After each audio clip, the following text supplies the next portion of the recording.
listening to Radio Eastern FM 98.1. With live and exclusive coverage of the EFNL football season, bringing you the match of the day with score updates from all divisions. And now we cross to our commentary team for the Radio Eastern 98.1 Match of the Day coverage.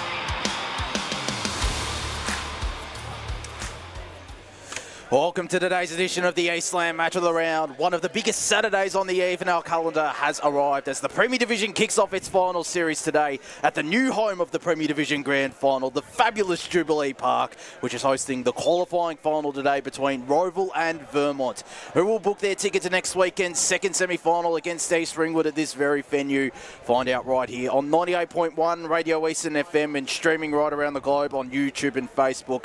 I'm Josh Ward, joined by an elite and experienced panel for the pre-game. First up, the great man, Wayne Brasher. Brash, I know you get excited about finals footy, but I know you particularly get excited when the Premier Division finals commence. I do, because it's the pinnacle of our sport in the Eastern Football Netball League. Take nothing away. The other divisions are good in their own right, but when you come to Premier, this is when this is a time when the big boys come to town. And this is what we come and look forward to every year. Absolutely. Matt Spider-Lee also joining us in the pre-game.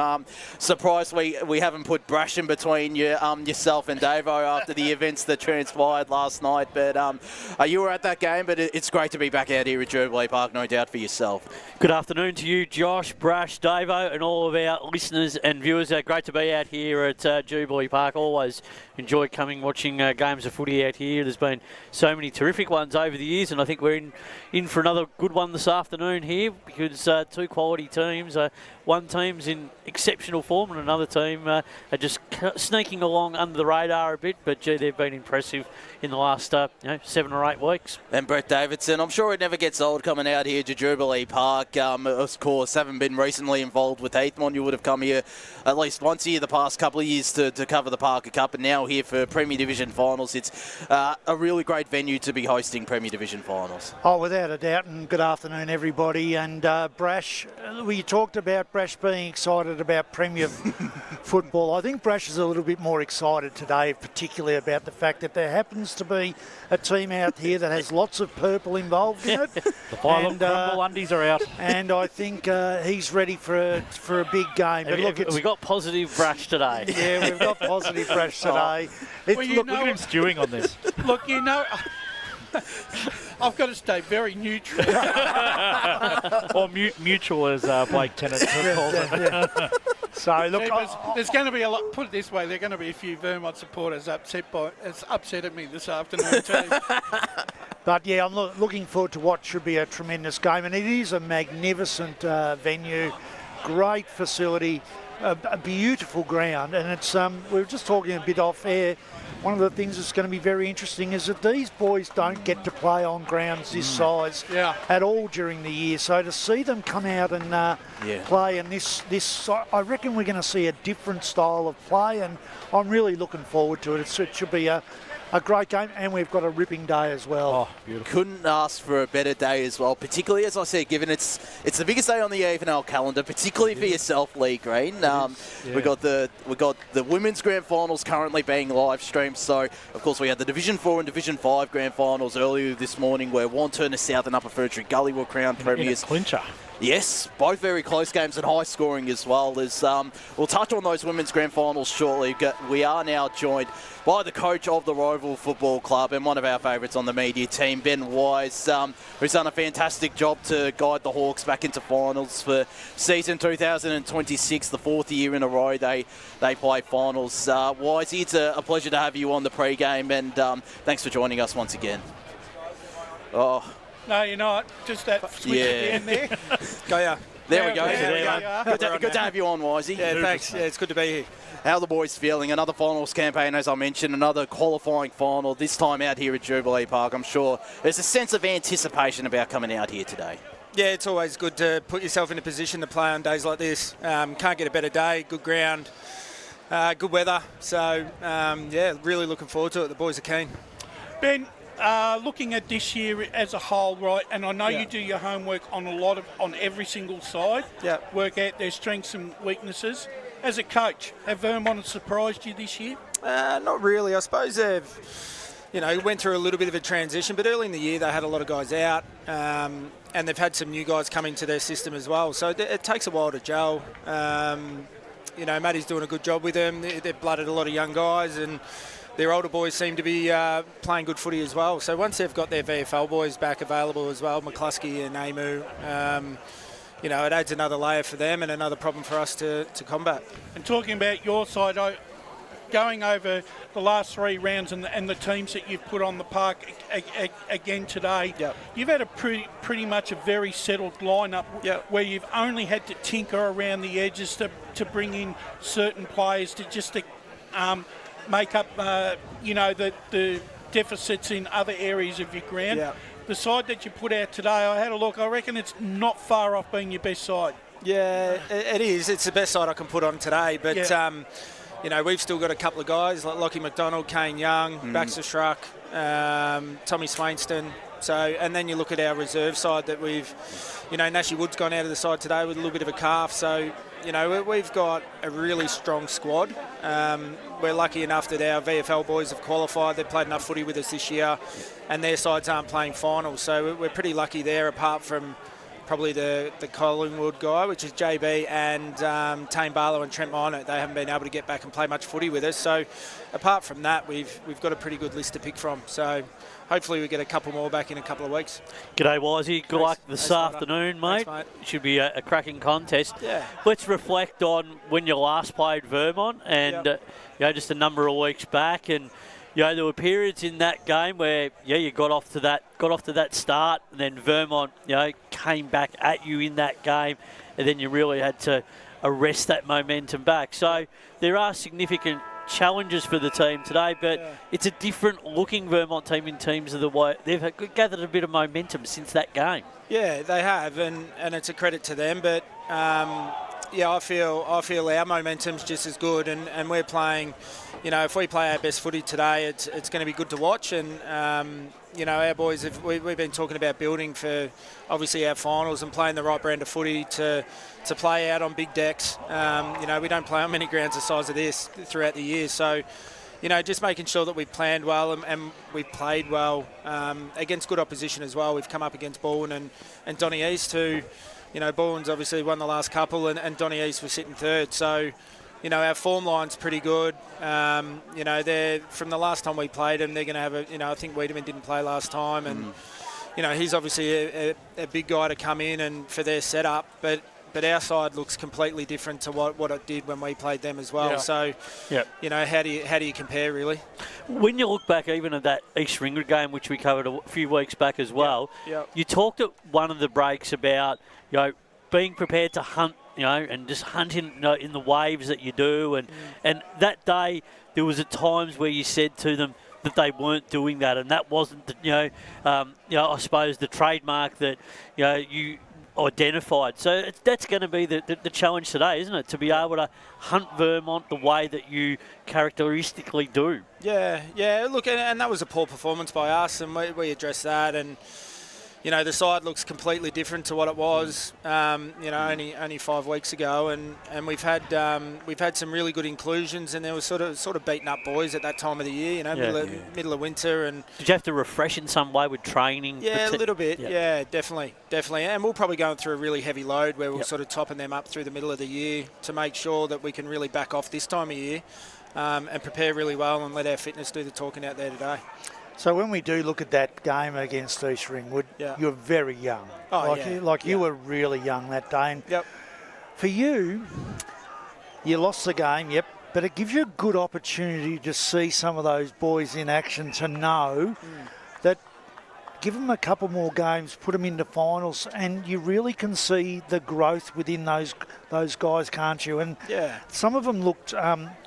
You thought, they're not up to it, but I think they are. I think, like Blakey Chambers played there, but he didn't have a great day, but he's been really good the last couple of weeks as well. The guy that's come in that I've been really impressed with, because I was wondering when he was going to get a chance, was Scrivenos.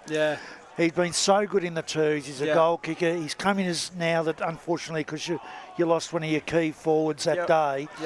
He's been really good, hasn't he? He has, yeah. And look, the Big Tater, he had an operation in the off season. Took him a while to sort of get back to full fitness, and he's just bided his time. When you get Windy back full time and he's playing really good footy, he's normally a full forward, and that's it. So we've sort of slowly developed him to get up the ground and add another string to his bow. But mate, as you've seen him, he's a big kid. His contested mark is as good as we've got at the club, and he can kick a ball. And for you, what it does is we all like to play with opposition coaches a little bit.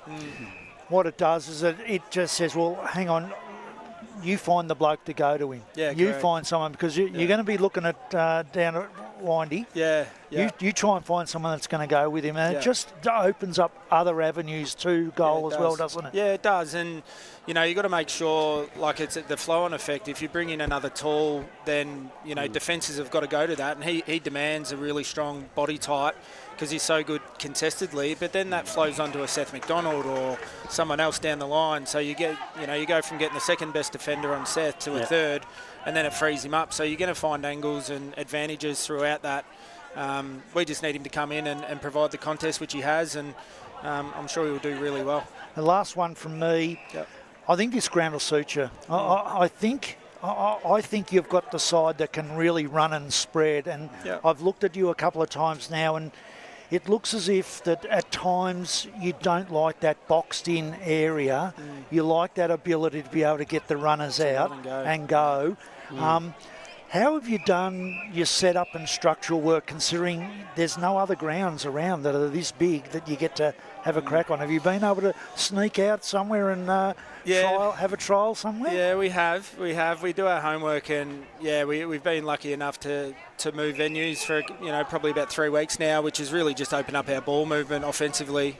Gives the boys confidence and gives them good looks with our setups and how we want to defend, and being able to do that hopefully holds us in good stead to play out today.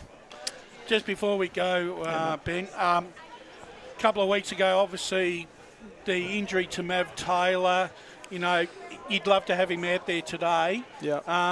How is, just for the listeners out there, obviously he broke his leg or something like that. How's he progressing, and will he be okay to start pre-season this year? I don't think he'll be starting pre-season, but look, Mavi, unfortunately, he snapped his tib fib and compound fracture, so the bones come through the skin, and credit to our medical staff and then the ambulance coming in looking after him as much as he did, and he's had the operations. They put some rods down his leg, and it'll be a long road back, but he's a really diligent kid. He's really positive. He's here today on crutches, getting around, and he's a leader of the footy club, and he's just so team first, and he'll come down and provide great support for everyone, even when he's recovering. So we just hope.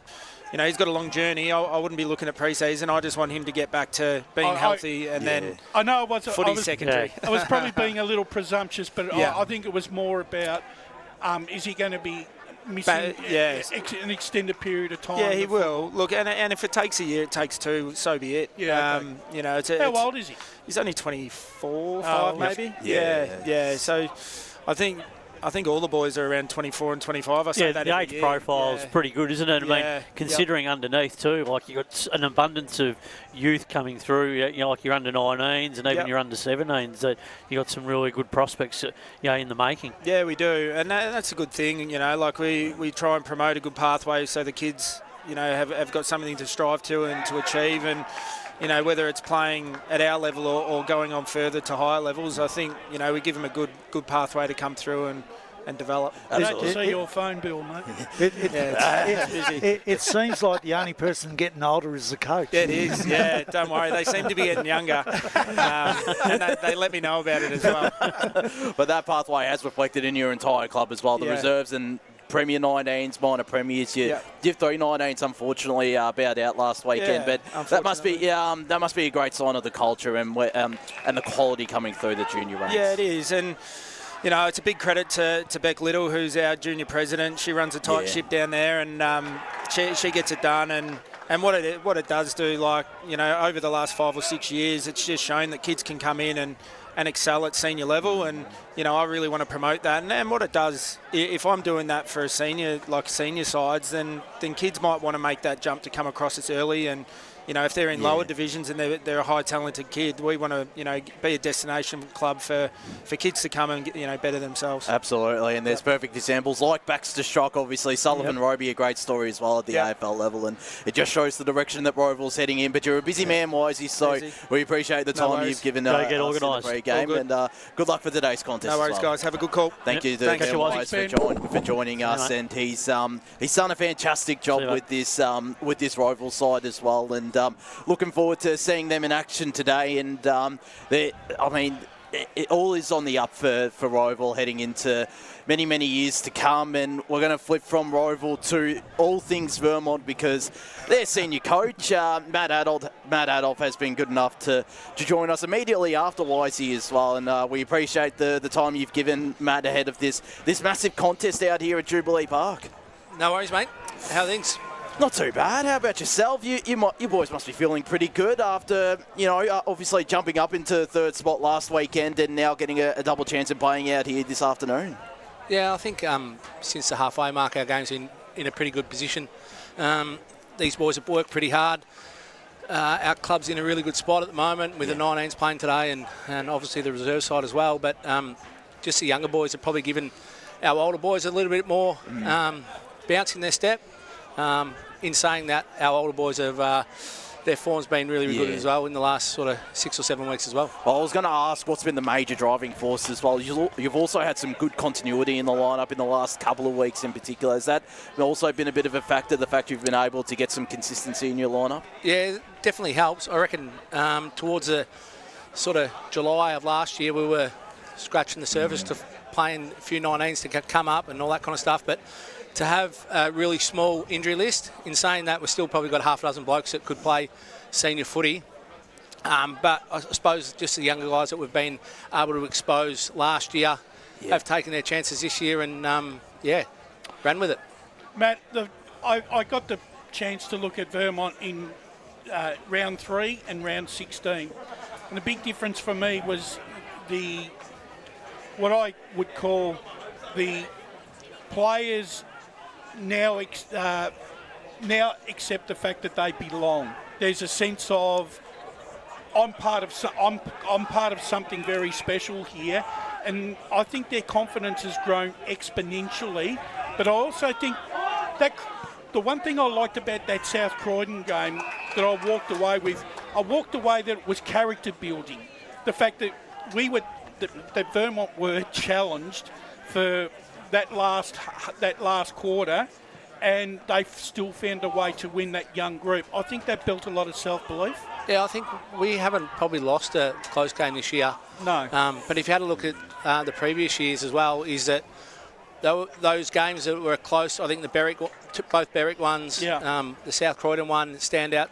Our young group probably would have put their toes up, 15, 20 minutes to go. But I think that's the growth of the group and the belief within the group now that doesn't matter what the scoreboard says. At any point in time, we can definitely stick the whole 120 minutes out and get the result we're after.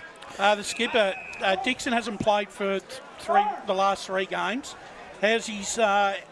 Obviously he's been working. He's working through his injury. Has he been training, and what's his likelihood of coming into a game like today?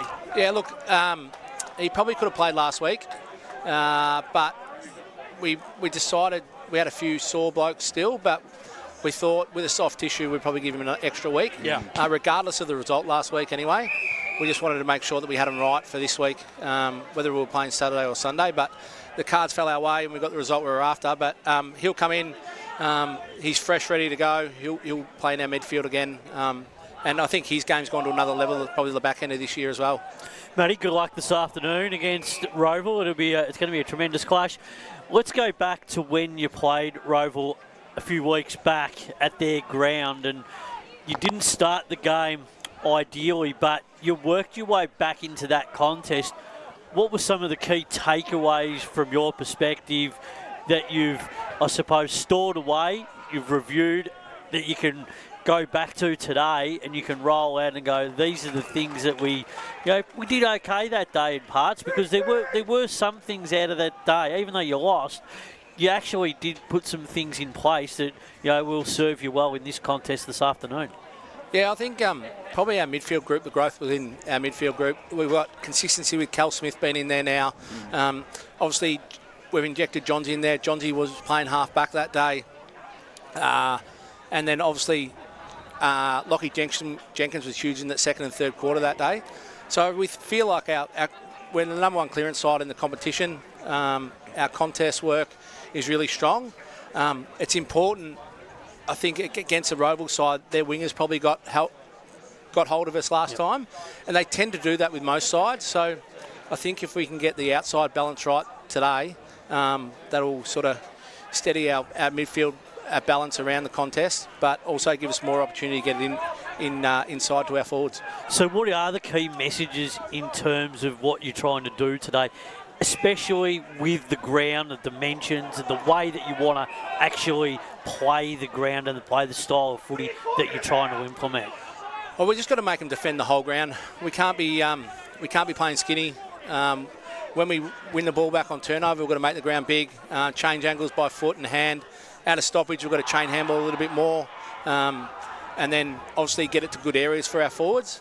If we continue to kick it on their heads, we know blokes like Calverrell and Stainthorpe will be having a day out, but I think if we can take those off-the-line kicks and get it to good areas for our forwards, one, they'll either take the mark or they'll compete and bring it to ground and gives our smalls a chance at ground level. But, just take the game on as much as we can, be brave with our ball use.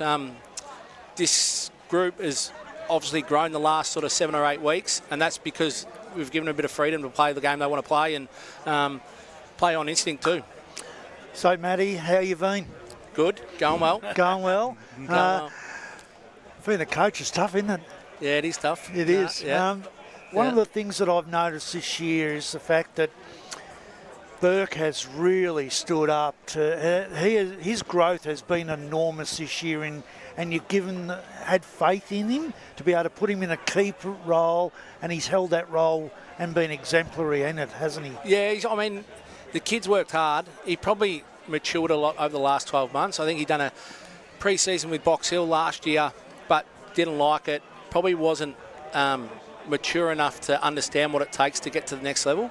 Came back and played in Geordie's footy at Vermont last year. We predominantly played him forward, and then goes down and does a pre-season at St Kilda this year.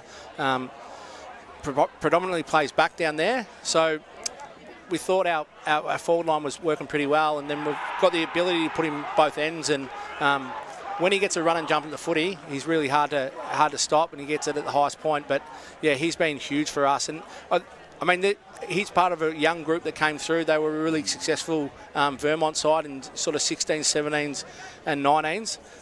So we've got a core group of those guys that are actually playing senior footy for us, which is really good to see.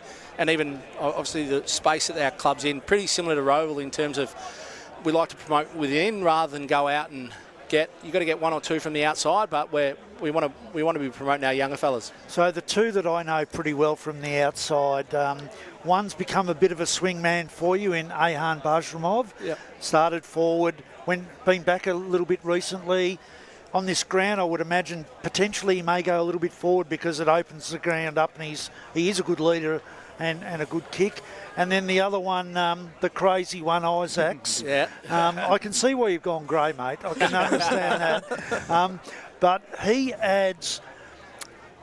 he's an unusual player to coach, but there's stuff about him that you just love. Is that the best way of saying it? Yeah, they call him the junkyard dog.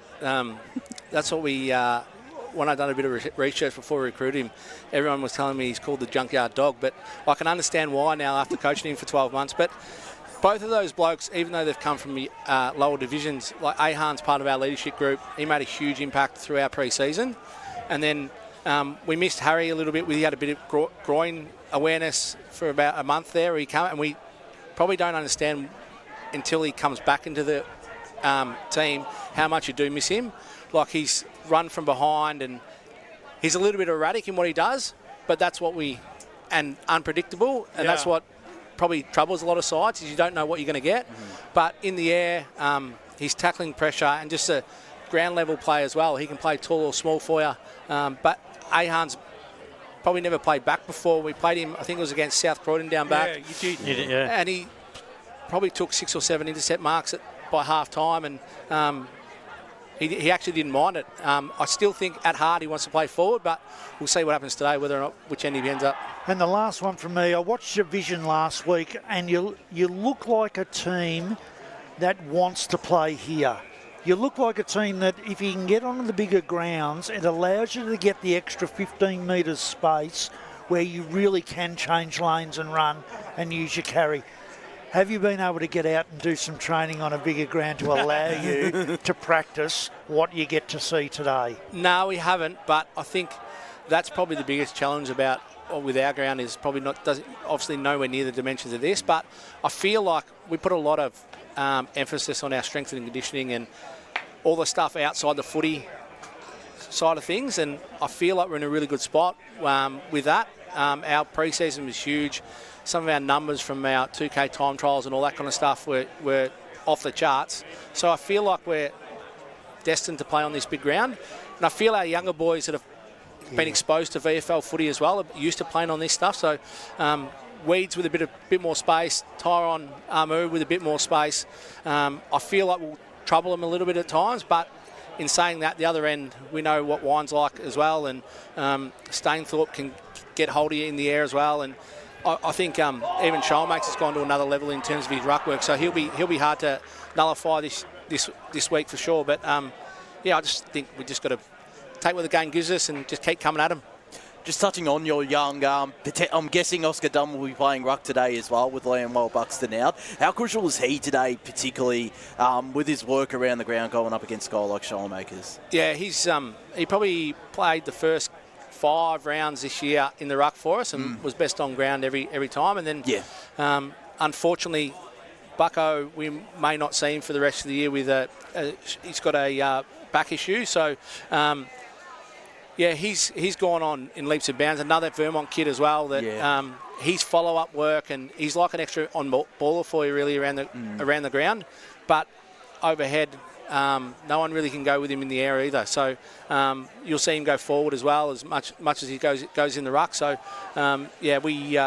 he finds another level for our older blokes in there, and just his follow-up work troubles a lot of other ruck when he comes up against. But he's been really, really big for us this year. An exciting prospect as well, amongst plenty of other young prospects in this Vermont side. And the club overall, as you said, you got your reserves and 19s playing here today. Does that give the senior boys a little bit of a lift as well? Did it give them a little bit of a lift last weekend, knowing there was potentially a spot with the reserves and 19s on the line? Yeah, I think so. The whole club's got a good energy at the moment. I mean, we just got into our new rooms about 5 weeks ago. Yeah. So we've been living out of portables for 18 months. So that's sort of the back end of the year, our form's been at our best, and I think that's because we feel comfortable in a new home now. But I think there's probably 4 or 5 blokes out here that can be injected into our senior side as well. So there's that depth there too, and blokes pushing fine for play. What's the fight for spots, isn't it? And selection integrity, isn't it? Yeah, 100%. And as soon as you have a bad game in this, your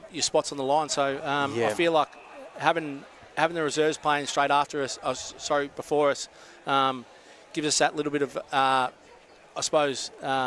fighting for spots. Yeah, it does, and it's quite exciting to see all 3 Vermont sides out here today, and your boys as well. We're looking forward to seeing them in action, but we better let you go, Matt. You're a busy man, and we appreciate the time you've given in the build-up to this qualifying final. Good luck today. Thanks, gents. Hang on, before I go. Yes. What's the tips? Oh, I think you know. Come on. Come on, Brash. You're going to hate me. I've gone Rowville by 18 points. Swider? I haven't. I've tipped Rowville, but... Come on, stop sitting on the fence. No, I've tipped Rowville, but I think you're a lot closer than what you were 6 weeks ago. I think that you've made significant... I think you've actually closed the gap dramatically. I think you're right in the contest. Stop sitting on the fence. It's not fence sitting, it's just reality. But the thing is, this is like a free hit for you today. Yeah, it is. Yeah, Are these guys in the sin bin whenever they come to Vermont from here on? I tipped Vermont the other day, so I tipped them by under a goal, and I think that's what it'll be. Thanks, Davo. But, What a I was suck going to say, did you say that yesterday, Davo? This is the last interview I'll do with your boys after that. Pleasure to have you Enjoy, on, boys. mate. No, Thanks go so get 'em, much. Good luck today Good stuff, mate. in this big contest out here at Jubilee Park, and we're looking forward to seeing them in action. We'll go to a break shortly, but of course, as I mentioned before, both Matt and Ben Moyes joined us. We've got the women's grand finals taking place, and as mentioned, Wantirna South in Division 4 and Upper Ferntree Gully in Division 5 won their respective premierships. Upper Ferntree Gully winning 48-38 over Templestowe, whilst Wantirna South won 46-33 over Warrandyte in that grand final, called out at H.A. Parker Reserve by our media manager Ryan Long and Blake Tennant alongside Kate Green out there. We've currently got the Division 1 women's game taking place there between Balwyn and East Ringwood, and Balwyn are set to bring some silverware home to Balwyn Park as they lead 54-7 over East Ringwood, and that's in the third quarter, I believe. They're going to complete the undefeated season as well in only their second season with a senior women's side. And North Ringwood Reds, South Croydon Reds are a pretty close game as well. The Saints lead 23-16 in that game, and that's three-quarter time out at Mulgrave Reserve. So if you want to check out those streams, head to the EFNL YouTube page. We've also got the Premier Division and the Division 2 Grand Final coverage kicking off at 2:20 p.m. Ali Curleys and Oscar Lute go out at Mulgrave Reserve, whilst Ryan Long, Blake Tennant and Kate Green are out at H.E. Park. Blake's got his suit on, hasn't he? Yeah, I'm pretty sure. The comment, how was the comment early on, Josh, on the first stream? And it just said, Blake Tennant bleeds green. Yes, I actually read that. God bless Ethan Kiker. But we're going to go to our first break here. When we return, we're going to have a quick look at some of the games taking place around the grounds as finals start to ramp up in Division 1, 2 and 3. Today at Eastland, Lucy's trying on jeans for a momentous occasion. Coffee with the ex. She needs jeans she can move in because she's definitely moved on. Jeans that get a second look, but don't give any second chances. Jeans that say, why yes, I have spent the last 8 months in a post-breakup juice cleansing, kickboxing, personal training frenzy. And it looks as though she's just found the perfect pair. Bravo, Lucy. For all of life's little moments, there's Eastland. Eastland. Live real. Sprained your ankle bursting through the banner? For bumps, breaks or bleeds, be seen sooner, close to home, at Knox Private 24/7 Emergency Department. You'll generally experience shorter wait times. Knox Private 24/7 Emergency, 262 Mountain Highway, Wantirna. Do you feel good about your bank? Because there is a bank you can feel good about. They share their profits to fund big community projects, small community clubs and vital emergency services. They've given $250 million to help Australian communities thrive. They have all the products and tech you expect from a big bank, with service you don't. It's Bendigo Bank. Feel good about who you bank with. Try Bendigo. Search bendigobank.com.au or search Bendigo Bank near me. The one thing that puts a smile on my face is my kids. The sun shining through the clouds even in winter absolutely puts the biggest smile on my face. Seeing delicious food on the table ready for me when I get home. One thing that always puts a smile on my face is seeing my family. The thing that puts a smile on my face every time is really good music. Just the simple pleasures in life. Be remembered for the greatest moments in your life. Find out more at tobinbrothers.com.au. Tobin Brothers Funerals, celebrating lives. There are only 3 things that should be flushed down your toilet. Pee, poo and paper. Some wet wipes and antibacterial wipes say that you can flush them, but you can't. They clog up the toilet and pipes, causing expensive blockages. Save yourself a truckload of trouble. Put your wet wipes in the bin. To learn more, head to the Yarra Valley Water website, yvw.com.au/wet-wipes. Hi, Dylan Dow from the Baroni Football Netball Club here. When I need to grab a quick coffee or a bite to eat, I'm popping into Eastland. Eastland's more than a shopping centre. They support a range of community organisations and have been a major partner of the EFNL since 2018. Cheers, Eastland.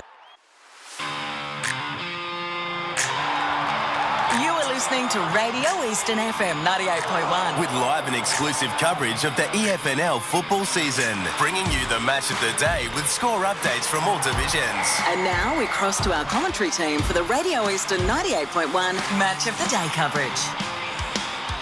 Welcome back to Jubilee Park for today's edition of the Eastland Match of the Round. Rowville taking on Vermont in the Premier Division qualifying final out here.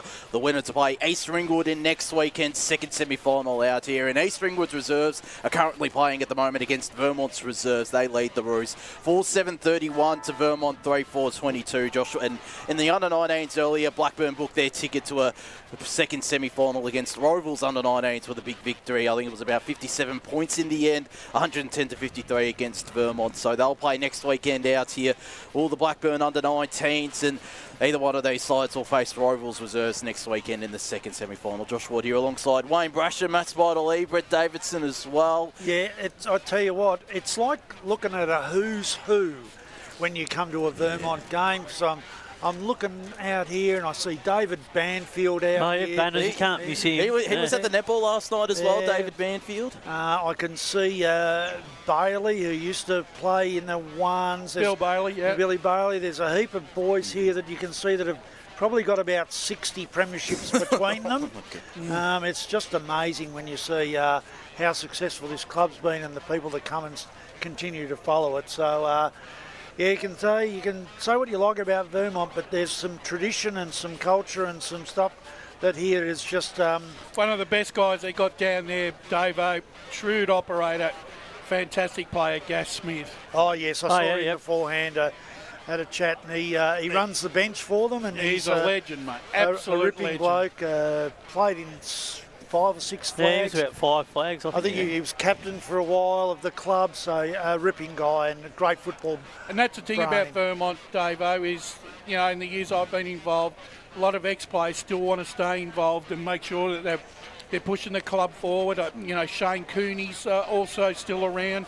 He has a little bit. You got John Easy, who's also the board man in the seniors as well. These are well-credentialed Vermont ex-players who give up a lot of time and energy to make sure that the next group are coming through and setting the club on a forward trajectory. It's an exciting pathway they've got as well, with plenty of talented youngsters, as we discussed with Matt Adolph before and Ben Wise, and they were fantastic chats. But right now what we're going to get stuck into is what's taking place today across the Eastern Football Netball League Senior Men's Competition. Of course, we'll touch on the Sunday games tomorrow and maybe a little bit later on in the broadcast. But let's start with Division 1, the second semi-final out of Tormore Reserve, which sees North Ringwood play Mitcham. And the Saints, well, they last played in a grand final back in 2014 when they won what was the Division 2 flag back then. They're looking to return to the big stage for the first time since that grand final. The Tigers looking for 3 grand final appearances in the past 4 seasons and an 8th consecutive finals victory. Brash, they've got a good player coming back in Josh May after he missed last weekend due to a hamstring injury. Tom Lovell was listed as an emergency, and haven't seen any changes to Mitcham's side in the last couple of hours, but it wouldn't be a complete surprise if he does pull on the boots today.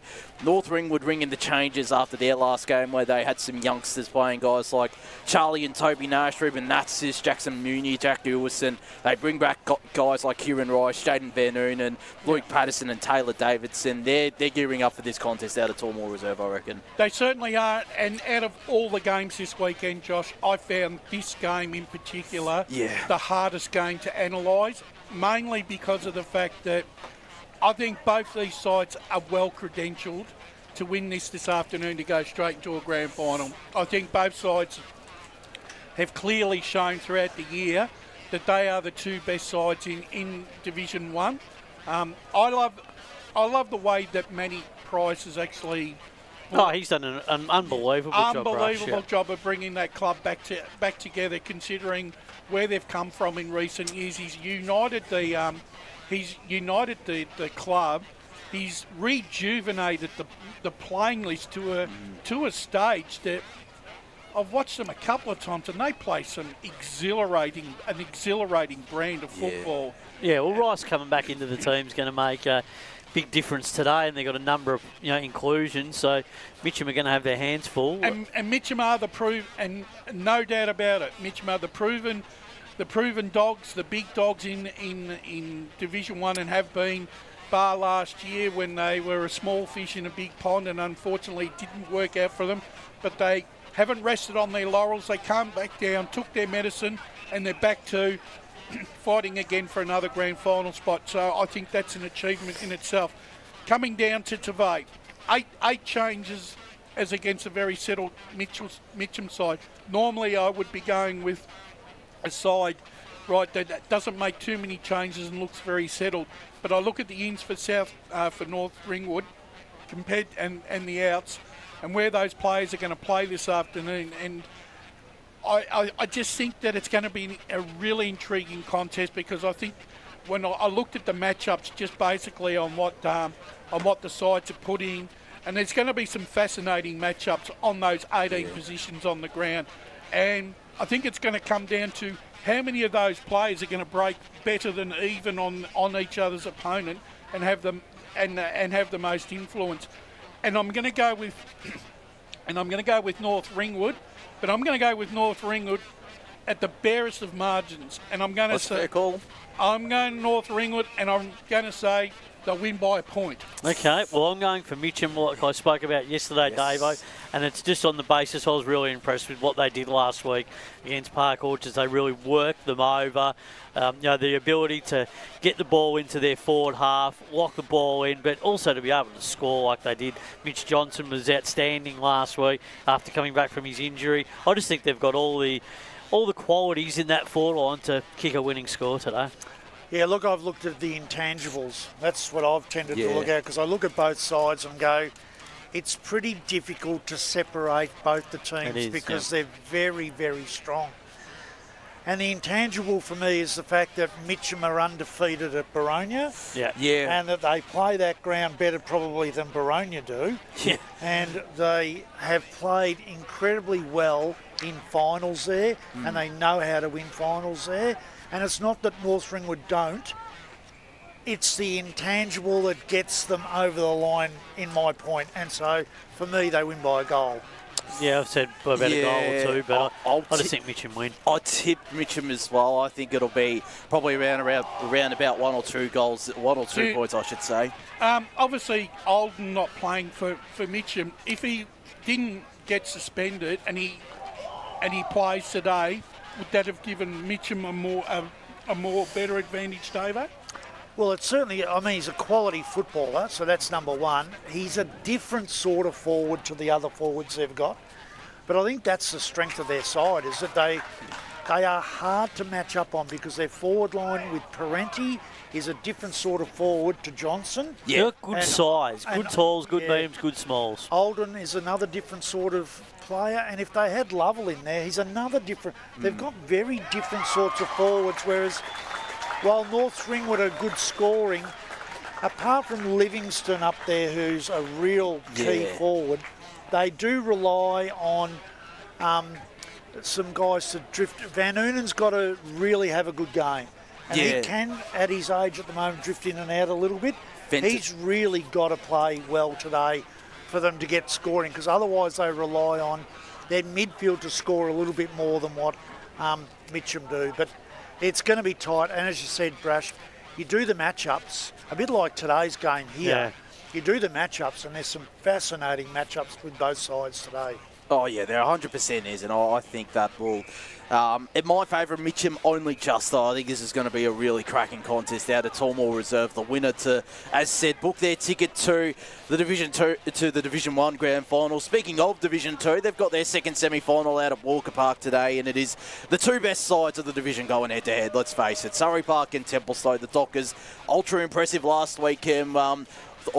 Brash, Davo, we were all at this game, and they blitzed Mulgrave from the start, who were disappointing, but Templestowe's pressure was elite from the outset. With all those changes coming in, they regained Bo Mitchner. They do have a laid out, however, no Ryan Giovannini, so a bit of a loss defensively and for their ruck stocks, but Surrey also, as mentioned on the podcast yesterday, no Ben Woodfall. They obviously bring back the players who didn't play in round 18, guys like Dill Williams, Tom Smith, Blake Laidler as well, who'll be fresh and raring to go this weekend.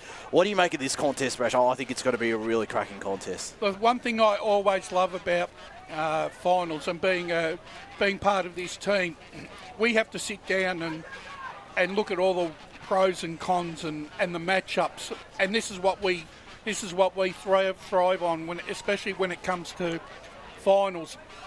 you'd be forgiven to think last week that Templestowe were probably the team to beat before the finals started, the way that they demolished Mulgrave last week.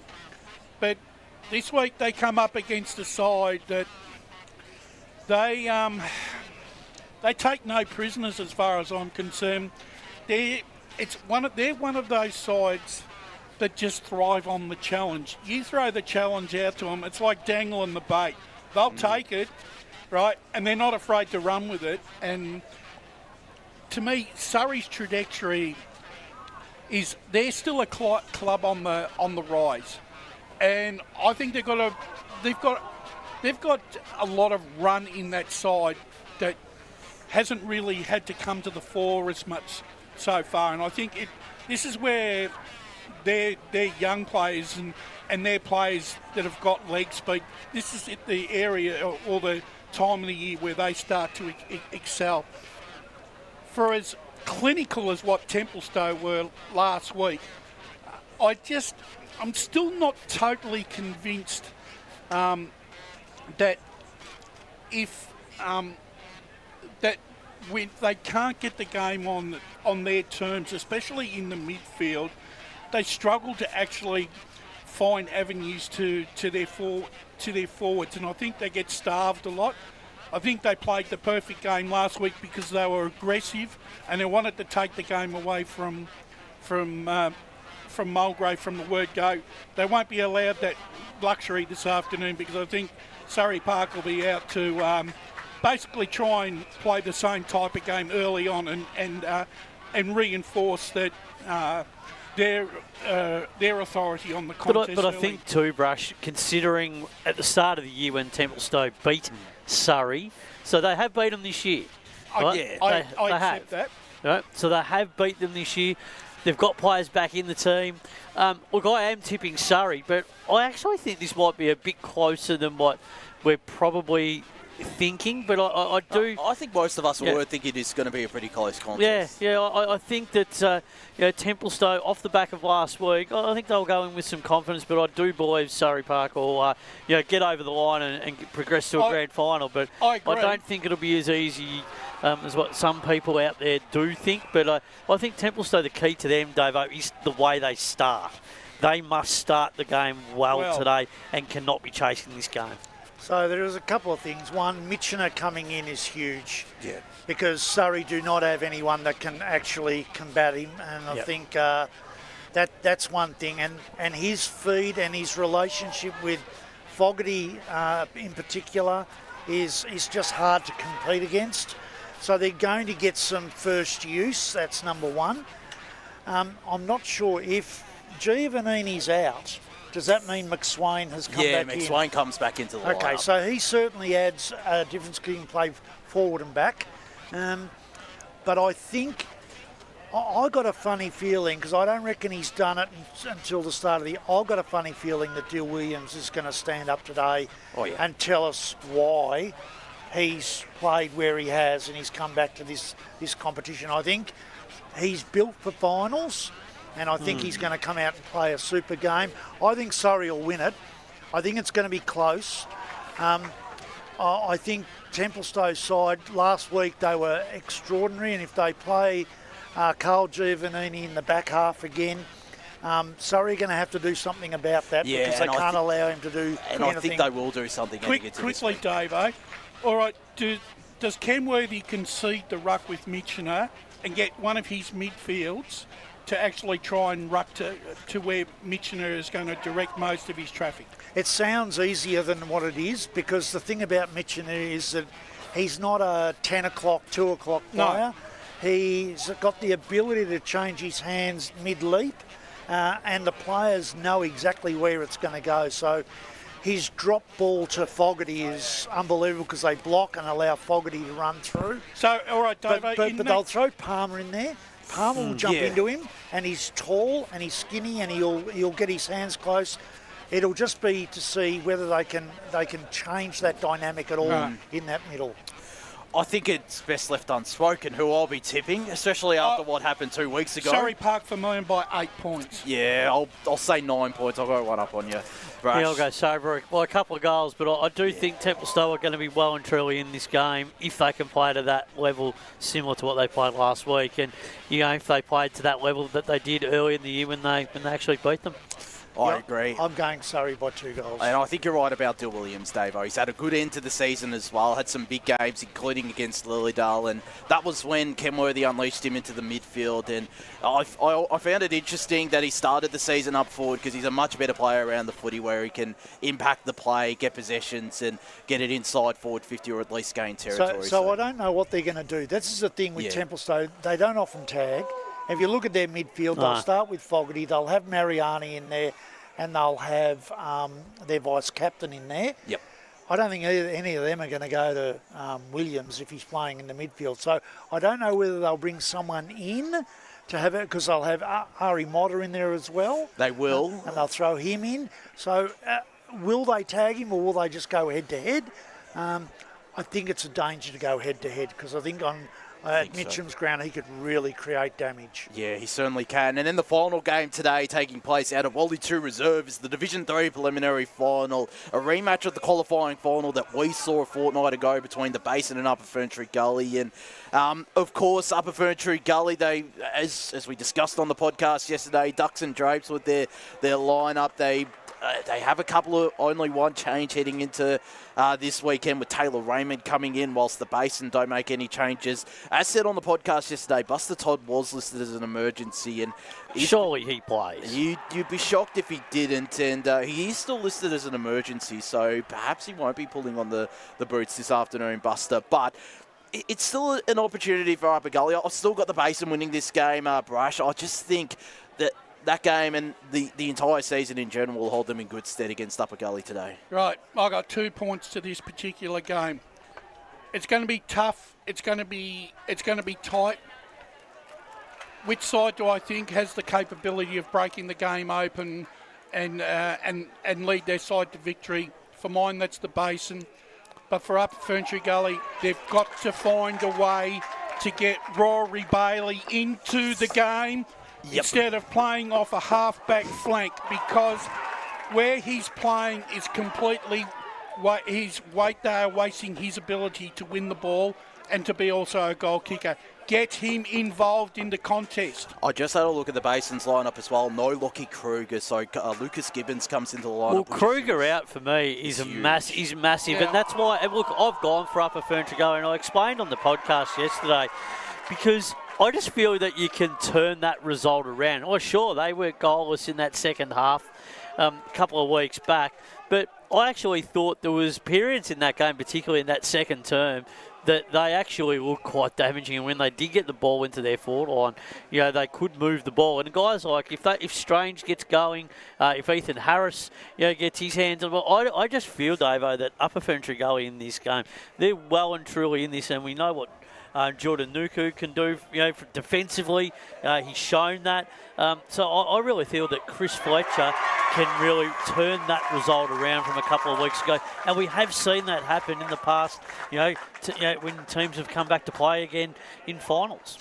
Yeah, definitely. I mean, I copped a bit of flack yesterday afternoon from a few people I know who, when I said that it's going to be 7 goals is going to win the game, I'm standing by it because the reality is that neither of those two sides score big, and unless they're playing a lower opposition. So I don't think they actually score big. They're both very defensively minded. I think the big key is what you've just said then, and I said it yesterday. I thought Kruger was going to be crucial to them. Yeah. Because he played a very good final the last time. He got them alight. He sets them up. He's really good as an inside-outside player. Yep. They're not going to have him. Gibbons is a nice, handy footballer, but he's getting on a bit now. And, he won't cover the ground as well as Kruger does. I'm changing my tip. I'm going for Upper Gully by under a goal because I think they will smother the Basin enough to be able to score enough to win the game. Yeah. I think the Basin will be able to get over the line. There's plenty happening in this reserves contest as well. The crowd's up and about. We've got the Vermont faithful in front of us, and they've just hit the front in the last 2 or 3 minutes. So it's 5-6-36 Vermont leading East Ringwood 4-8-32. And they do not like each other, these two clubs. I was going to say. I'm telling you now, I've been watching this game. Behind the scenes, bit hot. It's been very hot. Let's just say that. There's been a lot of niggle between these guys. I'm tipping the Basin by 9 points. Yeah, I'll tip the Basin by, I'll say 5 points now. With Lachlan Kruger out, it is a bit of a loss. Touching on the women's grand finals results, we've got a final score from out at H.A. Parker Reserve in the Div 1 grand final, and Bulwen have completed the perfect season. 11-7-73, knocking off East Ringwood. 1-2-8 in that game out at H.A. Parker Reserve. And North Ringwood, while they're second of 3 sides. They currently lead South Croydon 36-22 out at Mulgrave Reserve, and that's in the dying stages of that contest as well. So the Saints look set to win a historic first flag with the development side as well, Davo. It just shows you what it means to have a quality coach in football. Baldwin's first foray into it. Yes. Penny Cooler-Reid is their coach. Okay. Exceptional. So there you go. You bring an exceptional coach in, can obviously recruit. They've got an area which they haven't been in, and suddenly they go undefeated. Yeah, unbelievable effort. Pretty good effort. Made finals last year, lost to Surrey Park in the first semi-final. Have gone on to win the flag here and are set to play Premier Division footy next season as Vermont extend their lead in the reserves by 5 points. Dave Spider, neither of you are going to be on the call throughout this game. So just some final thoughts before we go to one last break here, as there's continues to be a fair bit happening out here at Jubilee Park. But Spider, who do you backed in Rowville in the podcast? Yeah, and earlier I said Rowville when Matt was on. Look, I just think Rowville will do the job. I think this will be a lot closer than people anticipate. I just really believe Vermont will come to play early, and if they put pressure on, particularly in the first quarter, and really press hard, use the ball, be urgent around the ball, they'll certainly take it up to Rowville. But I just think the way that Rowville do use the ball, and if they can lock that ball in their forward half, they're going to score, and with guys like Lockie Wyland doing some damage. So I just think Rowville in the end will get it done, but I think it's going to be a really close contest. As we have a shot here from Jake Malone for the East Ringwood Reserves, really tucked up to the boundary line. We won't have it up on the stream, but he's actually made a pretty decent fist of it. We might just call the remainder of this reserves game. It's that enthralling, Davo, but just your final thoughts ahead of the seniors contest between Rowville and Vermont. Hopefully as close as this Resi's game. Yeah, I'm going Vermont by 4 points. I just think they're going to enjoy the open space.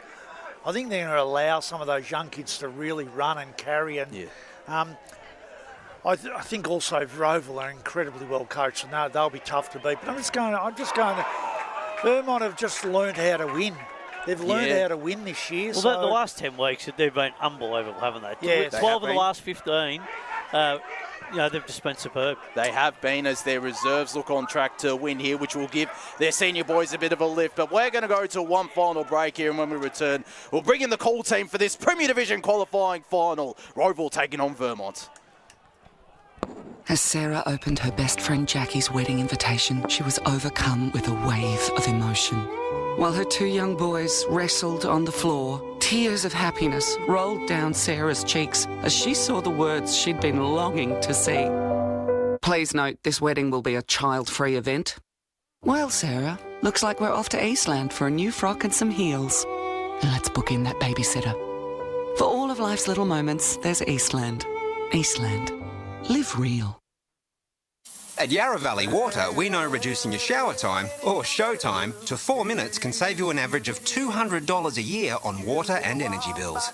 Shower shorter. Save water. Authorised by the Victorian Government, 1 Treasury Place, Melbourne. Sprained your ankle, bursting through the banner? Broke a finger, high-fiving the ruckman? Or did you run into the goal post again? For bumps, breaks or bleeds, be seen sooner, close to home at Knox Private 24/7 Emergency Department. The preferred provider of emergency care to the Eastern Football Netball League, you'll generally experience shorter wait times. You don't need private health, but there is an out-of-pocket fee. Be seen sooner, close to home at Knox Private 24/7 Emergency Department, 262 Mountain Highway, Wanturna. Do you feel good about your bank? Because there is a bank you can feel good about. They share their profits to fund big community projects, small community clubs, and vital emergency services. They've given $250 million to help Australian communities thrive. They have all the products and tech you expect from a big bank, with service you don't. It's Bendigo Bank. Feel good about who you bank with. Try Bendigo. Search bendigobank.com.au or search Bendigo Bank near me. The superpower I'd love for a day is to fly. If I could have a superpower for a day, it would be to time travel so I could go back and see how life was when my parents were young and stuff like that. Be mind reading. It's always good to know what other people are thinking. At Tobin Brothers Funerals, their superpower is always providing compassionate care to families at their absolute time of need. Get to know the team at tobinbrothers.com.au. Tobin Brothers Funerals, celebrating lives. Hi, I'm Ben Desson from Montrose Football Netball Club, and when I need a new kit for a night out, I head over to Eastland. But Eastland is more than a shopping centre. They support a range of community organisations and have been major partners of the Eastern Football Netball League since 2018. Thanks, Eastland. You are listening to Radio Eastern FM 98.1. With live and exclusive coverage of the EFNL football season, bringing you the match of the day with score updates from all divisions. And now we cross to our commentary team for the Radio Eastern 98.1 Match of the Day coverage. Welcome back to Jubilee Park. Premier Division qualifying final action out here between Rowville and Vermont. The winner to play East Ringwood in next weekend's second semi-final and move one step closer to booking in a grand final ticket as the Eagles make their way onto the field after the reserves got over the line 37-33 over East Ringwood. The Roos 4-9-33 to Vermont 5-7-37 in that game. And they're very boisterous, are the Vermont boys, as you'd expect ahead of what is a massive contest and what was a massive win for their reserves out here. To kickstart or continue the day for Vermont after their under-19s, unfortunately for them, went down to Blackburn quite convincingly as well. Josh Ward here. The full call team has assembled and riding shotgun. It's always a pleasure to call alongside this man, Jared Beanland. Welcome, Jared. Thank you very much, Josh, and g'day to all the listeners, of course. We've reached the pointy end of the season here in 2026. Premier Division qualifying final between Vermont and Rowville. Such a storied rivalry over the past few years between these two teams, and hopefully I'll have enough voice left after last night's unfortunate loss for Collingwood. We'll see what happens. If Davo and I burst into tears throughout the call, you'll know why. At least Matt Spider-Lee has moved elsewhere for the moment. Yeah. Of course, I did find it surprising that Spider and Davo didn't separate themselves during the pre-game after the events that transpired last night. And speaking of the pre-game, it was a great one, wasn't it, Wayne Brasher? Good to have you in the special comments chair as well. Yes, thank you very much, Josh. Yes, it was an absolute pleasure and another good edition of the pre-match. Always good, these finals pre-matches. The coach is generous.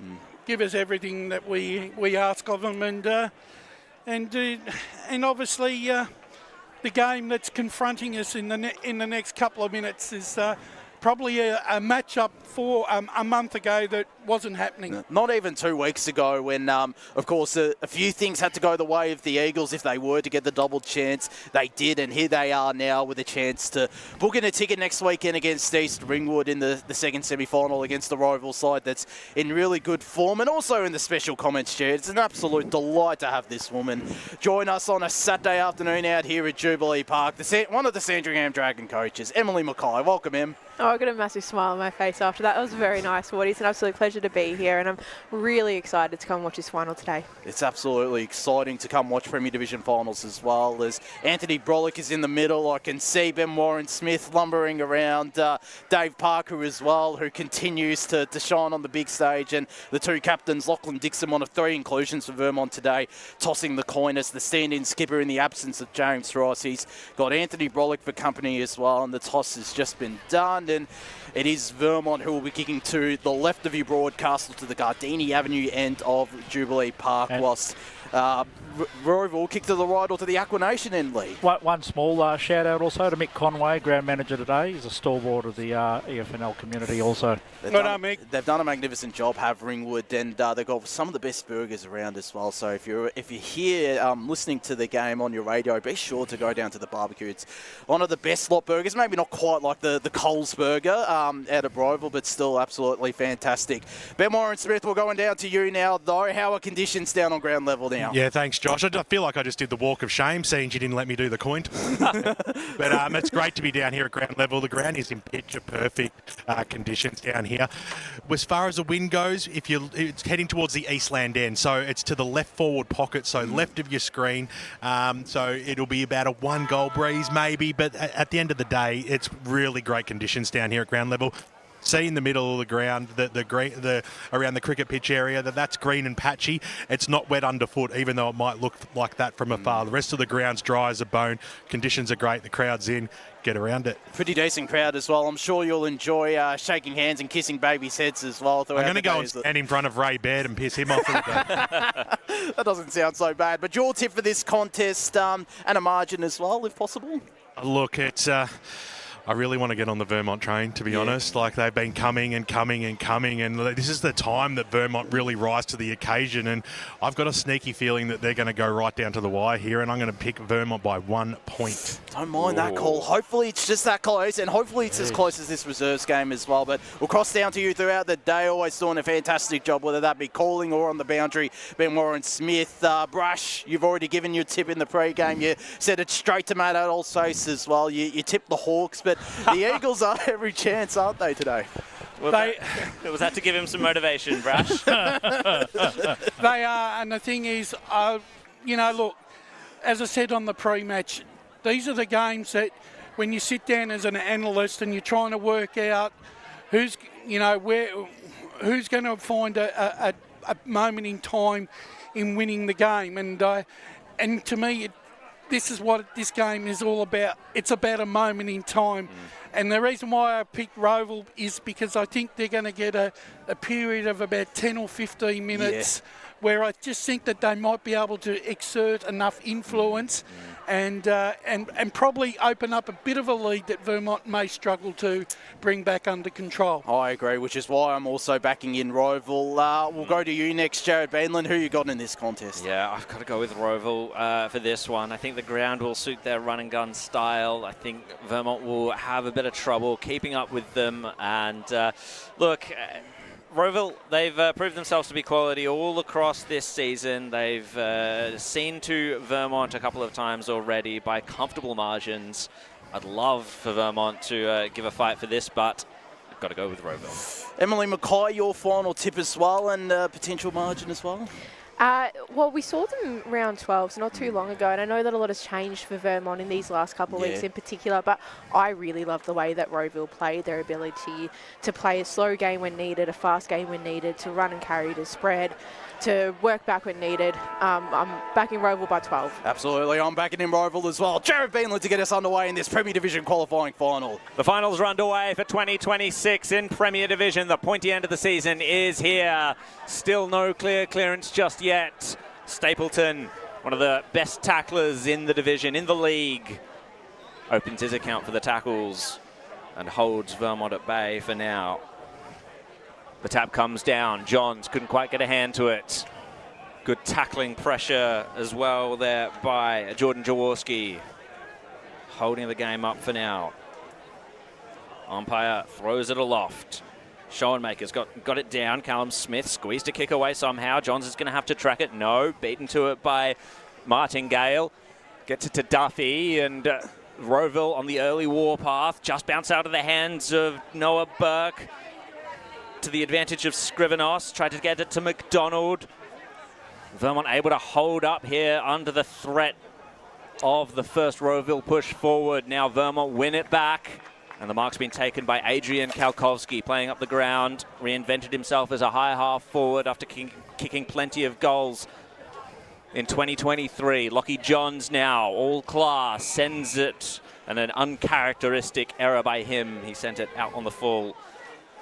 And it's going to be Kyle Stainthorpe, the in for today for Rowville, to hand it off to, is this Mitch Schruck, I think? I reckon it is Mitch Schruck, who goes a short kick, which went over the top of his teammate's head, and it opened the door for the Eagles, who through handballs get it to Lucas Vasses. Long kick inside forward 50 to the right forward pocket, right in front of the cricket nets, where it's intercepted by Kyle Stainthorpe.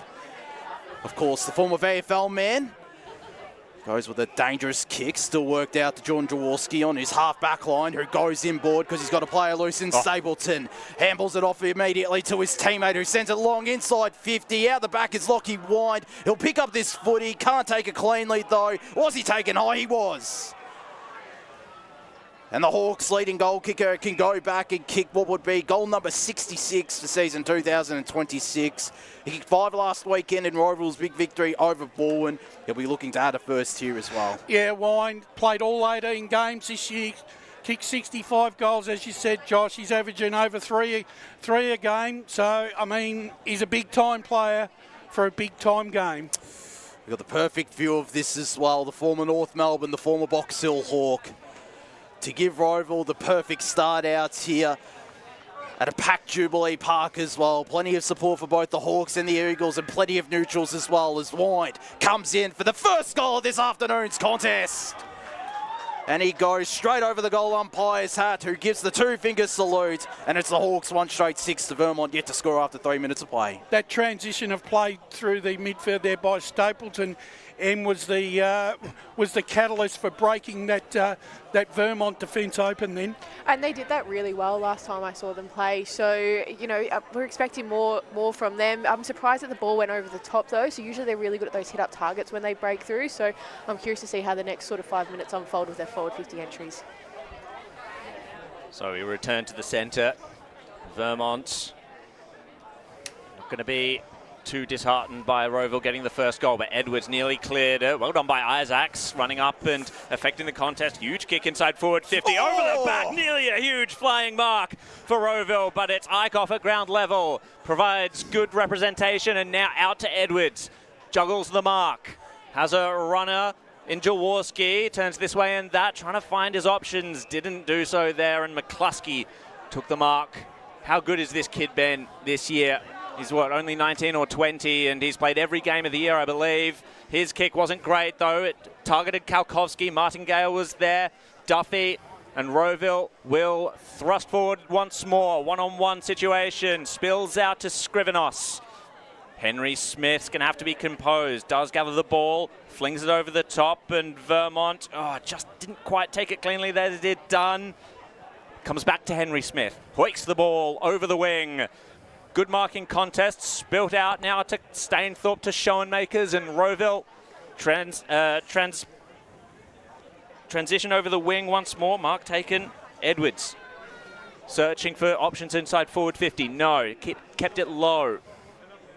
Jaworski once more. And the speed of the game suddenly slows down as Jaworski considers his options. Inside forward 50, punched away from McDonald. Good defence by Vermont. Scooped up by Jenkins. No, lost it. Plenty of pressure. Very hot in the kitchen at the moment, but Vermont able to get a kick away, and Armu with a great grab on the wing. Trying to settle things down, trying to send Vermont forward.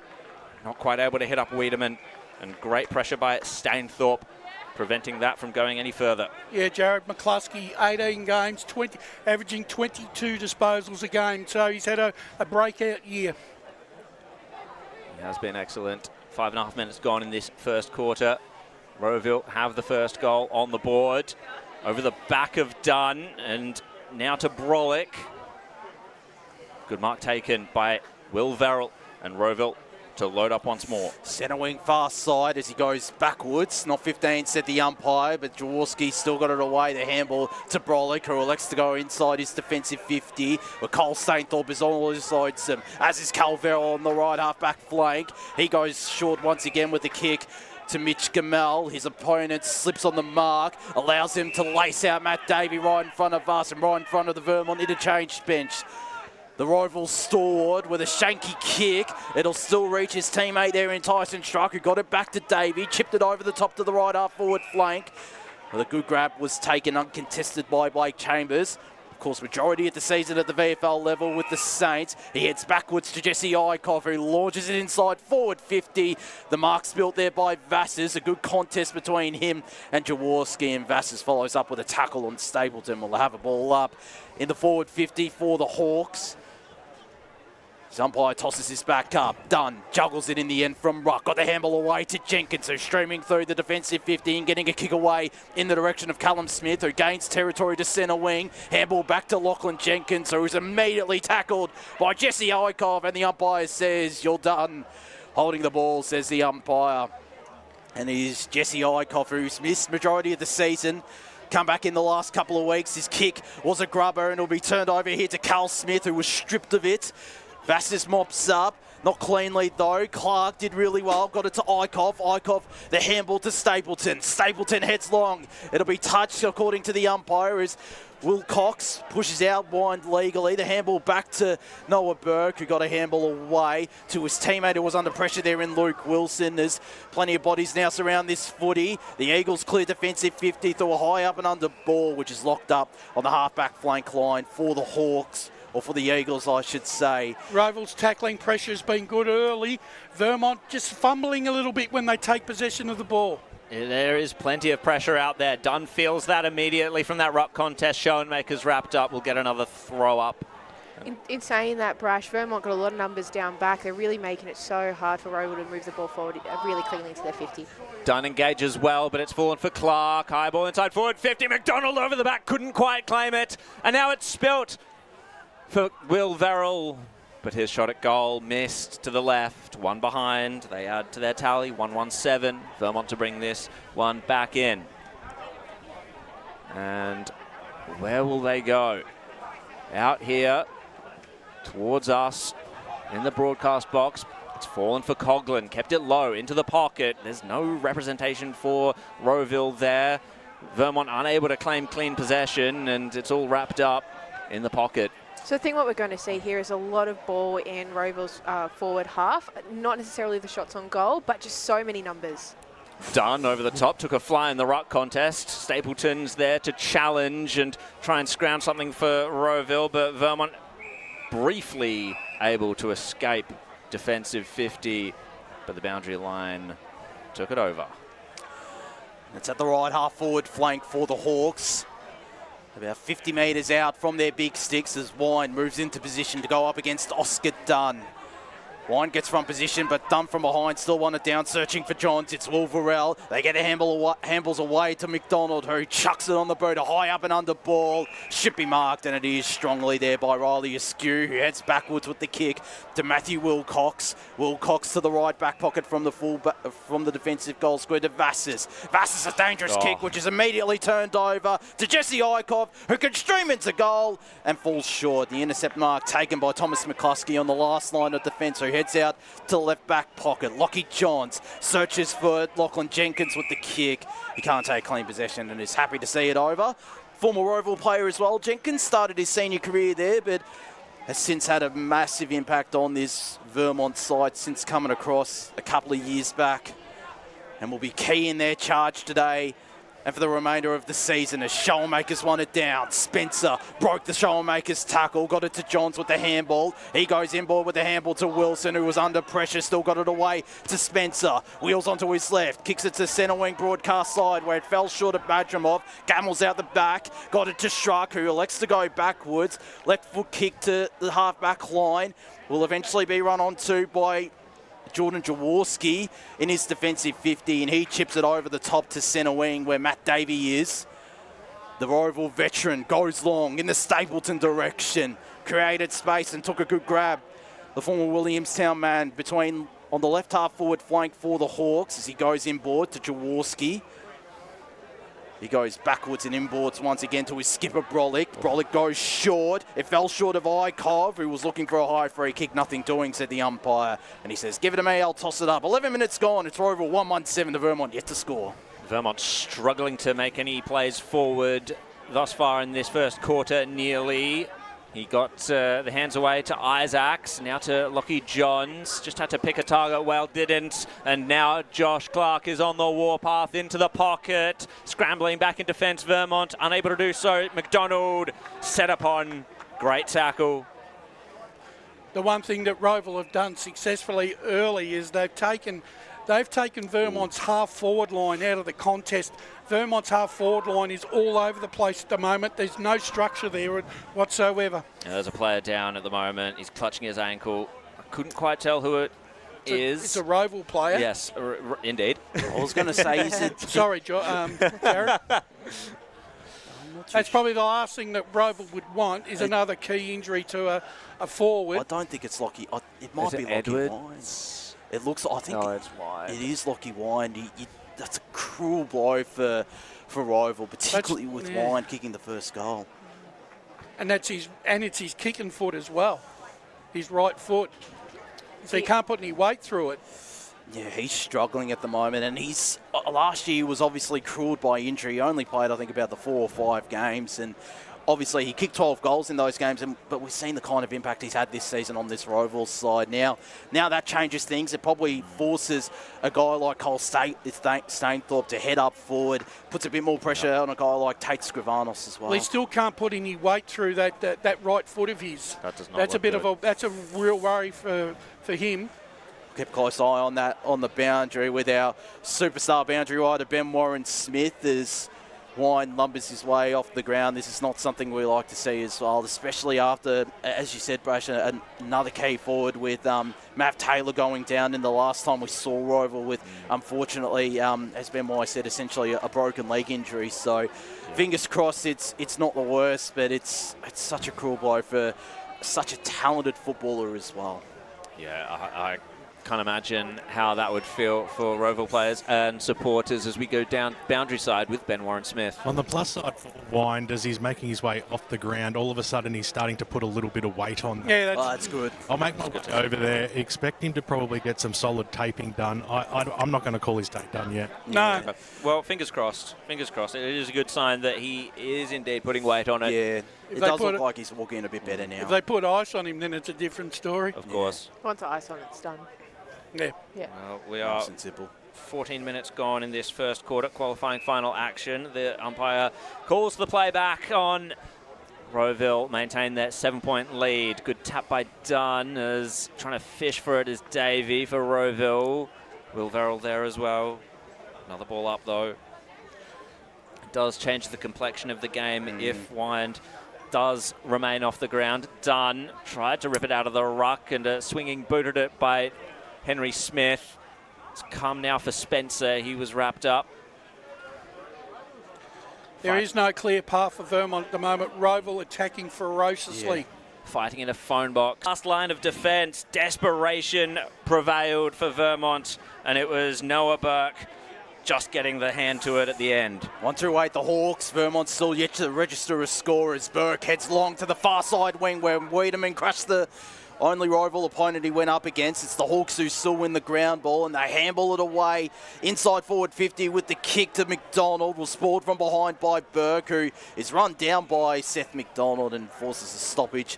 It's a former South Belgrave player in the left forward pockets, about 25-30 metres out from the Rowville goals. Done most of the attacking. Of course, in this qualifying final so far is Amu going up in ruck, tapped it down to Spencer, who was tackled immediately by Tyler Edwards, and another ball up. Woolen Shoe in the left forward pocket as McCluskey slips. The tap down one by the Hawks as Duffy tries to burrow his way through, couldn't. Results in yet another stoppage and more time taken off the clock for the Hawks as they have it once again in their attacking territory. They wouldn't mind another with the territory they've had, particularly in the last couple of minutes, as this ball continues to remain in the left forward pocket. Young Tyrone Omu, built like a man, will go up in ruck and win this tap down, take matters into his own hands. Got it to Wilson. Wilson to Spencer on that loping left boot of his. Got it to the centre half back from the right back pocket. It'll be picked up here eventually by his vice captain in Kalkowski. Got it to Barlow, dances his way out of trouble and got a kick away to Luke Wilson, who heads from his defensive 50 to the far side wing, where Grimster forced the contest and is happy to see that over alongside Jordan Jaworski. And right in front of the scoreboard, this ball will be tossed back into play. Centre wing, far side. Tricky stuff for Vermont. The game has really stiffened up in the past 5 minutes or so. That's very, very tight contest. A lot of stoppages. Scrivenos got the tap down. Vermont able to win the clearance, however. Wilson flings it out into the path of Dixon. Tries to step this way and that. Had to retreat, though. Spencer was an ally in that situation. Now he gets the ball inside forward 50. Off the hands of Bajramov. Comes to Wiedemann. Back to Bajramov. This could be Vermont's first. Not quite. Just the one behind. Too narrow of a kick, but Vermont do get their first score on the board with that point. Good work there by Wiedemann. Bajramov probably had needed to do a bit better there. Struck on kick-out duties. It's to the right back pocket where Jackson McDonald, the late inclusion, is coming in for Nash Wood as he chips it over the top to Tyler Edwards. Fantastic season for the former Casey Demon and one of many former Eastland Rangers in this Rowville side. As he goes backwards to the right half-back flank and inboard as well. To Schrock, it goes with a dangerous kick into the middle. It'll pay off to Jaden Martingale, who heads from the half-back line to inside forward 50 with Duffy's all on his lonesome. Handballs it to Matt Davey, who has Brolick in the goal square, and he should kick the goal. The skipper, he does. That's too easy. That is way too easy. I know Rowville took the punt there and the kick came off, but Vermont, they just got caught ball watching there, and they just let Rowville run that outside pattern with no pressure. You can't afford to do that on a ground like Ringwood. And we might be needing a new footy as well, because that went into Aquanation, I reckon. It's gone for a swim. This is the Rowville side that we saw last time. So their ability to work from the back line and sprint forward, that is pretty much impossible to defend. And while Vermont are having the numbers in the defensive 50, their transition out is so slow that's the reason why they're not able to get the ball anywhere past the defensive 50. Not only is it slow, but the fact is they're not hitting a target either. They're over-kicking it or over-handballing it. They're being forced into error. Tyron Armour is taken to the ruck again for Vermont, but it spilled out the back of the contest for Tyson Schrock. Got it to Coughlin. He was tackled, but Clark was there to provide assistance, and a nifty kick. Found a mark. Now back to Tyson Schrock on the outside. It's Jaworski. Has Clark in assistance again. Nearly a mark taken by McDonald. Yes, he did complete it. Was either that, Jared, or going to be a free kick either way? That is true. It was front on contact. Now with no wind down there, Brolick has gone to the goal square. He lowers the eyes, nearly hit up a target. It was Dixon that did well in that situation. Oh, it's just spilled out the back. Trying to force the issue. Great tackle by Edwards, by Isaacs, holding the ball. And that was nearly Rowville breaking free for another one. Isaacs put a stop to that. Vermont tried the other exits, and there's a free kick on the way. Which way? Downfield. Downfield it is. Thomas Grimster at 25 as well. So bit of assistance here for Vermont. They get marched up the ground. Grimster not messing around. Wiedemann's the obvious target. Strong hands. Couldn't quite. At the full is Johns. Now Bajramov tackled over the line by Eichhoff. What a stalwart defender Eichhoff's been. He's had a good start as well as Jesse Eichhoff, not only defensively, but providing a bit of run off that half-back line. Of course, best on ground of the grand final when these two teams met back in 2023. It was Rowville's day then. Schoenmakers tapped it down. The kick was way too wide, however, as Rowville tried to exit the contest. Out in the full it goes. Now into the hands of Tom McCluskey. Has it right next to the Rowville interchange gate. At the left half forward flank for the Eagles, who'll look to send it long and deep inside forward 50, where a decent pack is formed. Two will fly and bring it down. It's the Hawks who have the number on the ground in McDonald, who's happy to concede a stoppage in his attacking 50, or defensive 50, I should say. A left forward pocket for the Eagles, who are yet to impact the scoreboard in a major way. They trail by 13 points, and we're into time on. 21 and a quarter minutes gone in this first term as Schoenmakers won the tap down. Spencer, the check side, will lay into the hands of Schrock, who just quickly got onto the boot. Burke with a great grab at the left half forward flank. The high-flying Saints can go inside 50 once again, looking for a lace-out option. It laced out a Rowville player, though, in Jonty Duffy, who looks to move this ball quickly to the left half-back flank, where Jaworski, who's racked up the disposals in this quarter, takes an easy grab. His kick wasn't the greatest, though, to Stainthorpe. It opens the door once again for the Eagles through Lucas Vassis, who couldn't get a clean handball away. Forces his teammates to apply the pressure there on Tyson Schruck. And it'll be a ball up as there's a bit of niggle from Kai Barlow and Callum Smith. After that contest, the umpire settles it and says, I'll toss this ball back up. It's done with the leap and the tap down. Jenkins just got it on the boot and got it inside 50, where Johns picks up the ground ball. Snap, misses to the right. A great effort from the Vermont champion, but it's just a minor score. 2 straight kicks in it. Rowville 2-2-14 to Vermont 2 behind. It's 22 and a half minutes gone. We're probably going to see a lot of these rushed kind of kicks because both teams are congesting the middle of the ground in the square, so there's too many players and not a lot of clean movement coming out of that. Rowville to bring this one back in. Oh, cut off immediately. Good awareness by Lucas Vassis. Yes, I've liked his start, Vassis. Yeah, he's not been bad. So can he hit up a target? It's a 2-on-1 down there. Martingale adds it, makes it 3-on-1. Leon has a huge task ahead of him, has assistance now in Johns, slips out to Wiedemann, and yet another rushed shot at goal. It ends up out in the full. As the Vermont reserves players down there watch it sail over their head ineffectually. 23 minutes gone.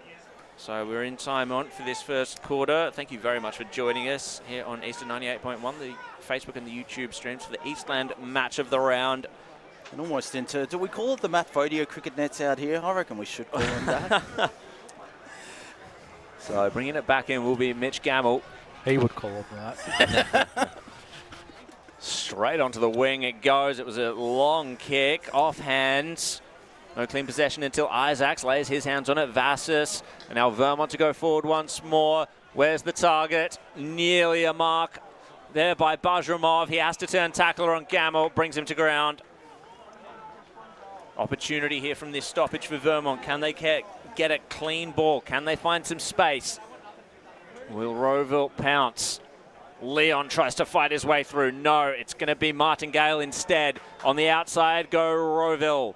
Trying to find the space that they love so much. It's a task set for Coughlin. Had to run with the flight of it. Spencer was there to disrupt everything. Good stuff by Chambers. The handball by Coughlin was a little bit wide, and then Dixon got to it and copped a high tackle. Gets the free kick, and Vermont to come forward again. This kick goes short to Smith, who was disrupted by Schruck. Does really well, does the former Box Hill Hawk, and will force a contest at worst, which he does here. That is a fantastic effort, and he lets Tom Grimster know about it as well. You don't want to risk anything here if you're Mitch Schruck as well after that great piece of defensive play.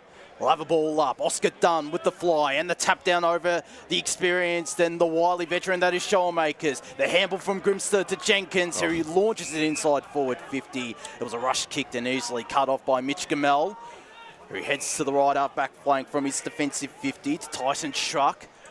Casey Demon will look to go long to centre wing broadcast side, right in front of us, where Smith will fly and almost take the grab uncontested. He's a good footballer, this Henry Smith. Got a lot of promise, as does Harry Isaacs, who goes backwards after taking the grab to the centre half back line, where Wilcox has a paddock in front of him. He goes to Badramov on the lead, took a strong contested grab. That's a good mark. On Cal Verrill as well, one of the, if not the best defender in this Premier Division this season. That's the former Heathmont, the former Montmorency man, goes inside 50 with a brilliant kick, and it's Adrian Kalkowski who takes the grab. Thought he had an option short, decides not to go with that and puts it on himself. Instead, he handballs it off. The flying shot will go to the goal square. Dunn will fly. Didn't get near it in the end, and will look to follow up, but it is the Hawks through McDonald who handballs it to Stainthorpe. Heads to the broadcast side wing where the strong grab was taken by Seth McDonald. Looking for options inboard, has an option short in Tate Scrivanis and an option over the top. He instead goes lateral. Jaworski has this footy here between wing and half forward for Vermont on the broadcast side. We'll go down the line with the kick. Scrivanos, the main man in the pack, nearly took the grab. It's Dunn who's going to be rewarded instead. The young gun standing tall so far in ruck. Finds Wilson as the easy handball option. That was a poor kick, but lucky for Vermont, they won't be punished for it. The quarter time siren has gone at Jubilee Park. It is the qualifying final Premier Division action. It's Rowville 2-2-14 to Vermont. Just the two behinds, two goal kickers. Lockie Wind potentially out of action, has kicked a single, and Anthony Brolick as well. We will return to you after this break for the second quarter of footy action. As Sarah opened her best friend Jackie's wedding invitation, she was overcome with a wave of emotion. While her two young boys wrestled on the floor, tears of happiness rolled down Sarah's cheeks as she saw the words she'd been longing to see. Please note, this wedding will be a child-free event. Well, Sarah, looks like we're off to Eastland for a new frock and some heels. Let's book in that babysitter. For all of life's little moments, there's Eastland. Eastland. Live real. Sprained your ankle, bursting through the banner? Broke a finger, high-fiving the ruckman? Or did you run into the goal post again? For bumps, breaks or bleeds, be seen sooner, close to home at Knox Private 24/7 Emergency Department. The preferred provider of emergency care to the Eastern Football Netball League, you'll generally experience shorter wait times. You don't need private health, but there is an out-of-pocket fee. Be seen sooner, close to home at Knox Private 24/7 Emergency Department, 262 Mountain Highway, Wanturna. Do you feel good about your bank? Because there is a bank you can feel good about. They share their profits to fund big community projects, small community clubs, and vital emergency services. They've given $250 million to help Australian communities thrive. They have all the products and tech you expect from a big bank, with service you don't. It's Bendigo Bank. Feel good about who you bank with. Try Bendigo. Search bendigobank.com.au or search Bendigo Bank near me. The one thing that puts a smile on my face is my kids. The sun shining through the clouds even in winter absolutely puts the biggest smile on my face. Seeing delicious food on the table ready for me when I get home. One thing that always puts a smile on my face is seeing my family. The thing that puts a smile on my face every time is really good music. Just the simple pleasures in life. Be remembered for the greatest moments in your life. Find out more at tobinbrothers.com.au. Tobin Brothers Funerals, celebrating lives. At Yarra Valley Water, we know reducing your shower time, or show time, to 4 minutes can save you an average of $200 a year on water and energy bills. Shower shorter. Save water. Authorised by the Victorian Government, 1 Treasury Place, Melbourne. Sprained your ankle, bursting through the banner? For bumps, breaks or bleeds, be seen sooner, close to home at Knox Private 24/7 Emergency Department. You'll generally experience shorter wait times. Knox Private 24/7 Emergency, 262 Mountain Highway, Wanturna. You are listening to Radio Eastern FM 98.1. With live and exclusive coverage of the EFNL football season. Bringing you the match of the day with score updates from all divisions. And now we cross to our commentary team for the Radio Eastern 98.1 Match of the Day coverage. Welcome back to Jubilee Park, Premier Division qualifying final out here between Rowville and Vermont. And it is the Hawks, 2-2-14, leading Vermont 2 behinds after the opening term of action out here at the fantastic Jubilee Park and the packed Jubilee Park as well. With Josh Ward here alongside Jared Beanland, Wayne Brasher, Emily Mackay. We've got Ben Moore and Smith down on ground level, who I believe is at the Vermont huddle, and we'll cross down to him shortly with Matt Adolph. Before we do, we'll go around the grounds and we'll start with Division 1 as we might go down boundary side now. Just down. And I'll get Matt for you very shortly, but I just wanted to give an update on Lachlan Wine. Walked over to the Rowville bench at quarter time. Look, sorry, you're cutting a little bit in and out there, BWS, at the moment. We'll try you again. We might try you again, BWS. Right. Well, space, is that better? Yeah, is that better there? That's better, yeah. I'll try not to move. I'll stick one arm in the... Lachlan Wind, heavily iced ankle at the moment. Now, they tried to strap it for about 15 minutes, and I kept seeing him ending up and then propping back down again. It is heavily iced. I don't think he's coming back on at this stage, by the look of it. Ice means off. That's most likely. That is an injury management rule. Should be off. That's a massive blow for Rowville. As we'll go down to you once again shortly to hear what Matt Adolph has to say. But we'll go around the grounds. Mitcham in the second semi-final against North Ringwood in Division 1. They lead 27-15 in that contest out of Toowoomba Reserve. So another good start for the Tigers. In the Division 2 second semi-final, Surrey Park 2 straight 12 lead Templestowe 139 out at Walker Park. And then in the Division 3 preliminary final, it's the Basin 139 leading Upper Ferntree Gully 2 behinds. And of course, we've got the 2 women's grand finals taking place at the moment. For those that might have missed it was in Division 5, Upper Ferntree Gully who won the flag. Wanturna South in Division 4. North Ringwood Red won the Division 3 flag with a 36-22 victory. Currently in the Division 2 game, it is Montrose and Heathmont all square at 1 straight 6 apiece. In that game, out at Mulgrave Reserve, the Division 1 flag was won by Bourne in a convincing fashion as well, 73-7 out at H.A. Parker Reserve. And in the Premier Division contest, it is Park Orchards 1-5-11 leading Baronia, yet to score in that contest. So the Sharks starting off well as they look to complete the three-peat. If they did, they'd be only the second side in the senior women's competition to do so. And in the top 3 grades as well, which would be all the more impressive as we await the Vermont huddle. Wayne Brasher, Emily Mackay, your thoughts on that first quarter and what the Eagles need to do to get on top of the contest in the second? Well, look, I think Vermont can count their lucky stars. They're only 2 goals down at quarter time. I thought they got overwhelmed early, and Rowville were putting unbelievable pressure on Vermont's ball carrier, on Vermont, so much so that Vermont were finding it very hard to get it out of their back 50, and even when they did, they were unable to hit a target, even moving further up on the ground. But from about the 20-minute mark, and it just seemed like that when Wind went off the ground, Rowville were forced to playing a different type of game plan, which they needed to adjust to. And I think that allowed Vermont a little bit of time to gain their composure and get back into the contest, even though it didn't show it on the scoreboard. They probably dominated the inside 50 possession for about the last 6 or 7 minutes, Em. Yeah, the last 5 minutes they started to just get a little bit more movement, but I'm pretty concerned with probably the amount of players that are flooding that back line and that inability to be able to transition out. We'll go down to the boundary. Ben Moore and Smith with Matt Adolph. Yeah, down here with Matt Adolph. Matt, it was a high-pressure first quarter, but your boys really stepped up to that. What was the message to them at quarter time? We just got to use the whole ground. I reckon we were playing down long down the line a fair bit. If we've got to shift the ball laterally and then get it open side, I think we get enough looks. But if we keep playing into their hands by going long down the line, I think it's going to be a long day for us. But we just got to keep changing angles. Lachlan's gone off for the rest of the game. How does that change your makeup across the back line? Oh, look, he's a quality player, but we've still got a job to do with. They've got another 21 other players that are really good quality. So just because one bloke's down, he's not going to win the game for him. So we just got to stick to task. All the best in the second term and the rest of the game. Thank you, mate. There to Ben Moore and Smith. Jared Beanland to get us underway in the second quarter of action out here at Jubilee Park. The challenge is there for Vermont. Can they switch gears this term and try and find some goals? Edwards, his handball was disrupted. They didn't get the clearance, did Rowville. It's out to Vermont now.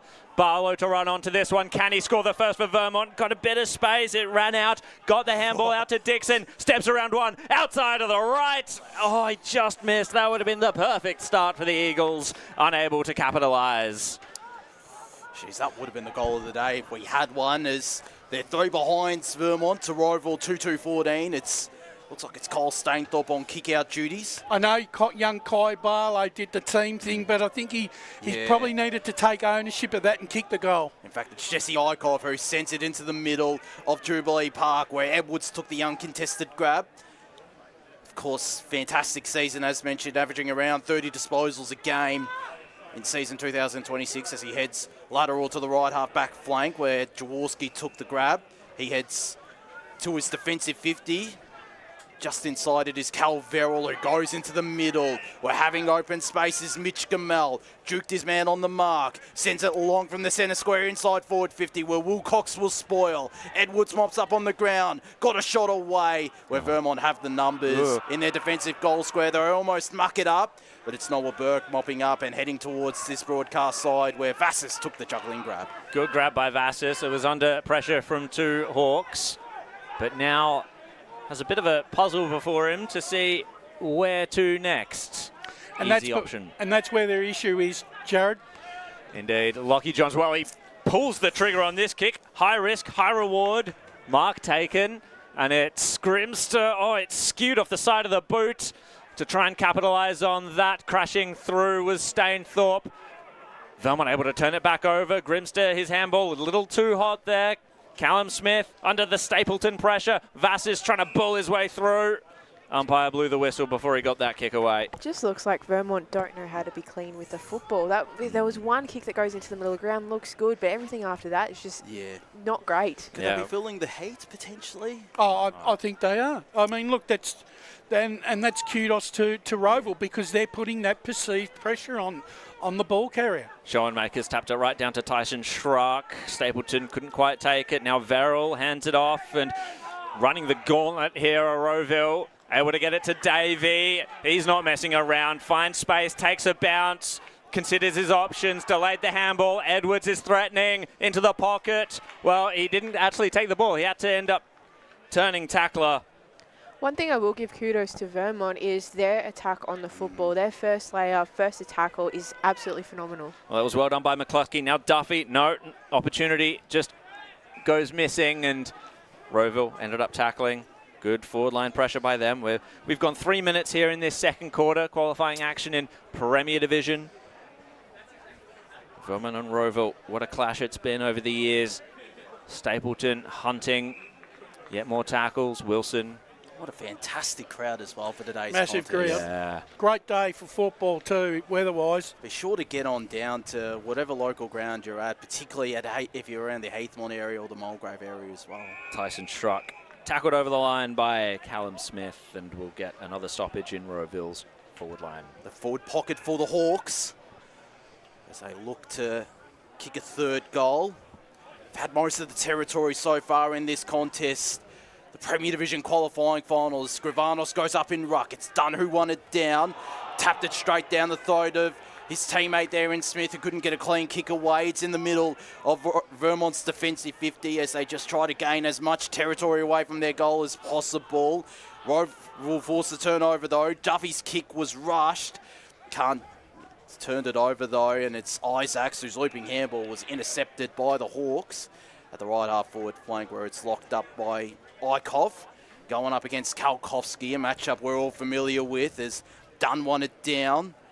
There is Kalkowski, who can't burrow his way through. It's the Hawks who get clean possession from the stoppage, but the kick was interfered with by Smith, who garnished the possession in the McCluskey direction, who was tackled immediately by Tyson Schruck.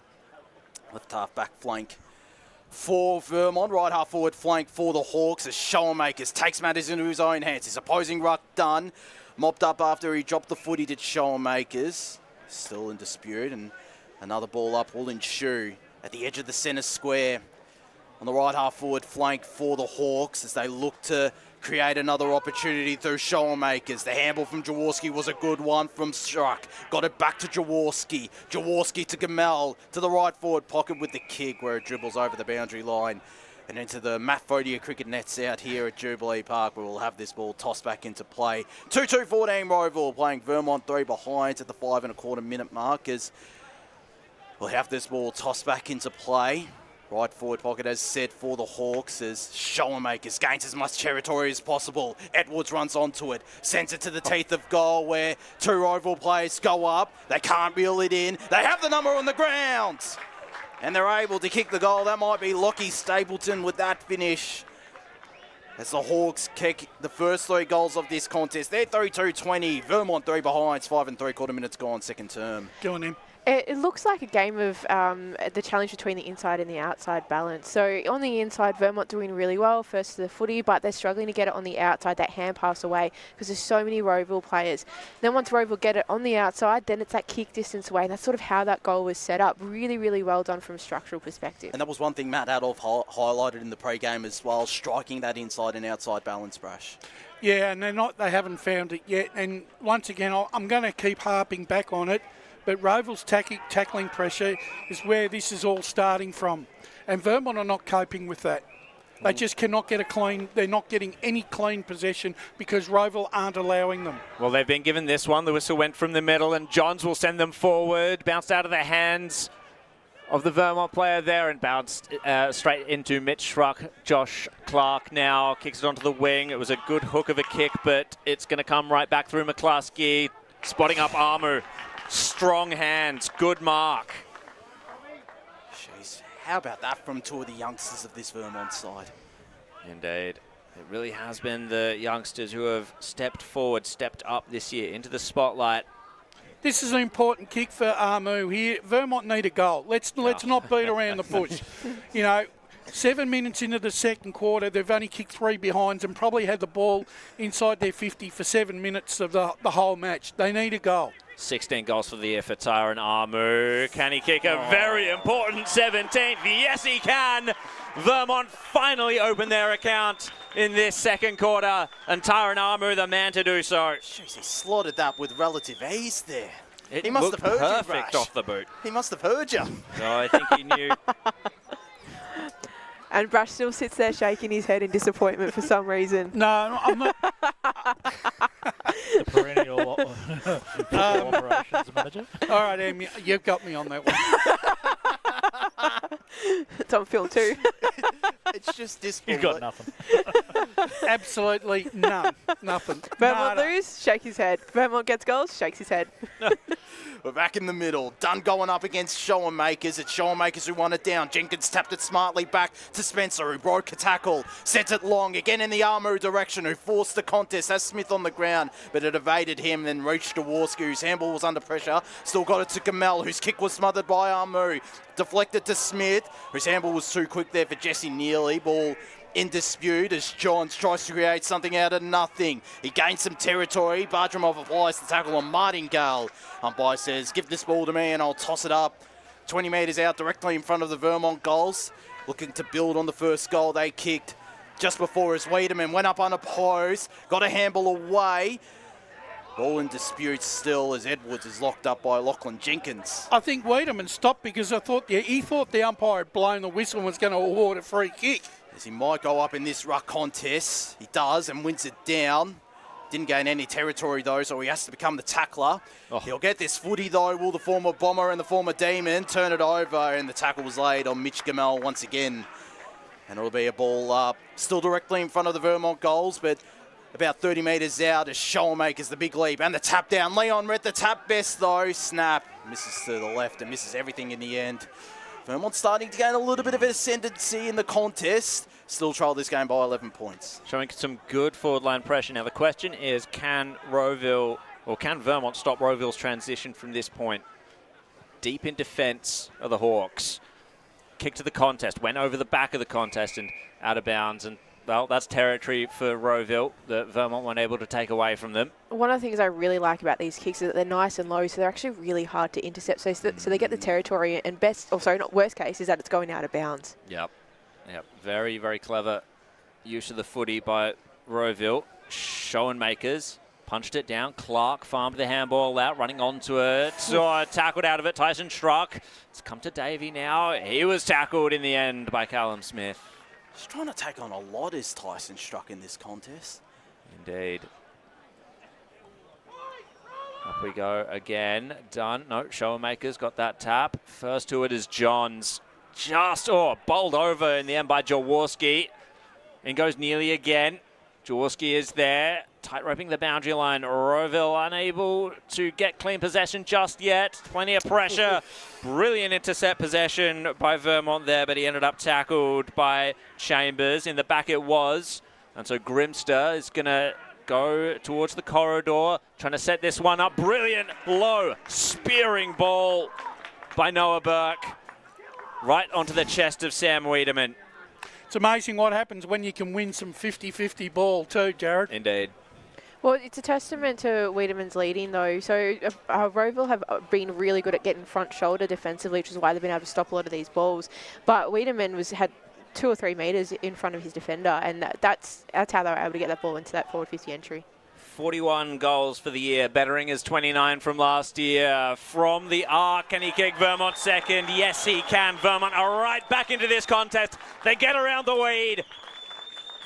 And just an update, there's no head shake from Brash at the moment, so he may be a happy man with the 2 goals from Vermont. Well, I actually am. I'm finding it, I'm a little bit nonplussed at the moment because for the amount of possession and dominance that Rowville have, for Vermont to only be 5 points behind, I think I'm a bit happy about that. Nonplussed, that's a new word. do we reintroduce the word of the day segment once again? No, let's not.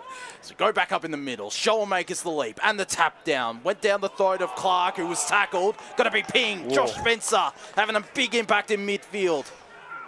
An exciting young prospect, along with many of these Vermont players. Heads to the left forward pocket where Wiedemann was on a lead. The strong grab taken, though, by Jesse Eichhoff. Boy, has he been good today. That was brilliant use of the body before the ball got anywhere near the contest. Just buffeted his opponent out of the way. Right back pockets. Goes short to his defensive goal square where Verrill heads to the left half-back flank. Davey went up against two and is going to get a holding free kick. Will they pay the advantage? Because Coughlin got a handle away, they won't. And it's the wily veteran, Matt Davey. Senior game number 256 today as his kick was interfered with by Armour. He's around this footy, but Struck got it away. And he turned it over in the middle of Jubilee Park to Riley Askew, who looks in his defensive 50, where he's got an option loose, and McCluskey, one of the key players in this Vermont defensive side, as his kick will be turned over here. Clark a short ball. In fact, that was Verrill of the Will variety to Blake Chambers. He'll be looking to have a bit more of an impact in this game. The St Kilda listed, VFL listed player. Heads into the middle where Mitch Schruck is unopposed. Will send it long with that cannon of a boot of his. Oh, good mark. McDonald forced the contest, and it was a really good mark by Noah Burke, who heads towards this broadcast side where Kalkowski will crash the pack and bring it to ground in favour of the Eagles. Henry Smith chips it over the top because Armour is loose right in front of us on centre wing. Goes to the right half forward flank with a chipping kick to Lachlan Jenkins. Has Wiedemann deep up against Calvarell. He has an option deeper though. He hits in that direction. And it's a good grab from Cooper Leon, who could go back and give potentially the Eagles the lead or reduce their deficit at least to 4 points. Former old Carey Grammarian has an option loose, and it's Adrian Kalkowski who chips it over the top to Kai Barlow, who elects to not to run into an open goal, but will go back and potentially snap this through. Former Wanty South player wheels around now and kicks the goal. And that passage of play is salt in the wound for Rowville. How they had those players spare is absolutely shocking. It's really actually not something I would have expected to see from the Rowville defence, who are usually really great at communicating, usually have the numbers back, usually player on player. Looks like they've been shaken up a little bit, Brash. What do you reckon? Yeah, because like to allow 3 possessions within 5 metres, it is very They're having a nice little chat down there about how that happened. That shouldn't have happened. It shouldn't have, but it does, and it will continue to do so if they choose. Well, we'll see what those... All of a sudden, there's been a transition in the game, and Vermont have hit a bit of a purple patch in the last 7 minutes. Well, the boys in purple in the purple patch is done. Wrestles it to ground. Good kick away by Spencer. Higher one inside forward 50. Well set up, though, was Rowville for that one. Mark taken by Gamel. Hits up Clark. And a low chip, I should say, to Mitch Schruck. As Rowville try to load up again. Can they wrest momentum back from Vermont? High kick to half forward. Great punch, but a whistle's gone. It's going to go the way of Vermont. And it's Wilson. Done some nice things in this second quarter, Wilson. Indeed. Goes wider still. And Vermont will try and pick their way through. This is what they perhaps had trouble with throughout the game. Matt Adolph said at quarter time that maybe switching and going laterally would be the option. Lockie Johns. Very hard for them to do that. Rowville set up so well in the middle of the ground, covering that kick away at all angles. So down the line it'll be. There are the mark as well. It's out in the full, in fact. And this is where we're going to see a lot of really slow play because there's just not a lot of options there. Jesse Eichhoff under the scoreboard that reads a 1-point lead to Vermont. Time ticking away in this second quarter. Eichhoff gives his opponent the step, keeps it low. Great grab there by Scrivenos.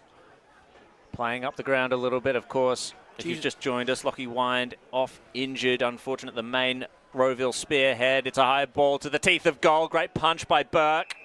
Whistle's gone as the ball bounced loose. Free kick to Vermont. Lucas Vassis. He's done some really good things this game. Chips it out to left half back. Spencer was the option. High ball onto the wing. It's mostly Rowville there, but out the back was Kalkowski. Got the handball backwards, and now Lockie John scythes through the middle of Jubilee Park, and what an option that was. Cooper Leon in an acre of space. That was absolutely impressive vision. He had to go through a couple of Rowville players to see that, and the kick was executed perfectly. What is it you say about Lockie Johns normally, Brash? Oh, he can hit a jam 10 over 50 metres, mate. He's got the eye of a dead fish, I'll tell you. It normally does. I don't even know what that means. I'll tell you off the air. Do you still get jam in tins these days? Cooper Leon, 13 goals for the year. Can he slot one home for Vermont? They continue to consummate their momentum. And they go 7 points up now. I can tell you who that whistle is too. Who is it? It's one of our long-time supporters, Ange Miller. Al, we're not affiliated with any clubs here. No. Rash, thank you very much. But I can just tell, I know that whistle like nobody's business. Oh, they're up and about, the Vermont faithful, as we'll go down to Benmore and Smith on the boundary. Yeah, you really sense a different confidence shift down here, and Vermont really starting to move that ball through the middle and switching it across. They've been held up on that far side a lot. Here they go again. Smith got it to Dixon, the stand-in skipper from outside the arc. It'll fall short and drift to the right. I think what we're seeing here is Vermont are really good at winning that centre bounce. They're really good at winning that first tap. And this is the result of that. The transition that Rowville are generally known for, they're not able to execute that because of the pressure they're under right now. Rowville, have they gone into their shells a little bit? Low chipping ball to Verrill from the kick out. Now finds Edwards. Picking their way through the Vermont zone. Now straight into the centre of the ground. Stapleton had to be strong with his hands there, and was. Kicks it out wider. Davey provided the option. They're working their way down the ground. Mark taken by Chambers. He looks up, says, "Where's Wind?" No, steps around his opponent. No Wind, of course. Tapped out of the hands of Burke. Oh, opportunistic goal by Verrill as it came to ground in Rowville's forward line. They get one back, and the margin's been cut back to 2 points. There's a bit happening as well. And it's gotten willing. Yeah, this is what I like to see. Let's get into it, boys. This is what I like seeing. That's smart heads-up play, though, as we go down to Benmore and Smith on the boundary. Yeah, a little bit of argy-bargy, but what was impressive that time by Rowville, what they've done for the whole game so far is use the far side of the ground. They needed to change it up. Vermont were well aware of that at quarter time, that they were hogging that side of the ground. They've been able to adjust their game plan towards that. This time you see Rowville finally change something up, and bang, they kick a goal. Fantastic. Yeah, that is very true, and makes it a little bit easier for us as well, but it is still a crucial goal for Rowville to stem the tide heading into time on, as umpire blows a whistle. There might be a yellow card coming out. Is it It's going to be a free kick in back to Vermont from the centre stoppage. It's Tyrone Imu who sends it long and high in the Wiedemann direction. Might have given away a holding free kick. He has to Cal Verrill. As he goes to the left back pocket, where Schruck took the uncontested grab. A brilliant left foot kick, nearly laced out Edwards, but the good hands there from Lucas Vassis, and the tackle laid by the Eagles, who get themselves at 25. Jenkins looked to take the advantage, but it'll be called back as Verrill slaps it over. Instead, I think it might be the stand-in skipper. It's still going to be a Vermont free kick.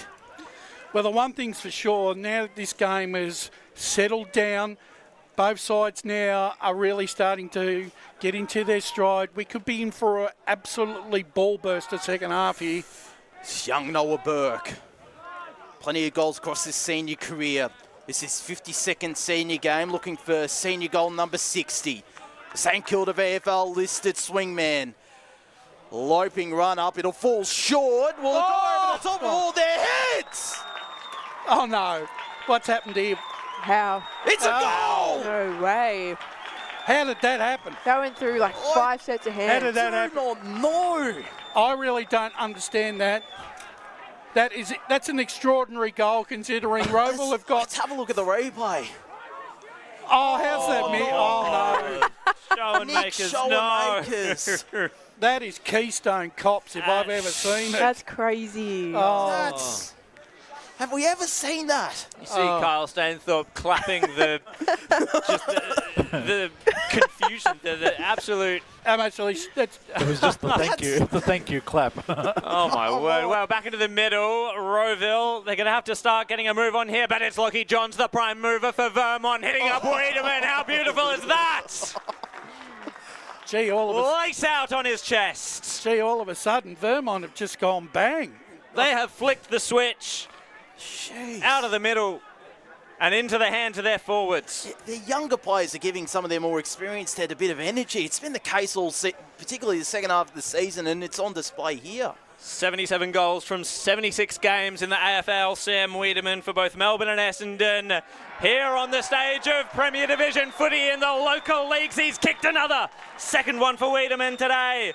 And Vermont pull further ahead by 14 points. Well, I'm actually, like I said, I am absolutely flabbergasted by this this second quarter. It's unbelievable. They've kicked 6 goals, and they've kicked 6 of the last 7 goals this game of Vermont. It's unbelievable footy they're producing at the moment. They've just taken control of the midfield, and all of a sudden, the young Vermont players are running on top of the ground, and Rowville are struggling with that. So we go back up in the middle. Shoalmakers and done. It's Shoalmakers the tap down. Brolicks back into midfield. Willed the kick away, which is turned over to the Eagles. The mark taken by Riley Askew, who's had some good moments in this term. Heads to the left back pocket where Wilson took an unopposed grab. Former Eastern Ranger as well. Still in his defensive 50. Looked backwards, then looked forwards, and he elects to go the latter because he's got Lucas Vassis on a lead. Had a bit of an impact as well as one of the leaders of this Vermont side. Heads long with the kick to centre wing, broad far side, where Shoalmakers took the uncontested intercept grab, handled it over the top immediately to Mitch Schruck, who has open space in front of him, decides not to take advantage of it. Instead with the kick, which is cut off by Noah Burke, who looks into the middle. It was a dangerous kick, risk and reward. It's done there to help Grimster out, who's tackled immediately by Blake Chambers, and it's a free kick. The tide's starting to turn out here at Jubilee Park. Actually, there's one bloke, and we haven't spoken about him, but I reckon he's done a magnificent job in the ruck so far. He's actually negated Shoalmakers' impact on the contest. As Barlow got it at the right half back flank, send it to the wing with the kick on the broadcast side, where it's picked up by the Hawks. Edwards a lace out kick to Verrill. Heads backwards into the middle where Jaworski dances his way out of trouble. Chipped it over the top because he's got to play it loose, and Tyson Schruck decides not to gain too much territory. Still got to kick away to Clark. Receives this ball back to Schruck. Sets off for home! With a great finish, Tyson Schruck to make it an 8-point ball game once again. 5-2-32 to Vermont 6-4-40. Starting to open up out here at Jubilee Park. And that's what BWS was saying just before about, when Rowville can open the game up, they're getting really, really good looks in, and they're opening up the defence of Vermont. So that was a really great play, and that's the kind of Rowville style football that we really do like to see. The push through on the second effort was what was required. Absolutely. And that's usually they have 3 or 4 players running that, and I haven't seen that this quarter. It's been quite stagnant, and they're relying on that more long down the line kind of kick. So it's good to see them sort of returning to their roots and the way that they should be playing football. A Rowville goal against the grain as we are really building to a hell of a game here as Lockie Johns once again out of the middle. Will the mark be taken? Wiedemann gets it on the bounce, snap towards the goal square. Cooper Leon into his awaiting arms. Their biggest challenge is going to be getting through whatever's happening in the middle here. Let's go BWS. Just very quickly, Tommy Grimster's come off with the blood rule, blood nose. Okay, well, thank you very much for that. Cooper Leon will slot this, surely. Yes, he does.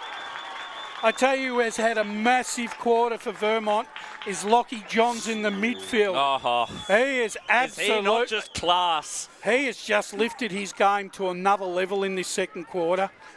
Second goal of the quarter for Cooper Leon.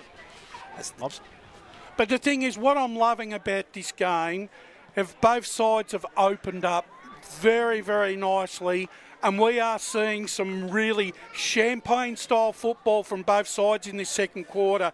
Both sides are giving it, and we're loving it.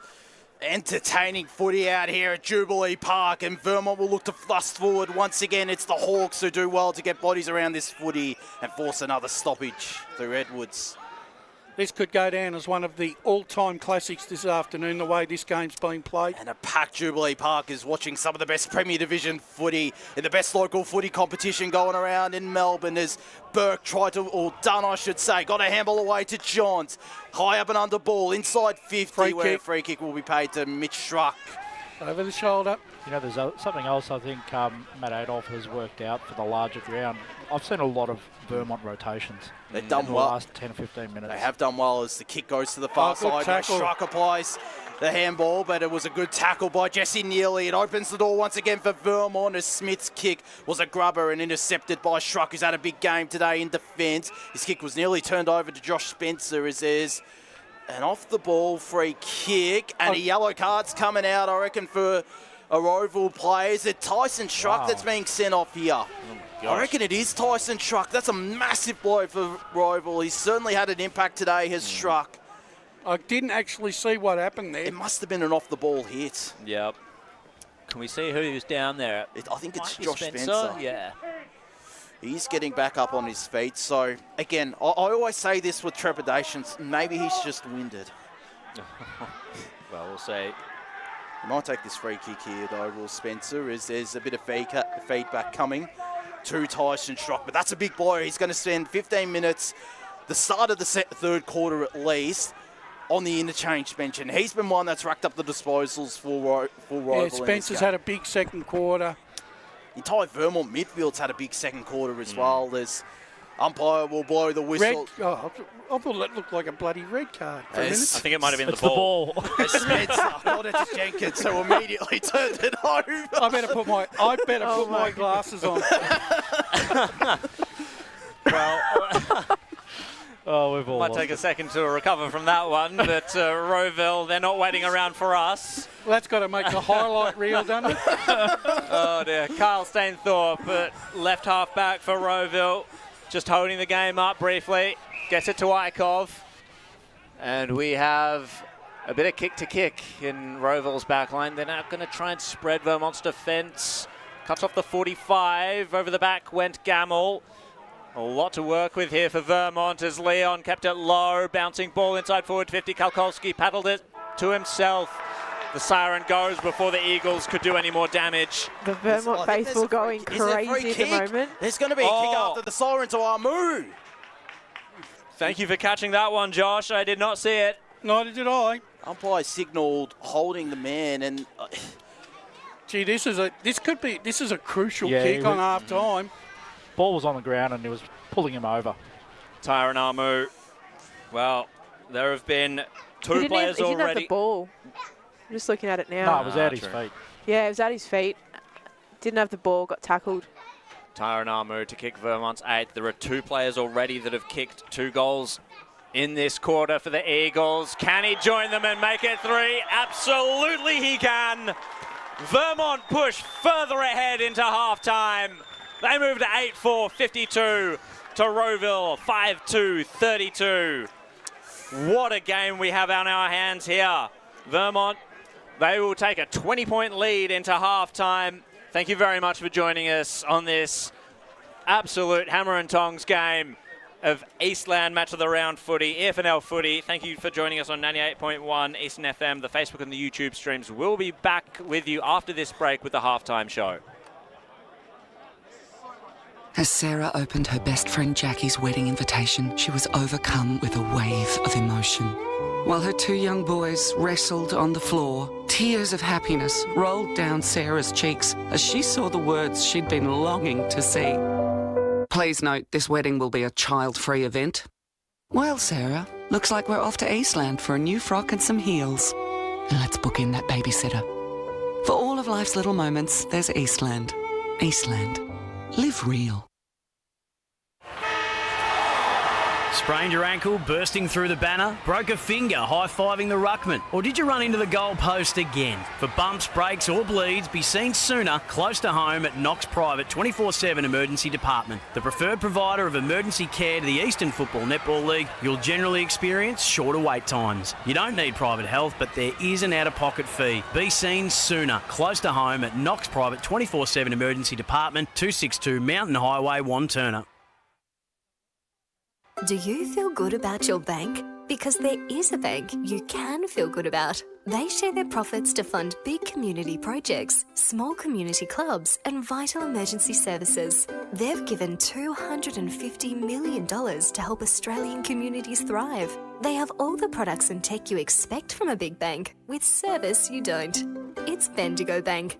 Feel good about who you bank with. Try Bendigo. Search bendigobank.com.au or search Bendigo Bank near me. The superpower I'd love for a day is to fly. If I could have a superpower for a day, it would be to time travel so I could go back and see how life was when my parents were young and stuff like that. Be mind reading. It's always good to know what other people are thinking. At Tobin Brothers Funerals, their superpower is always providing compassionate care to families at their absolute time of need. Get to know the team at tobinbrothers.com.au. Tobin Brothers Funerals, celebrating lives. Do you want to study at the #1 sports science school worldwide? Study sport at Deakin and benefit from the most advanced sports facilities available, from running tracks to biomechanics labs, and decked out gyms to a climate chamber. Deakin have what you need to graduate ahead of the pack. Discover endless opportunities in sports science by visiting deakin.edu.au/sport. Deakin, proud sponsors of the EFNL. You are listening to Radio Eastern FM 98.1. With live and exclusive coverage of the EFNL football season, bringing you the match of the day with score updates from all divisions. And now we cross to our commentary team for the Radio Eastern 98.1 match of the day coverage.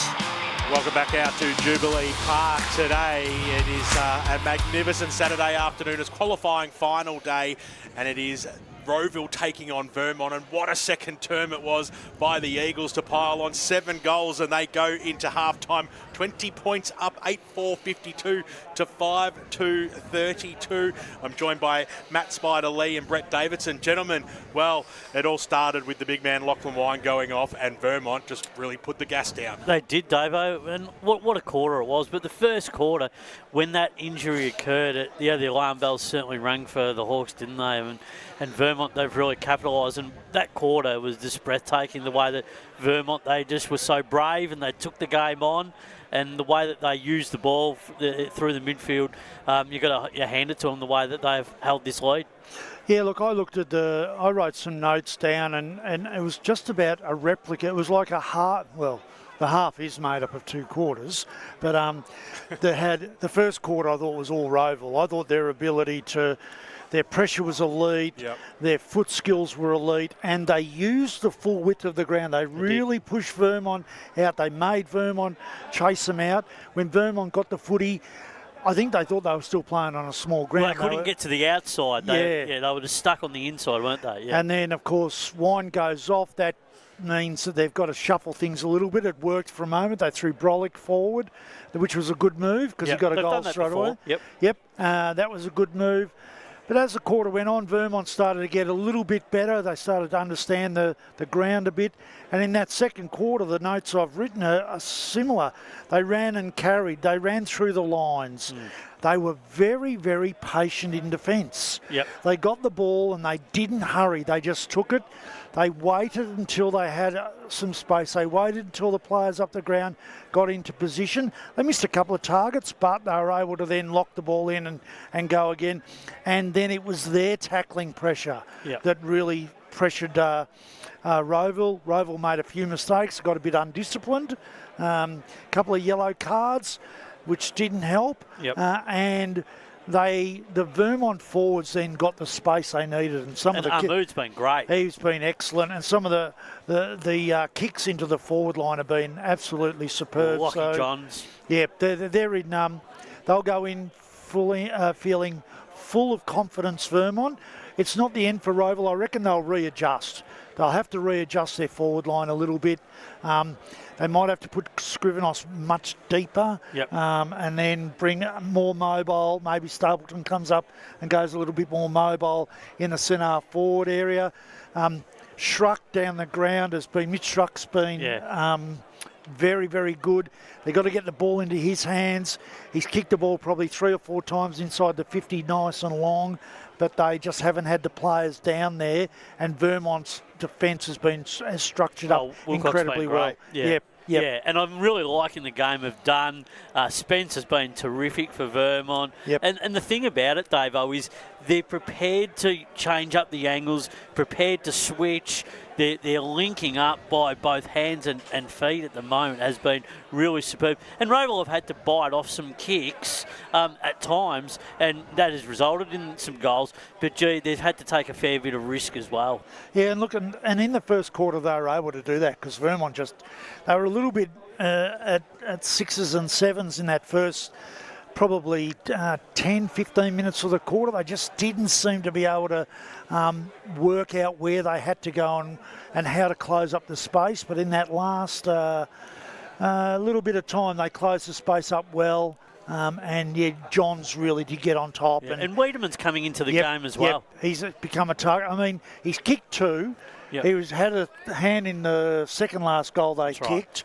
So he's really become valuable. So you got him and Armu really putting the Rowville defence under a lot of pressure. I think Rowville became way too predictable, and what was called out by Matt Adolph at quarter time was that they were forcing Vermont to use that far side of the ground as much as possible, and what he asked his side to do was to change things up, start trying to go laterally, break over to this grandstand side, don't just bomb it long, and they took some risks and they came off, where I think Rowville need to come out and really readjust the way that they're going to approach this second half, because they've been playing really predictable football in that first half. Yeah, they need to change up the lanes and the patterns, the running patterns. It just at the moment, they sometimes are just going predictable, just down the line. They've got to be a bit more prepared to switch it up a little bit, take a little bit more risk, a bit more daring through the midfield there, Davo and BWS, and see how they go. The other thing that's going to be interesting, and I have been noticing, I've been watching players coming off the ground. I think it's going to get down to who can last the longest, because players coming off the ground at the moment are looking a little bit cooked. They've been gassed. There's been a lot of running. There hasn't been a lot of intense running. Hasn't been a lot of stoppage. Hasn't been a lot of ball in. It's the ball's going up and down the ground pretty quickly.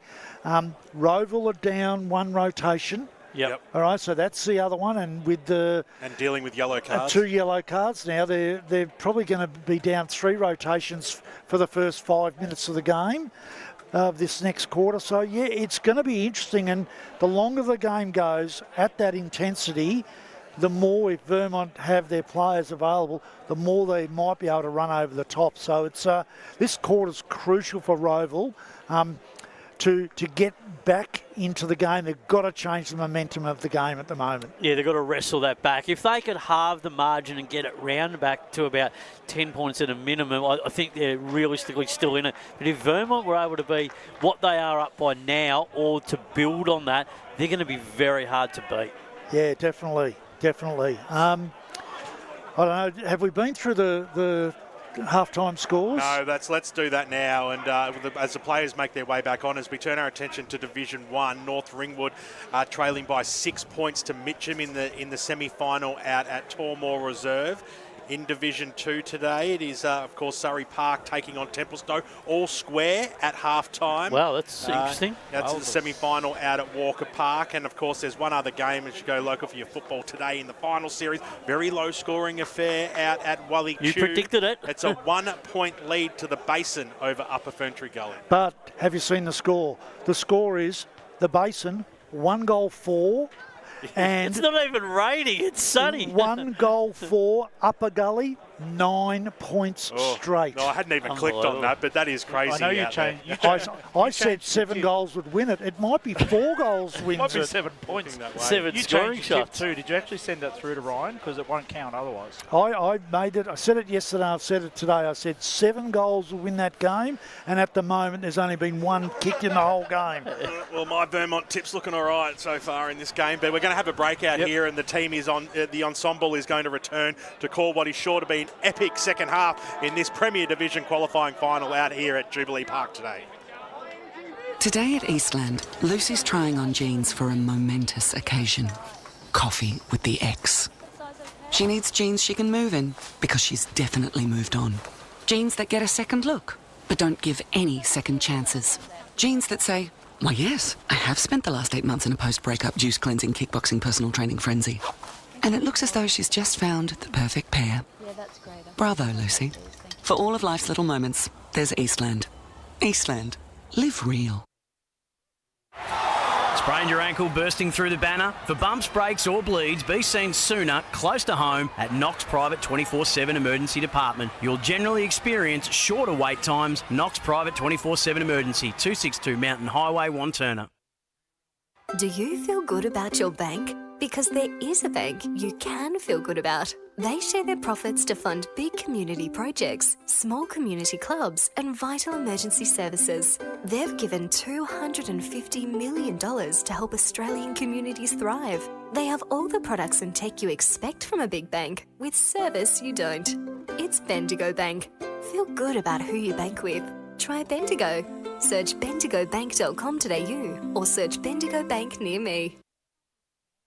The one thing that puts a smile on my face is my kids. The sun shining through the clouds, even in winter, absolutely puts the biggest smile on my face. Seeing delicious food on the table ready for me when I get home. One thing that always puts a smile on my face is seeing my family. The thing that puts a smile on my face every time is really good music. Just the simple pleasures in life. Be remembered for the greatest moments in your life. Find out more at tobinbrothers.com.au. Tobin Brothers Funerals, celebrating lives. There are only 3 things that should be flushed down your toilet. Pee, poo and paper. Some wet wipes and antibacterial wipes say that you can flush them, but you can't. They clog up the toilet and pipes, causing expensive blockages. Save yourself a truckload of trouble. Put your wet wipes in the bin. To learn more, head to the Yarra Valley Water website, yvw.com.au/wet-wipes. Hi, Dylan Dow from the Baroni Football Netball Club here. When I need to grab a quick coffee or a bite to eat, I'm popping into Eastland. Eastland's more than a shopping centre. They support a range of community organisations and have been a major partner of the EFNL since 2018. Cheers, Eastland. You are listening to Radio Eastern FM 98.1. With live and exclusive coverage of the EFNL football season, bringing you the match of the day with score updates from all divisions. And now we cross to our commentary team for the Radio Eastern 98.1 Match of the Day coverage. Welcome back to Jubilee Park for the Eastland match of the round. Premier Division qualifying final, and it is Vermont 8-4-52 leading Rowville 5-2-32. Josh Wood here alongside Jared Beanland, Brian Brasher, Emily Mackay and Ben Warren Smith down on the boundary. We're just about to start the second half of action out here in front of a packed Jubilee Park as umpire takes one final look across the board. Can the Eagles build on an 8-goal second term, or will Rowville, as the champion side they are, find a way back as they look to push further closer to a grand final? Jared Beanland to get us underway. Don't go anywhere because we've got a barnstormer of a game on offer here today. Coughlin received the handball from the Rowville clearance, sends it forward for Rowville's first attack of the quarter, and Seth McDonald was taken high. So he could have a shot here from outside the arc. Will he back himself? Yet to kick one today, Seth McDonald. Looks like he is lining up to take a shot here. 24 goals for the year for the young man.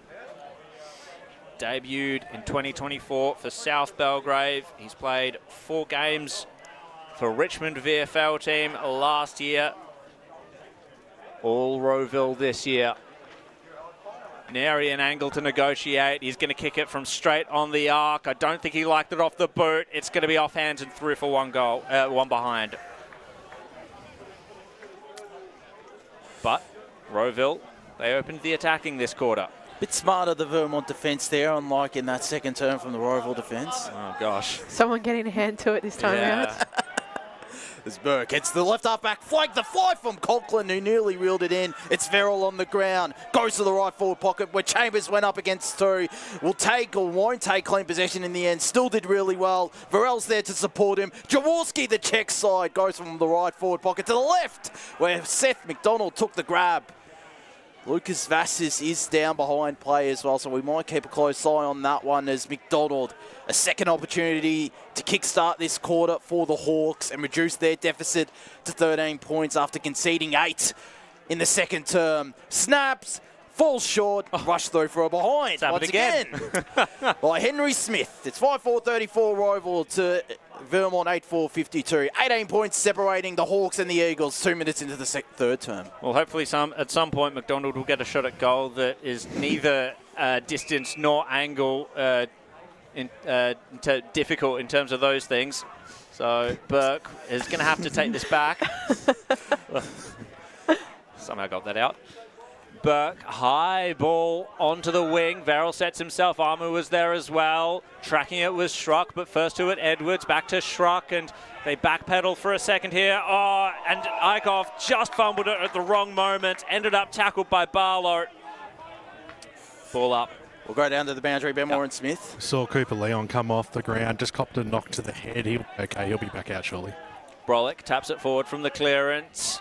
But Vermont able to find Askew. Ended up tackled by Chambers. Whistle's gone. We'll have a ball up. 18-point lead in the hands of Vermont at the moment. Dunn tapped it behind him to Vassis. Wrapped up. Yet another contest on the wing. Schoenmaker's got the tap this time, escaping the stoppage was done, gets the clearance and the kick inside forward 50. Wiedemann in a wrestle, sees it bounce in front of him. Coming back for reinforcement, the Rowville players. Now it's Duffy, hands it to Verrill. Trying the exit on this near side. Jaworski just juggled it to himself, had a bit of time and space to fling the handball out, but Henry Smith was right there. Short kick to Kalkowski. Vermont to load up once more. The handball was just a little too cold, but Spencer was good enough. Surrounded by 4 Hawks, but squeezed the handball out. Askew's kick was marked spectacularly by Bajramov. Ayan Bajramov looks like he's going to load up to try and put Vermont's first home for the quarter. It looks like it's going to be a free kick the way of Rowville, however, and the umpire has no sense of theatre whatsoever as Martin Gale took it and gave it to Eichhoff. Goes loping in his defensive 50 and clearing it now from the left back pocket where Gamble will get himself a free kick after he was interfered with that mark. Left half back flank for the Hawks as he looks into the corridor. Has an option in Jaden Martingale, which he decides to ignore. Goes an even more threatening kick. Risk and reward for both the Hawks and the Eagles as many Eagles crush the pack. Coughlin's there on the ground. Can't take clean possession. Could have got a holding the man free kick. Ball in dispute as the Eagles look to clear the congestion. It's Bajramov getting a handball away. Smith around this as well, as is Coughlin who applies the tackle. Well, pull it up, umpire. Settle this stalemate in the middle of Jubilee Park, which will be contested by Schoenmakers and Dunn, as Dunn stole it away from Schoenmakers, dished it off to Jenkins. Jenkins, a chipping ball, was a good one to Grimster between wing and half back for the Eagles. Hasberg calling for it. It was too late in the end from Grimster. He goes down the line. The kick should be cut off here, and it is by Nick Schoenmakers, who handles it immediately to Schruck. From the left half back flank to centre wing where Clark juked his man on the mark. Got it inside 50 to a lead. And it's Seth McDonald. Can it be third time the charm for Seth? I'm surprised that we finally got a really nice, decent forward 50 entry, especially with Wind being injured. I was seeing a lot of the balls just being bombed in. So to actually hit a target, Vermont are flooding their numbers back. So it's always going to be generally a 3-on-2 or a 4-on-2. So it's really, really good eyes there. McDonald from directly in front, straight over the goal umpire's hat. And it is indeed third time the charm for Seth. As Rowville now trail by 2 straight kicks. 6-4-40 to Vermont 8-4-52. They're on the board first in this third term. Well, it's a good response by Rowville. They had to kick the first goal in the second half. They'd be very happy with that. They had to wait a few. They had to wait 7 minutes to get it. But you know, look, they've just regained their composure a little bit in this at the start of the third quarter. Will momentum remain in Rowville's favour? Will Vermont be able to take this out of the middle? Their clearance work in the second quarter was excellent. Lockie Johns at the forefront of that, of course, but I'm sure the Hawks will have something to say about that. Clark, Stapleton, Edwards, of course. Schoenmakers as well. Dunn read his tap and got tackled. In goes Schoenmakers again. It comes to Duffy. He works his way out of the contest. High ball inside forward 50. Burke flew. Isaacs out the back as well. Verrill there to challenge. Isaacs off the ground was good, but it's come straight back to Edwards. Low chipping ball. Finds no one. Burke in a wrestle and a tussle, and over the line he goes. Do you think part of the messaging for Rowville was to attack that footy within stoppage? They're doing a way better job of it now. Back into play. We'll see, indeed, whether that stoppage work continues. Bouncing ball. No clean possession for Dixon, wrapped up by 2 Hawks. 7.5 minutes gone in this second quarter. Eastland match of the round. Qualifying final action here from Jubilee Park. Vermont versus Rowville. A great rivalry that's been building over the years. Out of the stoppage, Johns, of course, tumbling ball inside into the corridor it went. Amu got the free kick.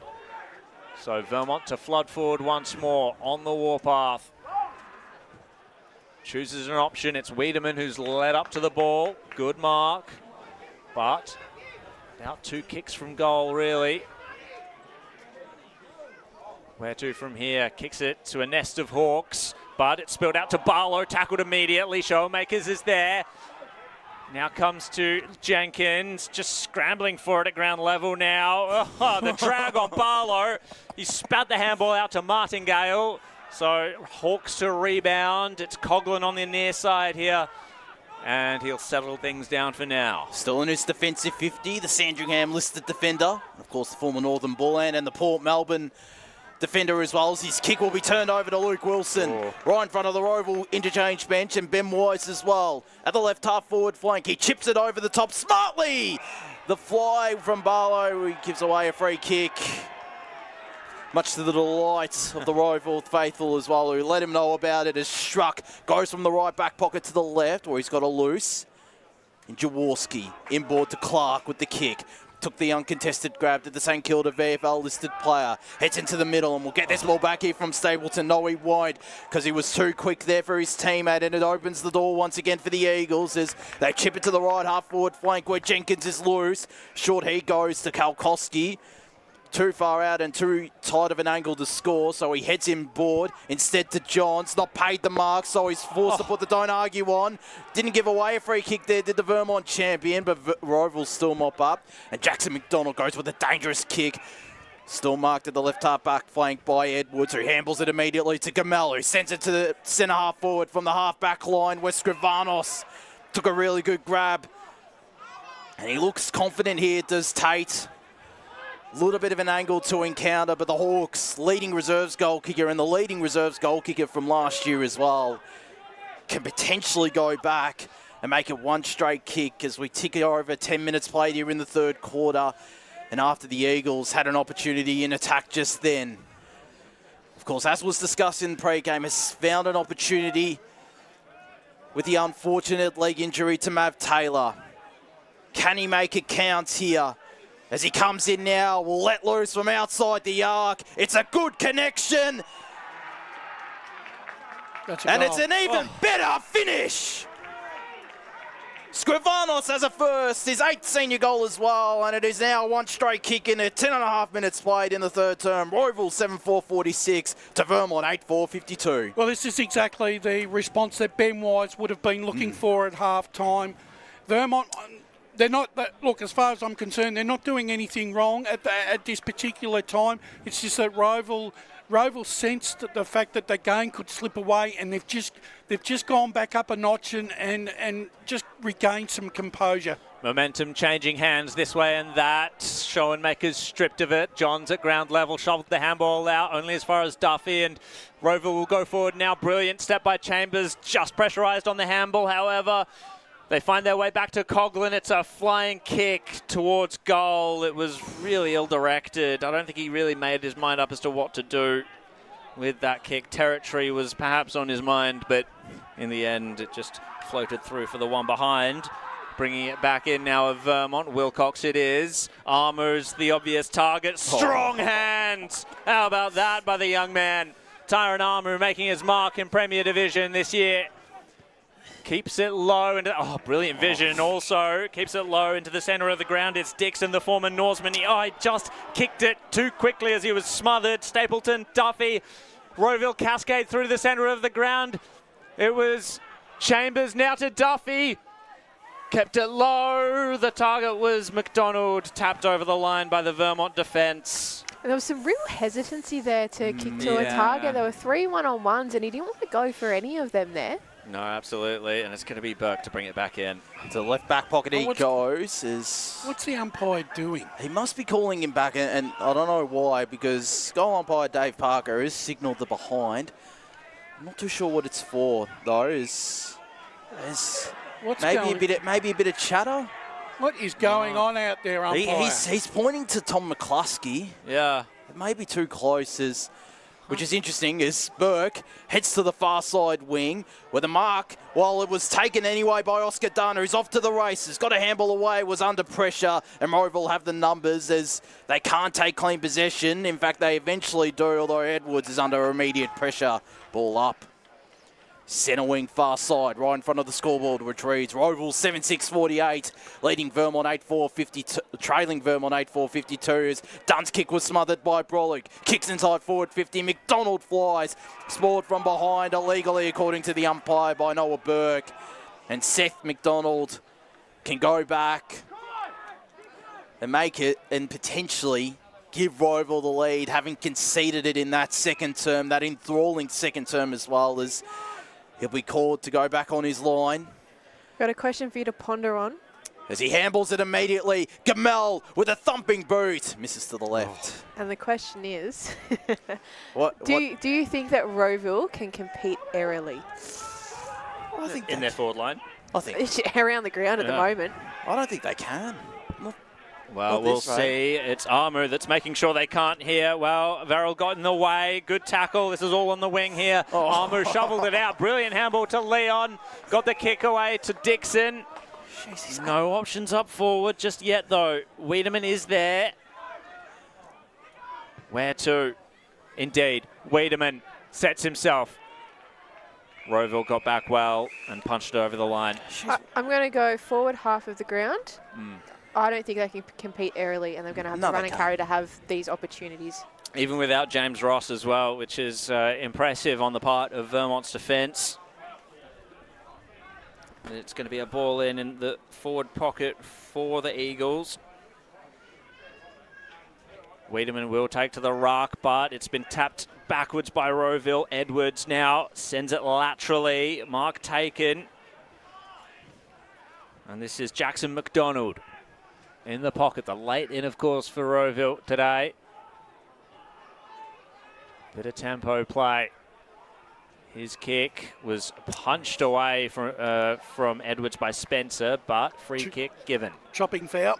So Tyler Edwards, what a year he's had for Rowville out of the middle. Chips it back. It was just dangerous. Verrill was contested, challenged in the contest by Kalkovsky. A whistle's gone. I think it's going to go the way of Verrill, though. Is it going back? That's interesting. Yeah. How is that not advantage?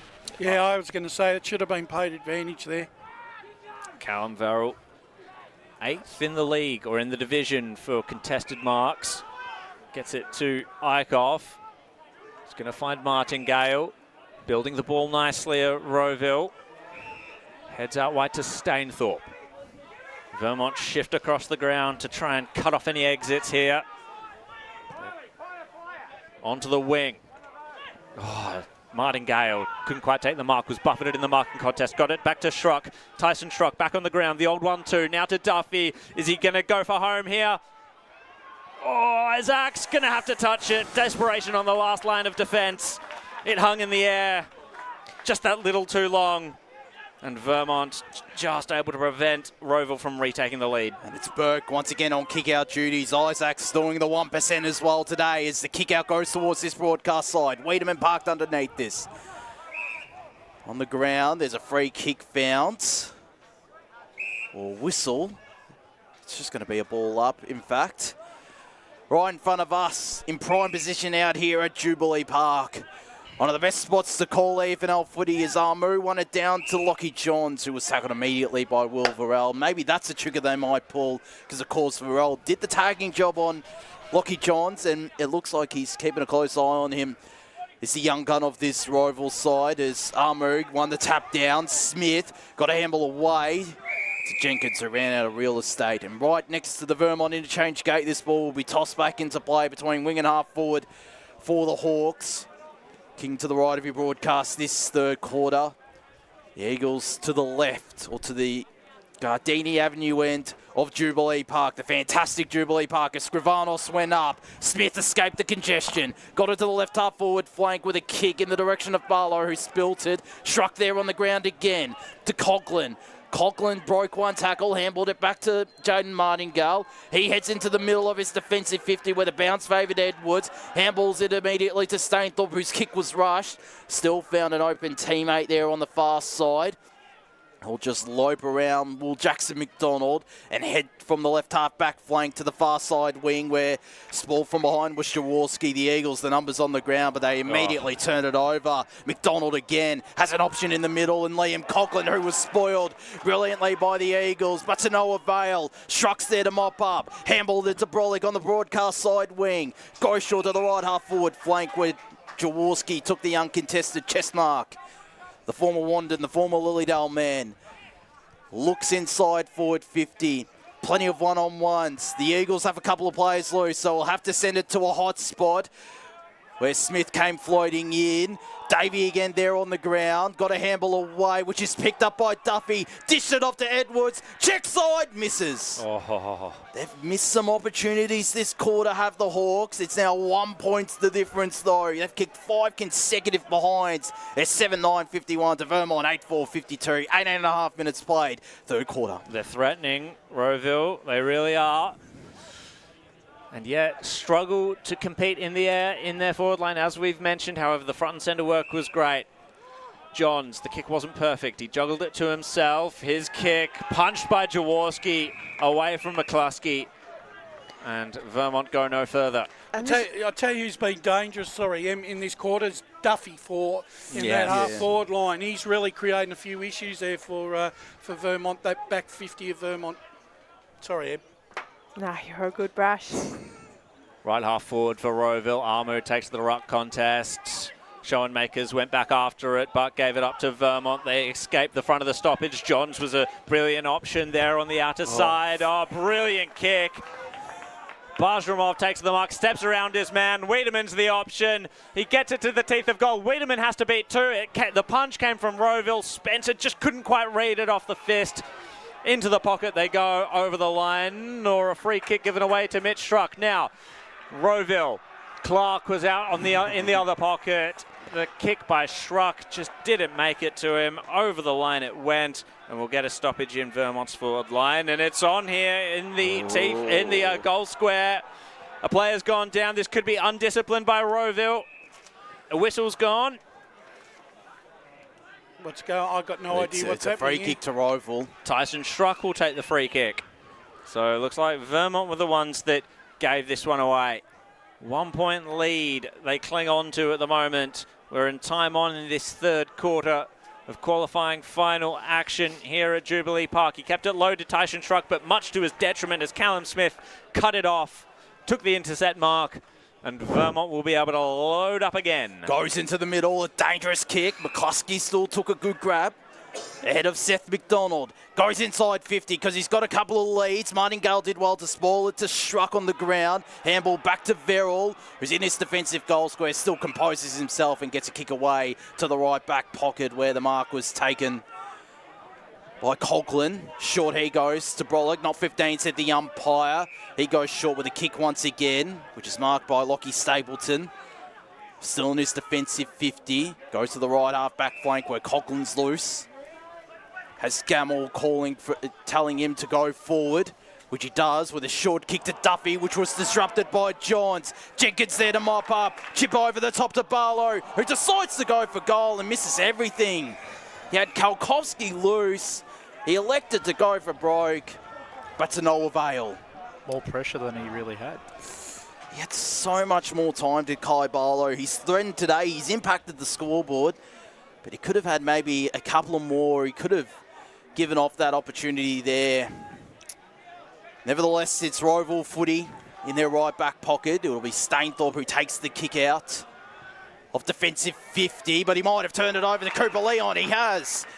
Left half forward flank, about 50 metres out from goal. Darting ball inside forward 50, intercepted by Cal Verrill. He's been important the last couple of minutes, Cal Verrill. Showing why he's one of the best defenders in this division as he goes to the left back pocket, where Chambers just sends it as far as he can. Between wing and half back now for the Hawks. They'll get a free kick to Jesse Eichhoff. Of course, as Jared mentioned, the best on ground in that 2023 premiership. He chips it over the top to centre wing, where Struck is off and racing, goes short to Stapleton. Still on the far side wing.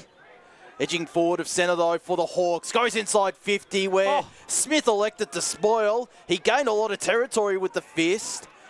And it's locked up in the middle of Jubilee Park. And it's 1 point the difference still. 7-9-51. Rowville plays Vermont 8-4-52. Contest at centre half forward for Rowville. It's going to be locked up again as Josh Clark couldn't break free. What a game we have on our hands here. This is exactly what we were hoping for. Schoenmaker spits out the handball to Brolick. Kept it low. Diving mark by Davey. How good is that? Gee, that was really good there by Brolick. That is footy smarts at its best. You see some goals that are something from nothing. That was a mark that was something from nothing. That was a piece of play created from nothing. That's Anthony Brolick at his absolute very best. And that's Matty Davey winding back the clock as well. Indeed. Well, he's kicked 11 goals for the year. Not close to his personal best of 31 in 2022, but he can make a huge impact here if he can put Rowville in front. Yes. And he's done just that. They get around Matty Davey, the veteran of Rowville. He stands up once more when his team most needs him. So I'm wondering where the Rowville crowd is. I'm not hearing many. Where's Ray gone? Yeah, I was going to say, maybe we can hear Ray. Maybe we can hear Ray.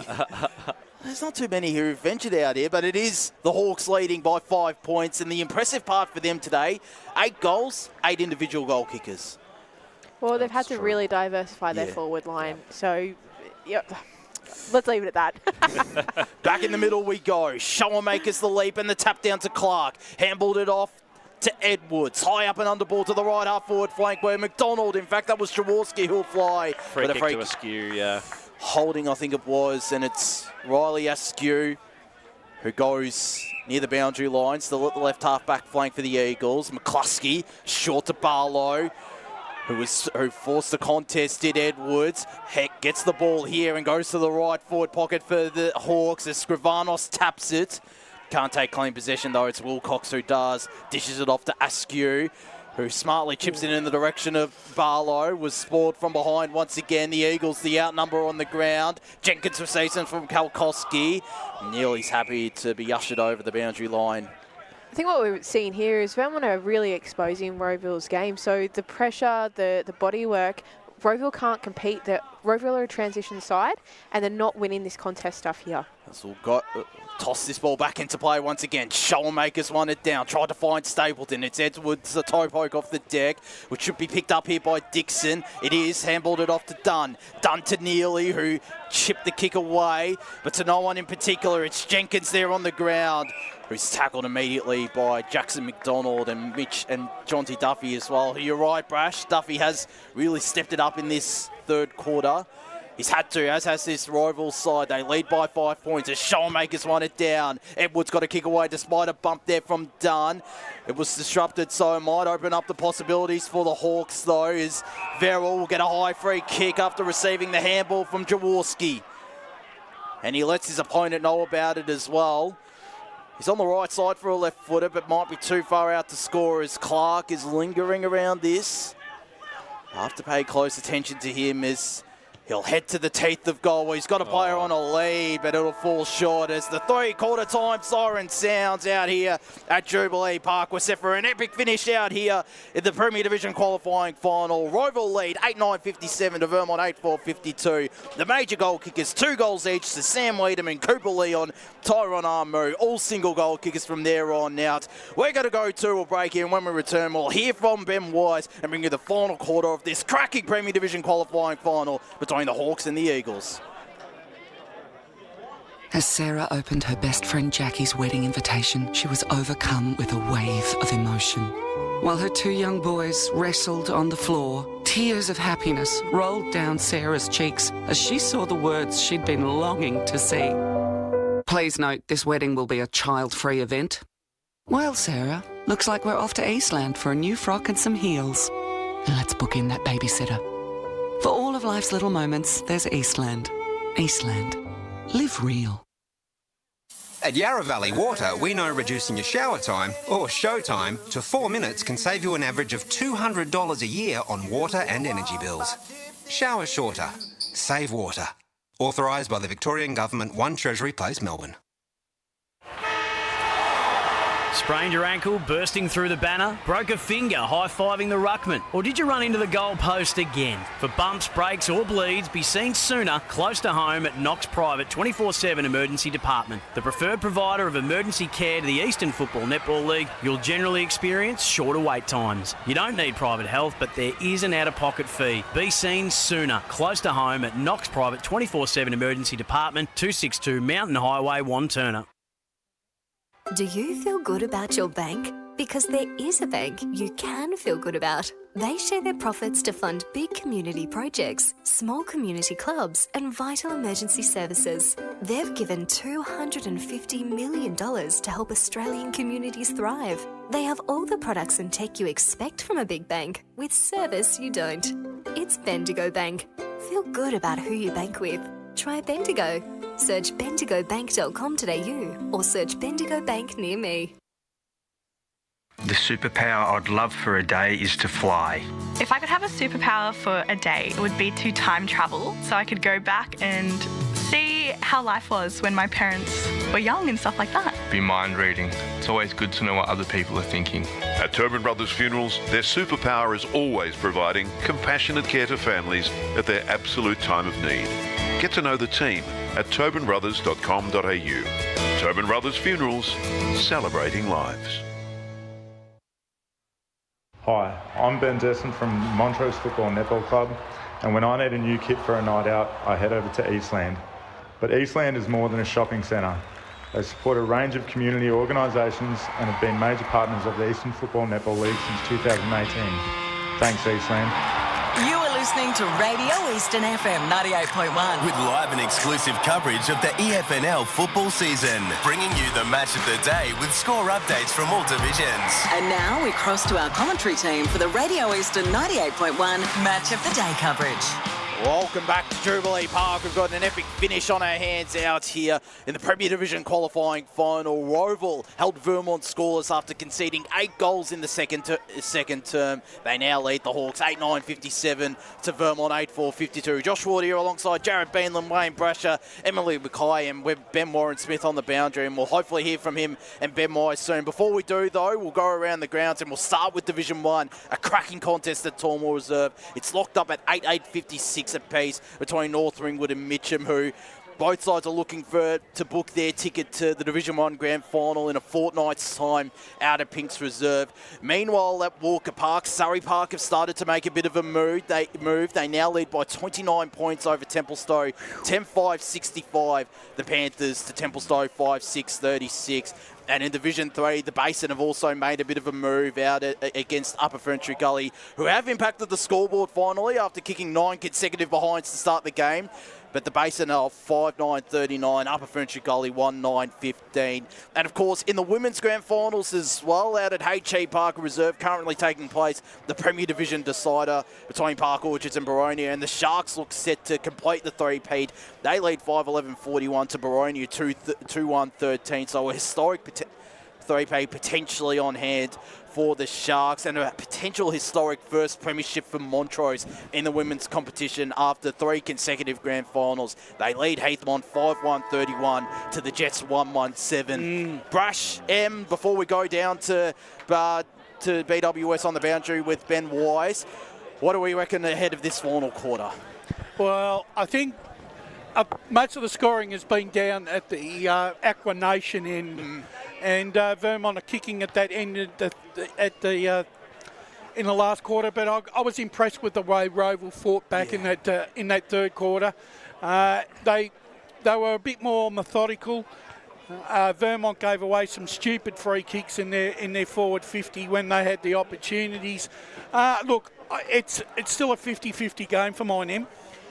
I think if Vermont can keep up the pressure, we've seen, as we mentioned, sort of in that last quarter, Rowville are really struggling to compete aerially, and they're really struggling to compete in contests on the ground as well. What they are doing well at is a one-on-one in the defensive 50, and then getting those quick, cheap, easy hand passes and kicks.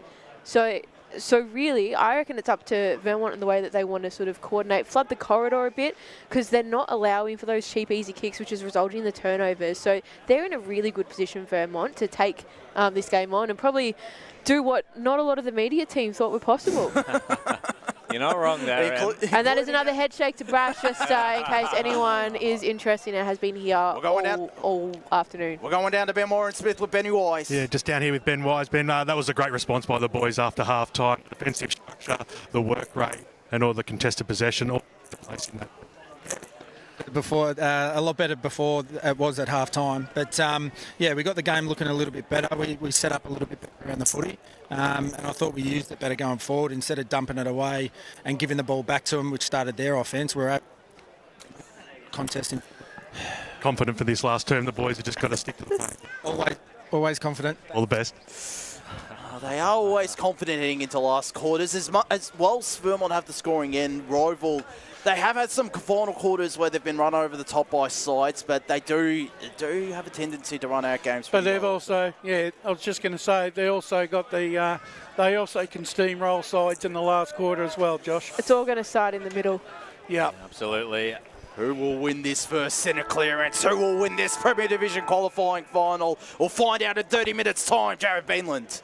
Up they go. Nick Showmaker's got the first tap down of the final quarter. Stapleton foraging for it. Just lost it a little bit there. Schrock wrapped up by 2. Not going anywhere. 5-point lead to Rowville coming into this final quarter, of course. Showmakers again gets the tap. It eludes everyone. Vermont the first back onto it. McCluskey now. And Jenkins onto the wing. Dixon went one-handed, held up by Gamble. Got away anyway. Stole the march. Amu or Wiedemann. Gee, that was really played well by Dixon. I actually thought he had no chance then of recovering the ball. I don't think a whole lot of people thought he had a chance there to deliver it like that to Sam Wiedemann. 2 goals in the second quarter to Sam Wiedemann. He can be their spearhead in this final quarter and going through into this final series as well for Vermont. Kicking towards the Vermont crowd. They will tell the tale if this kick is true. It is not. They remain silent for now as Vermont edge 1 point closer to regaining their lead. And it is Mitch Schruck looking to clear defensive 50 on this kick out. It was a smart pinpoint kick to Cole Stainthorpe. Still in his defensive 50. Has Jaworski on a lead, which he honours. And despite Johns' best efforts, still took the grab to the former Wandon man and chipped it with the left foot to Tyler Edwards. Handballs it to a running Clark on this broadcast side wing to the left half forward flank where Wilcox floats him from the side and took the intercept grab. There might be something here going for the Hawks. It is maybe an off-the-ball free kick to Seth McDonald, who goes lateral with the kick because he's got two players loose. One of those is Mitch Gamel, still in the centre square, but just outside the arc. Has a player loose, who takes the grab. And it is Will Varell who can go back and punish Vermont for their missed opportunity before. Yeah, a bit of lack of discipline there once again by Vermont.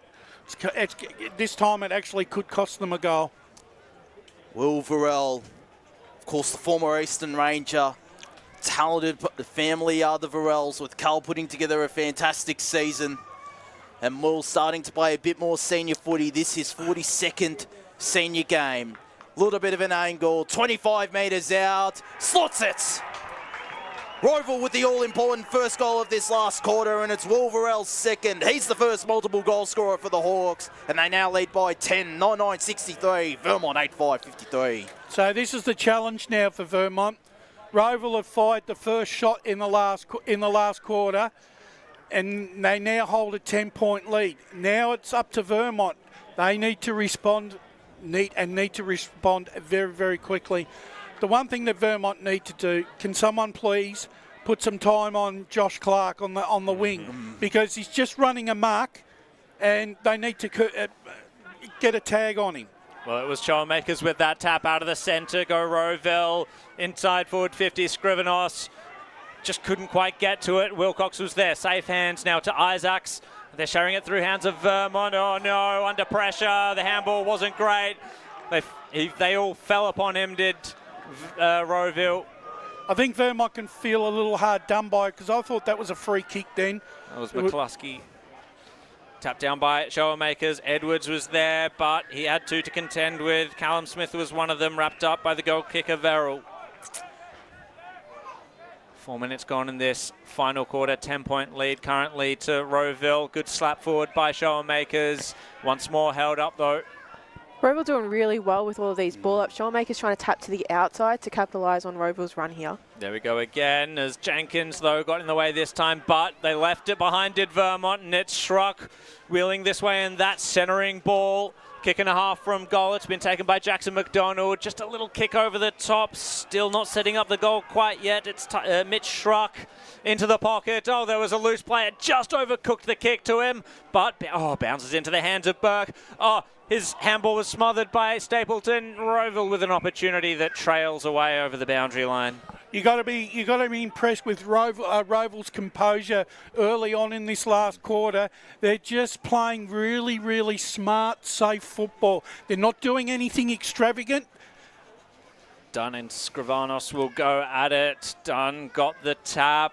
Rode by Grimster, tackled by Stapleton. They still escape, though, through Jenkins onto the wing. Showmakers has set himself up well. Has to lope after the ball. Wiedemann with plenty to contend with. Now Tyson Schruck onto the outside again. Go Rowville, and it was Stainthorpe. Hits up Clark. Held up briefly. Looking for options. Goes to Edwards. A good lead. Well presented. It was Jaworski. Still a little too far out to score. The Vermont Tools, they're going to set themselves up. Or is Jaworski going to go back and take the responsibility himself? It's going to be a long kick, but he's no stranger to goals. I said there was going to be a time in this game where Rowville were just going to seize the initiative. They have done so. Provided a great dynamic duo with Macaulay Beckwith a couple years ago. during Lilydale's leaner years. He can kick a goal. He's gone it from the arc. It's straight. It's true. Oh, not quite. Didn't quite have the distance. Vermont rush it over. Fair effort that from the Eagles as McCluskey on kick-out duties. They trail by 11 points as he goes short to Wilcox, gets it back to McCluskey in the right back pocket. Now to the broadcast side wing where Verrill spoils our move from behind and over the boundary line it goes. I think the young Vermont side have just gone back into their shell a little bit here. They're not playing with that dare and freedom that they did in the second half. Comes down to leaders like Dixon, like Johns to really step it up if they are to get over the line, as they will themselves forward, but not for long though. Gammel with the intercept possession has had a pretty decent game. Tries to find Clark on the broadcast side wing with a kick, but the boundary line beats him. And we'll have this ball tossed back into play. Centre wing broadcast side. Slightly forward of centre for the Hawks, who lead by 11 points and have had most of the attacking territory in this second half. What can Vermont do to turn the tide? It's done from behind. Got it to Smith. Handball was interfered with. Deflects to Dunn, who got a handball away. He was lucky the umpire blew the whistle. No, that could have looked like a throw. Yeah, that was a bit of a crow throw there by Dunn. Umpire was blindsided, but they still win a stoppage to the Eagles as Smith got his arms free. Got it to Dunn, who just burst through the stoppage. Couldn't get a clean kick away, but it still favours the Eagles. Kalkowski sends it high and long inside forward 50, where Verrill took the intercept grab. He stepped it up in this second half, heads to the right back pocket, where the mark is taken by Jackson McDonald. Chip kick over the top to Cole Stainthorpe. They just look to chip it around through the Hawks. The kick fell short of Martingale. Still had time to pick it up and compose himself, although the kick wasn't all that great. Still picked up by Stainthorpe, who goes to the far side half-back flank where it's intercepted by Burke. Looks to go immediately because he's got Jenkins loose. Was spoiled by Coughlin. Open the door though for the loose Vermont player who's going to run in and make it a 4-point ball game again. Adrian Kalkowski with the goal. He gets his first, and it's Vermont 9-5-59 to Rowville 9-10-64. 8.5 minutes played in this final term. Mitchell Schruck limping off. You know, it's sometimes it's just one little opportunity like that. Rowville have dominated the first 8 minutes of this third quarter, and just an inopportune bounce of the ball. Yep. And Vermont pounced on it, and they got the goal that brings them back into the contest. What can they do from clearance here, Vermont? They do have Johns and Dunn. Nearly tapped it to him. Showmaker's got the secondary tap. Callum Smith put his hand in the way of that Rowville handball. Clark works his way back onto it. Hits up Chambers, sharing it round. It's now Martingale, one-on-one with Davey. Oh, nearly a safe pair of hands. Just got it at the ground level. Shoveled the handball out. Martingale there for backup again. Vicious tackle by Grimster over the line. Gee, that's really good there by Grimster. That was a really, really good, solid tackle. You could just feel the intensity lift that little bit more as well, Jared. Yeah, you can see there's a bit more of a spring in the step of the Eagles. Their confidence bolstered by that last goal by Kolkovsky. Showmaker's lopes after his own tap. Tried to delay the handball to Chambers. Oh, just shrugged the tackle there. Brolick now received the handball, and Schrock is in a bit of open space. Finds the lateral kick as Rowville are on the warpath here. Bounces into the hands of McDonald, has time and space to wield the ball to effect, and that effect is Jaworski. Yeah, they just dropped off their opponent there, Vermont. That was once again really good hands by Brolick. Gee, the skipper's really stepped up with some clutch plays in this second half. Jordan Jaworski's had a sighter on the opposite side of the ground. This is not an easy kick for a right footer. It will not be an easy task here to put Rowville further in front. Sets it up. Oh, nearly. Just off hands. Oh, it's still in play. Duffy, did he get a boot to it? No, it was all touched. Oh, heart in your mouth stuff there for the Eagles as they desperately hold on in defence. Vermont to bring this one back in. Kluski on kick-out duties. One straight kick in it as he goes dangerous. Still found Johns. who went quiet in that third term, will look to step it up in the last as he heads with the kick to Badramov on the broadcast side wing. Picks it up off the ground. Was run down by Skrivanos. Pulled the tackle late in the end because it could have been a dangerous tackle there given away from him. But he did well, did the young forward for Rowville. He'll go up in this ruck contest and win it down against Dunn. It was Johns who was there, was tackled and spilled to Skrivanos. Stapleton, Edwards, Clark, struck with many handballs, and he gets the kick away to Tyson. Inside 50, the mark should be paid, it isn't. Duffy's on the ground, handballs to Jaworski. He's got Matt Davey loose in the goal square! And it's 2 straight kicks now. 11 and a half minutes played in this last term. Rowville 10-11-71 to Vermont 9-5-59. They nearly mucked it up, but they made it work, did the Hawks. Yeah, really good. Good hands and good poise there once again by Rowville. Just to create that little bit of space, Em. Yeah, just really great numbers running forward of the footy now. I think the confidence is there, so they're starting to believe that they can get the ball, and that's the result there. Vermont really have to figure out, like I said at the start of the quarter, how they're going to put the physical pressure on. Yeah, I just feel like like I said, they've gone back. I think Vermont have gone back into their shells a little bit. They're not attacking it like they did in that second quarter. This is the time of the year where quality stands out. Kick straight out of the contest by Clark. Dangerous times here for Vermont. Roved by Schruck.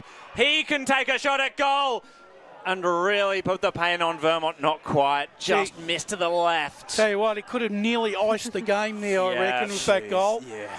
Well, it's still... We've only gone 12 and a half minutes in this final quarter. But they're just playing... I just think they're playing at the moment, Rowville.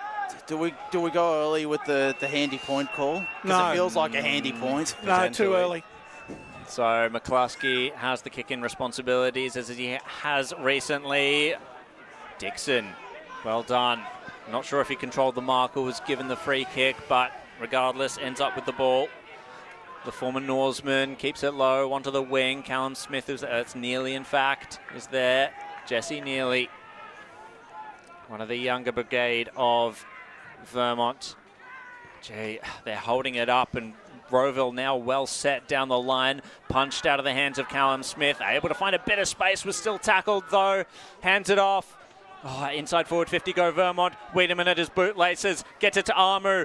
Everything's pressurised here. He was upended before he got the kick away, and now it's come to Rowville. The kick was marked by Clark. It was Jaworski who dropped back there to provide assistance, and now Clark can exit defence for the Hawks.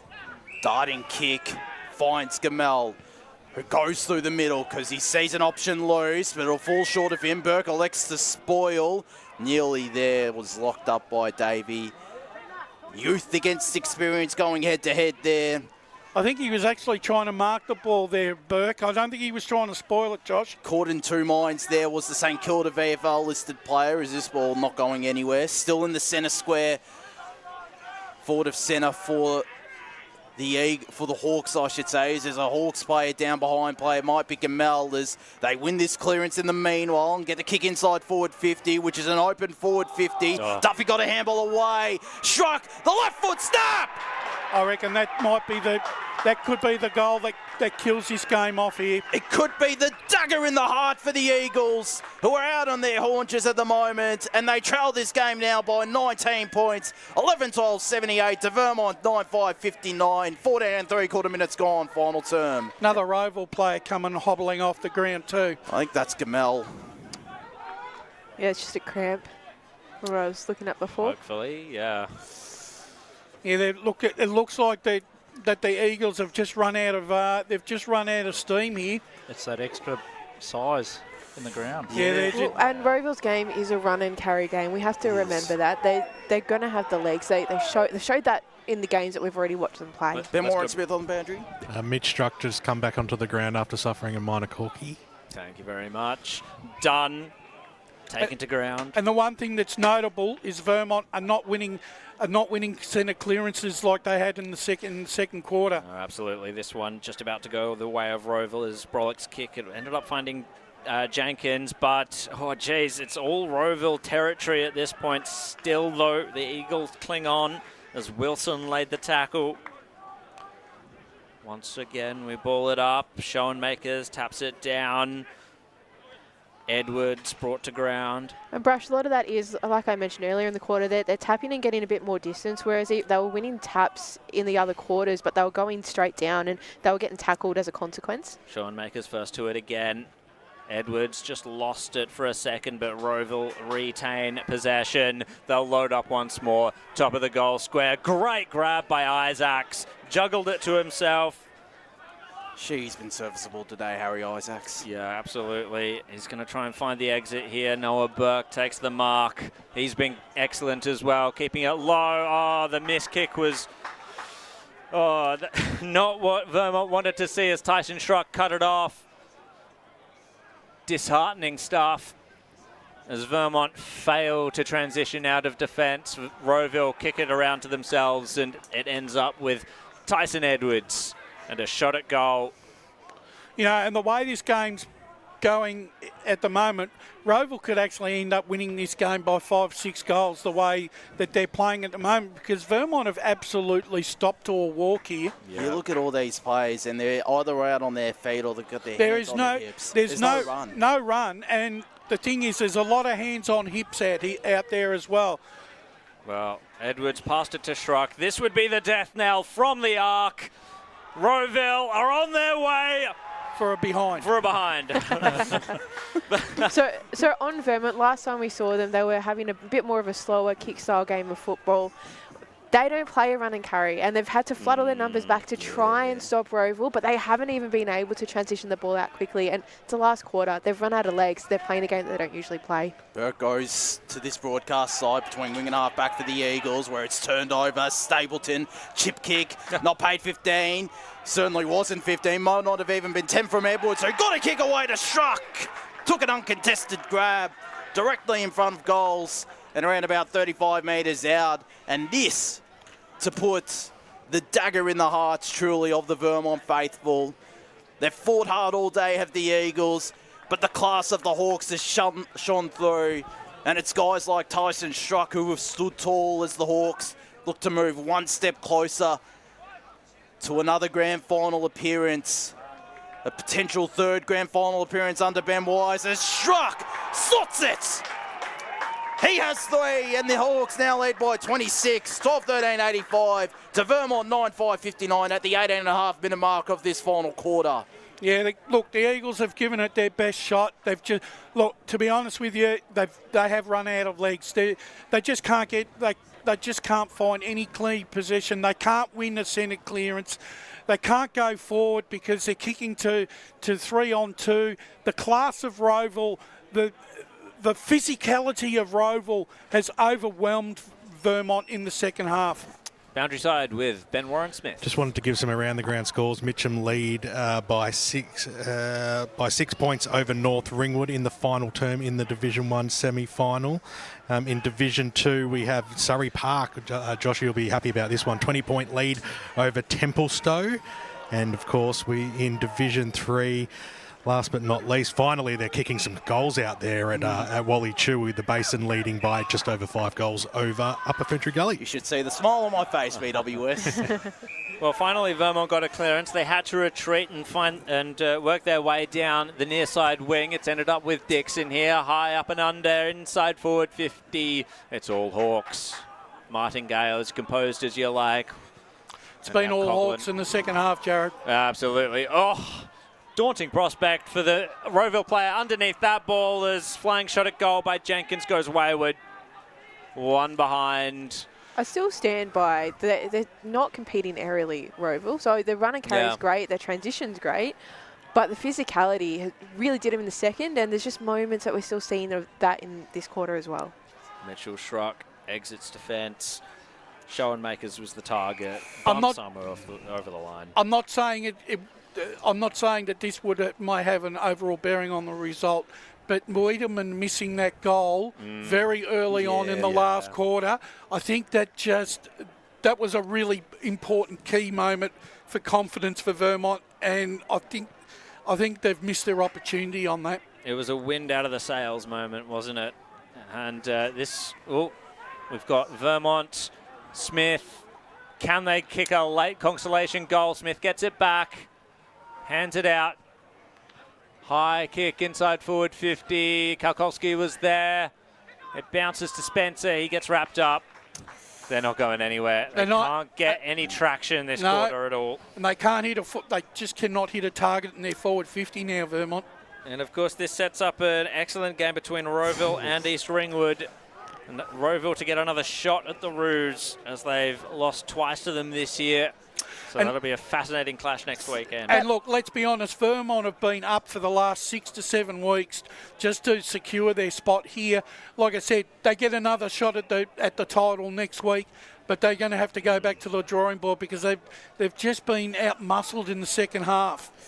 I'll have to play out at a WinFlack reserve against either Doncaster East or Blackburn, which we'll be covering tomorrow for the Eastland match of the round, as the Hawks kick it to the right half forward flank where it's intercepted by Tyrone Armu. Heads into the middle because he's got to play a loose. Ikov stripped him of it. Got a handball away to Chambers. Streaming inside forward 50. Then going backwards with the handball as well to Mitch Struck. Kicks it to the hot spot where plenty of players are now surrounding this footy, mainly in purple and gold.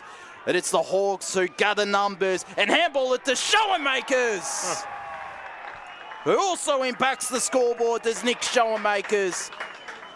And it's now 31 points, the difference between the Hawks and the Eagles. 13-13-91 to Vermont 9-6-60, as there's a bit going on as well off the ball. Well, look. What's the point? No, well, look, I think there's a bit of, look. Someone hasn't played senior football before, Jared. Okay, fair enough. Look, I think there's obviously feeling amongst the two sides, and I think Rowville were probably a little bit stunned at half time with what the Eagles had served up to them in the second quarter, but now they, Rowville are just, asserting their authority again. Well, it was a free kick out of the middle to Vermont. Low spearing ball to Leon. Let it bounce in front of him, but it was Martingale with the tackle. I don't think, to be honest, I'm not 100% sure whether Vermont have taken a mark in their forward 50 in the second half. Maybe one or two at tops. That one to Wiedemann, I think. Yeah, that's what I'm saying. Yeah. So Brolick was able to get the clearance this time. Chasing onto it is Jackson McDonald, nearly wearing him like a glove. That was And they've only kicked goals from one end of the ground this quarter, whereas Rowville have been able to kick goals at both ends. At both ends, and that's been the difference in the end. Crashing in goes Schoenmakers. Renewed vigour after that goal. But at least the one thing that the young Vermont team will take away, yes, they got close, but they need to realise that, this is a very experienced side, and you need to pull something out of the bag if you're going to take a game off them. Spencer's kick from that clearance was cut off by Eichhoff, and Rowville about to rebound once more. Brolick copped heavy attention there in that marking contest. Comes up with the ball and a grin. Brash, that second quarter they had and the way that they've covered the middle of the ground, they do those things really well, Vermont. They just need to just do it for 4 quarters. Yeah, but it's the youth, and like I said, they've been up for such a long time. Jared hit the nail on the head in the third quarter. When you got such a young side, inconsistency really does reign supreme, and I think that epitomises Vermont today. Well, punched out of the hands of the Vermont forward there. It came back to Henry Smith. Even when they win the ball back, Vermont, they're under pressure, and they can't get a clean disposal. Another thrust forward failed there for Vermont, but at least they've got that stoppage inside forward 50. Schoenmakers unattended in the ruck contest. It comes to Johns, however, to the top of the goal square. Wiedemann's there. It's off hands. Another behind for Vermont, and the reserves players back there, they've fallen quite silent now. Yeah, well, they'll be disappointed. I think a lot of Vermont people will be disappointed, especially with the second half, because I think there was genuine belief that they were right in this contest. Struck, sharp ball to McDonald. Goes to the right half back flank. Davey tucked up to the boundary line. 25 and a half minutes played. There might not be too much longer left. The Hawks lead by 5 goals. They're going to play East Ringwood in next weekend's second semi-final with a chance to make the Premier Division Grand Final on the line against the Roos for them. There's Vermont turn it over. Wilson mown down. Still got a handball away, and the kick got to Wilcox on true centre-half back. Into the middle he goes with a looping kick, which was dropped by McDonald. Vassas kicks it inside 50, where it's cut off by Calvarell, who's really stepped it up in this second half. Again, showing why he's had such a fantastic season. There'll be a lot of VFL clubs keeping an eye on him as well. Does have VFL experience, but he started to break through this year as the young defender, as the kick out from defence reaches Matt Davey, handballs to Jaworski, who has a paddock on centre wing far side. Kicks it long inside 50 as the final siren sounds. Shawmaker's got a shot, which won't be paid a goal, but it won't matter because the Hawks are going through to a second semi-final. 13-13-91, defeating a plucky Vermont 9-7-61. An entertaining game, particularly that second quarter. Yep. But Wayne Brasher, Emma Mackay, it was the class of the Hawks and the experience of their side that prevailed. Yes, it was, Josh. And look, kudos to Rowville. They were severely challenged in that second quarter. They went off the ground at half-time, they walked off knowing that that Vermont had absolutely outplayed them in that second quarter. But look, they've got their own sense of belief, and look, they went back, they regrouped, stuck to their game plan, and in the second half it was their will to win, and the fact that their experienced players, they stepped up to the plate when they had to. They're a proven final side, Rowville, and this is another valuable lesson once again for this young Vermont group, that when you get a side on the ropes, you just cannot afford to let them back in the contest. It's worth mentioning as well that we look at the teams out here today. Vermont have 6 players from that 2023 grand final on the field. Rowville have, I'm not sure if it's 12 or 11. I can't remember if Jackson McDonald. It's a few. It's a few. Yeah, it's 11 or 12. And so you can see the experience of Rowville. It shone through today. The senior players for Vermont, they did their bit, and the younger players are perhaps the more exciting part of it all. Oh, look, there's a lot to look forward to, Jared. But the thing is, in the second half, Brolick stepped up to the plate. Yep. He played a phenomenal game for me today. Him and Josh Clark, right? These are why these two blokes are rated so highly. And some of this footy smarts that Brolick showed, mate, they're skills, right, that only the very, very best players possess. He did, and Brolick was good, but guys like Tyson Schrock as well, I thought accumulated the footy and was a bit of a difference in the end in that game, kicking the 3 goals, and I think all of them coming in the second half, but you can see why he's played a lot of AFL games this season with Casey. And just your final thoughts on this game as well, with some of those VFL listed players, guys like Calvarell as well, who's not on a VFL list, but some of those young guns starting to come to the fore too. Well, Burrell, both Burrells actually did really, really well. So both ex-Rangers players. Gamble is an ex-Rangers player. I really liked him coming off in the back line. Wilson in Vermont, he had a bit of an impact on the footy. So if we're looking just at those young players as a whole, it's really exciting for this level of football to have such talent coming through, and then having those players coming back with that VFL experience. So we'll go down to Ben Warren Smith shortly. I'm surprised he hasn't gotten around Ray Baird and asked him for an interview. Where I reckon Vermont won in one position, I reckon Dunn won his position today. Yeah. Oscar Dunn in the ruck. He'd be getting a vote off me, I reckon. We're going to go to boundary side. It looks like Ben Warren Smith as Tyson Schrock alongside him. BWS take it away. Yeah, thanks, guys. Down here with Tyson Schrock, mate. What a fantastic game by you. 3 goals. And I have about 5-10 supporters, plus all the boys have said I've got to come and interview you today, mate. You must be pretty proud about you. You're not only your own game, but the team as a whole. What a second half that was. Yeah, it was pretty good. That second quarter, they got on top of us, and to come out at half-time, sorry. to come out after half-time. We've done so well this season. To come out half-time and do that performance from us boys was pretty unreal. So, yeah. Well, Tyson, congratulations on the victory. What's it like being back at Rowville after spending majority of the season at the VFL level? Yeah, she's helped me a lot as well, coming back. 14 games there. 14 games there and coming back, all the boys, this is my family here. I just love this club. So I play with freedom down here and, I just love it here. Yeah, absolutely. Good day, Tyson. It's Jared. How does it feel to push further forward into the final series and knowing that you've got plenty of experienced players around you that have played in that premiership in 2023 and just the young kids coming through as well? What's the balance of the sideline? Yeah, our midfield's unreal at the moment. We can throw 6 or 7 people through down there. It's pretty unreal. And the time we get to spend forward is just bonus for our team. More crafty players down there, which is unreal.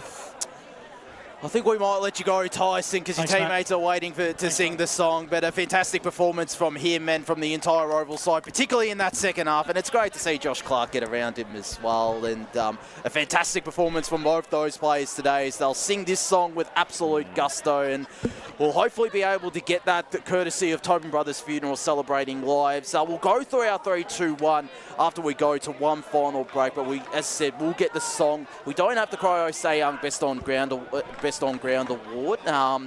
We will still, as I said, go through our 3-2-1. We'll go through some of the scores around the grounds because there's been some entertaining games across the traps in the senior women's competition as their season came to a conclusion across the finals this weekend in second semi-final action in Division 1 and Division 2 and of course the Division 3 preliminary final as well. And we look likely to have our final grand finalists as well in that game out at Wally Chew Reserve as the Rowville players make their way into the rooms, and we will absolutely hear them belt out this song. Might even hear Ray Baird sing the song as well.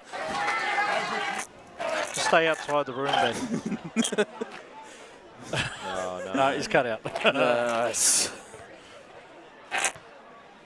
We'll try our best to get the song, but we might not be able to do so. I think our reception's not been that flash. No, unfortunately with concrete walls as well. But did we want to go to one? Oh, it's coming through. I think I muted him. Let's have it again, bro. That was just Ray. We might go to one last break here, and when we return, we'll go through our best on ground votes, bring you the scores around the grounds. In the Premier Division qualifying final, Rowville victors 13-13-91 to Vermont 9-7-61. Her best friend Jackie's wedding invitation, she was overcome with a wave of emotion. While her 2 young boys wrestled on the floor, tears of happiness rolled down Sarah's cheeks as she saw the words she'd been longing to see.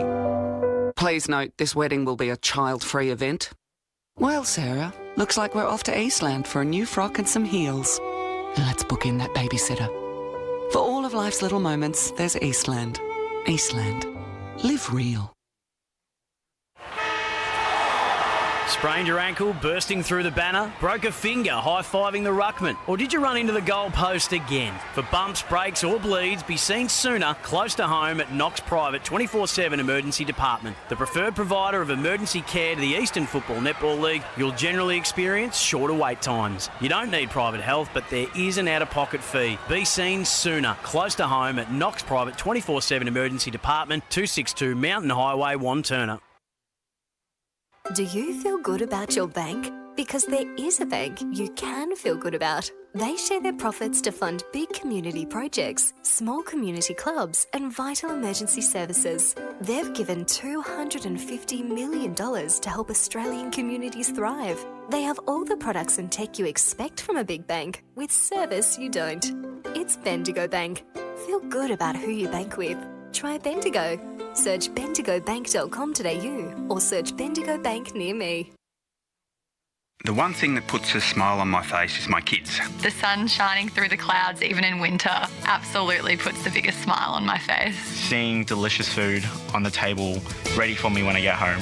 One thing that always puts a smile on my face is seeing my family. The thing that puts a smile on my face every time is really good music. Just the simple pleasures in life. Be remembered for the greatest moments in your life. Find out more at tobinbrothers.com.au. Tobin Brothers Funerals, celebrating lives. At Yarra Valley Water, we know reducing your shower time, or show time, to 4 minutes can save you an average of $200 a year on water and energy bills. Shower shorter. Save water.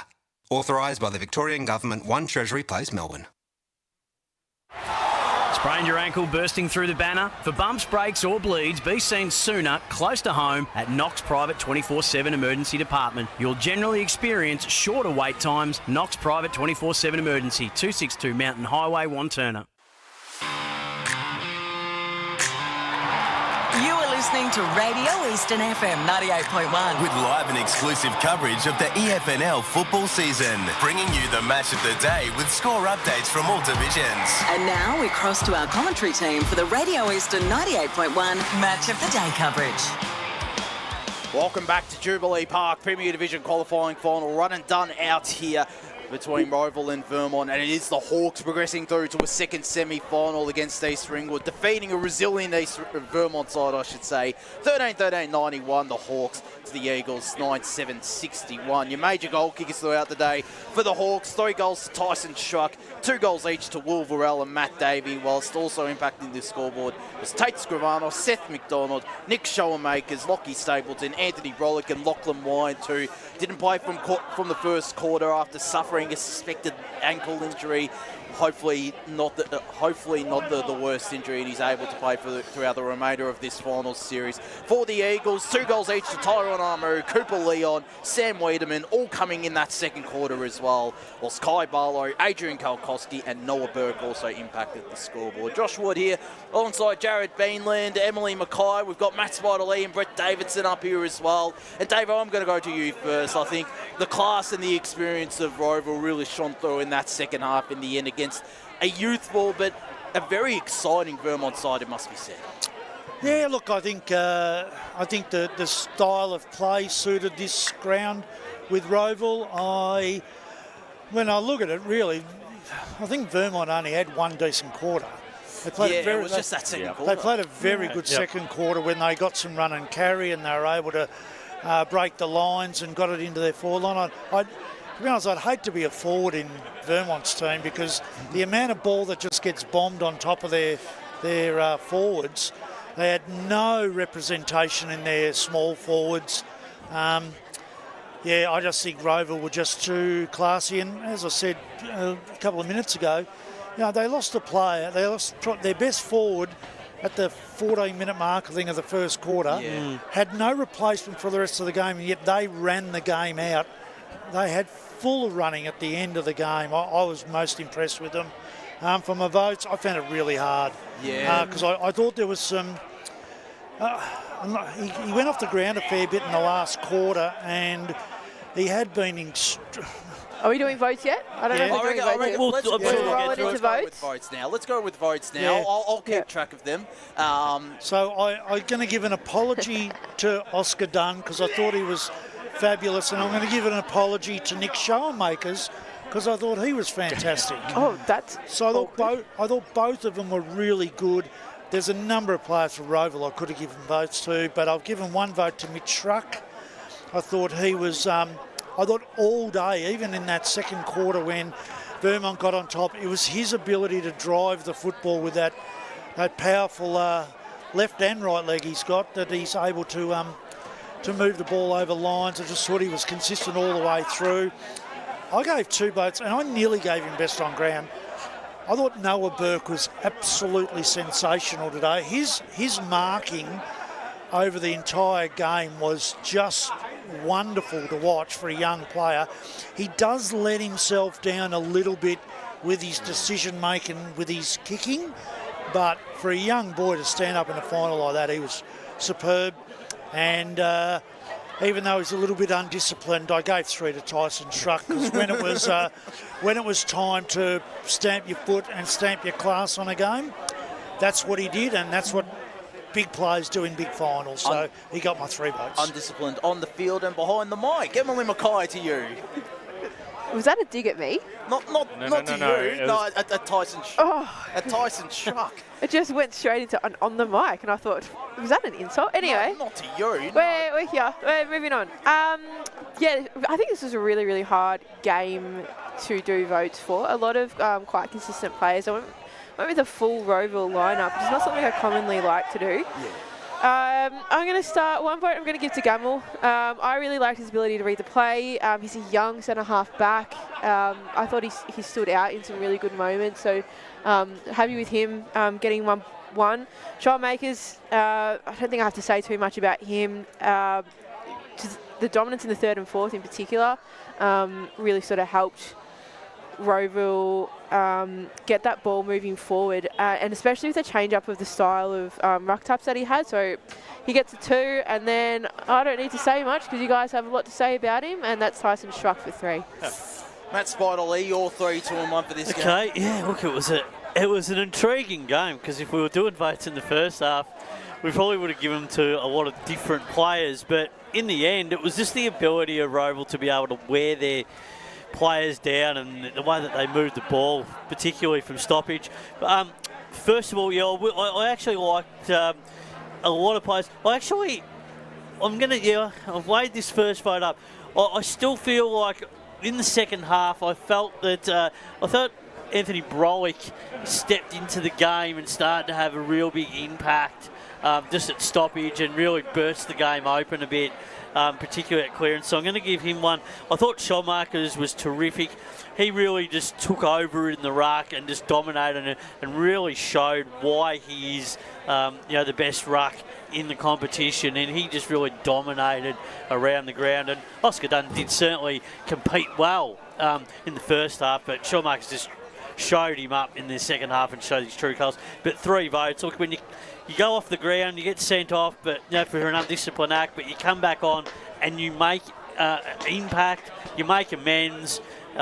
He basically took the game away from Vermont with the way that he used the ball and his finishing ability. And I think Tyson Truck was the best player on the ground. Wayne Brasher, I'm going to you next for your 3, 2 and 1. Yeah, it's look, I had a bit of a hard time. I thought Dunn was easily Vermont's best player this afternoon. I thought he toiled manfully in the ruck, but unfortunately I can't fit him in the votes, unfortunately, because I thought Showmakers, like Spider just alluded to, just sort of took over in the second half. But I'll give me 1 vote to Tyson Struck.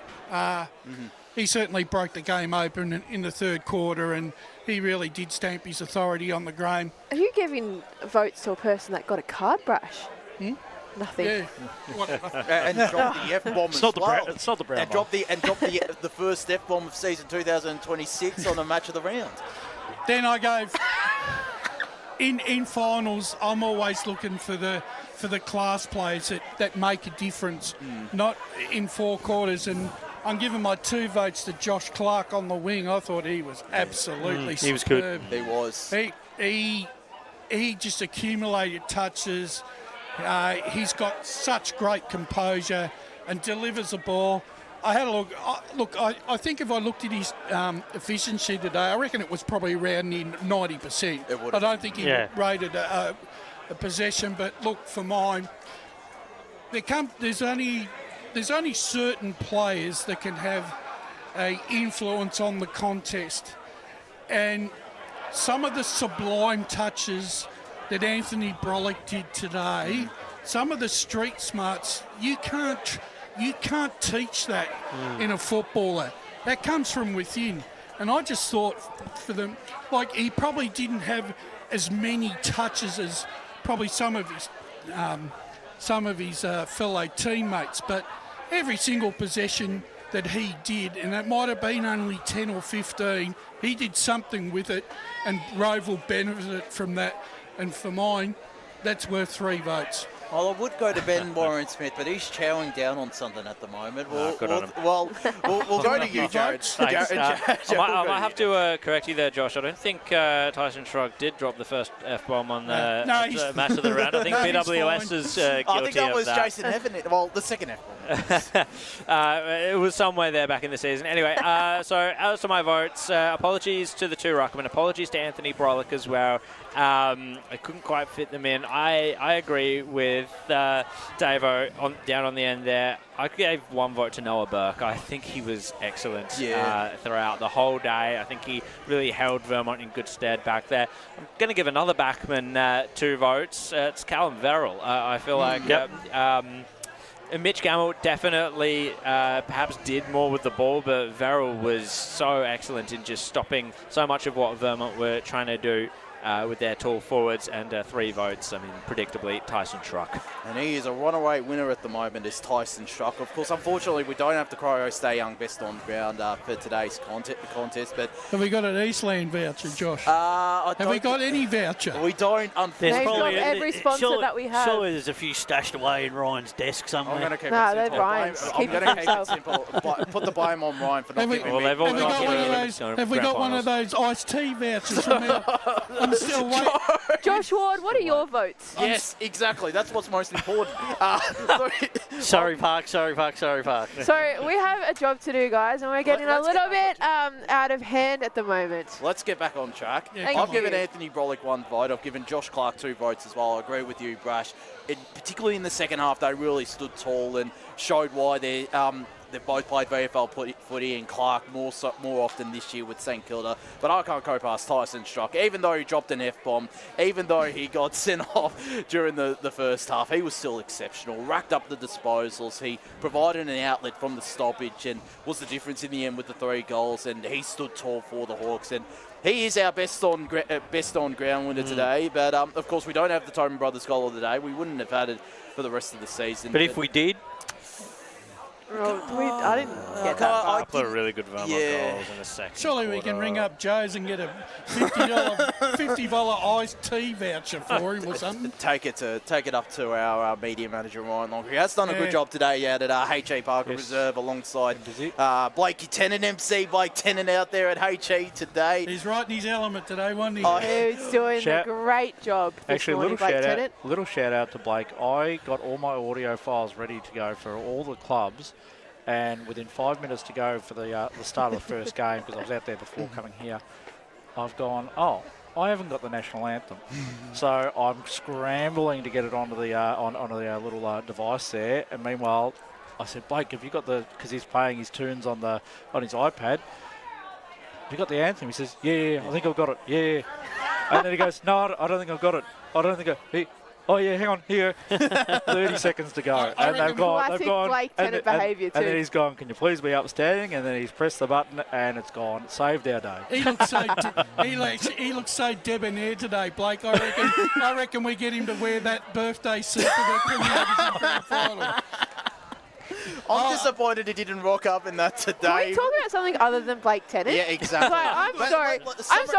Some people could be listening to this for the first time and not know what we're talking about. I thought he was your favourite person. I have no favourites whatsoever. Let's get this back on track. All equal here. Summing up this game, though, I think Vermont will take a bit out of that second quarter in particular, and I think they've got a lot of building blocks heading into next weekend against either Doncaster East and Blackburn.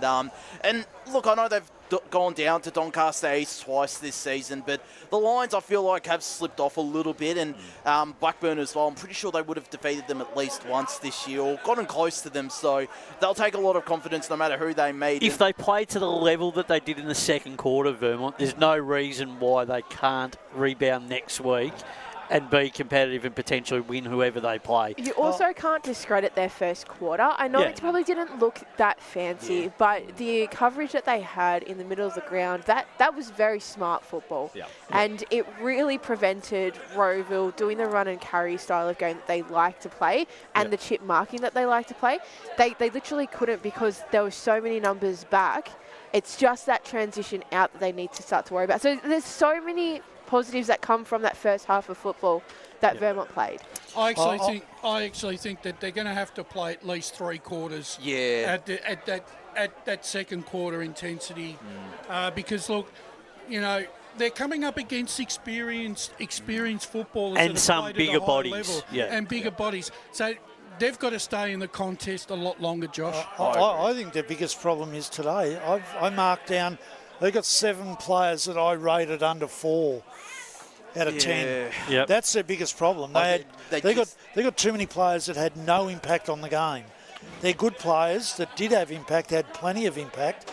Even when they had a great second quarter, it was 3 or 4 players that were able to impact the game dramatically. But they had too many players that did nothing, I believe. It always comes down to the bottom 6, Davo, doesn't it? And if you're comparing to the Rowville side, pretty much all of their players contributed. I agree. I think they got something out of everybody. The concerning thing for Vermont is that some of those players that didn't have an impact were their senior players. I feel like Wilcox, I mean, yes, he's stable down back.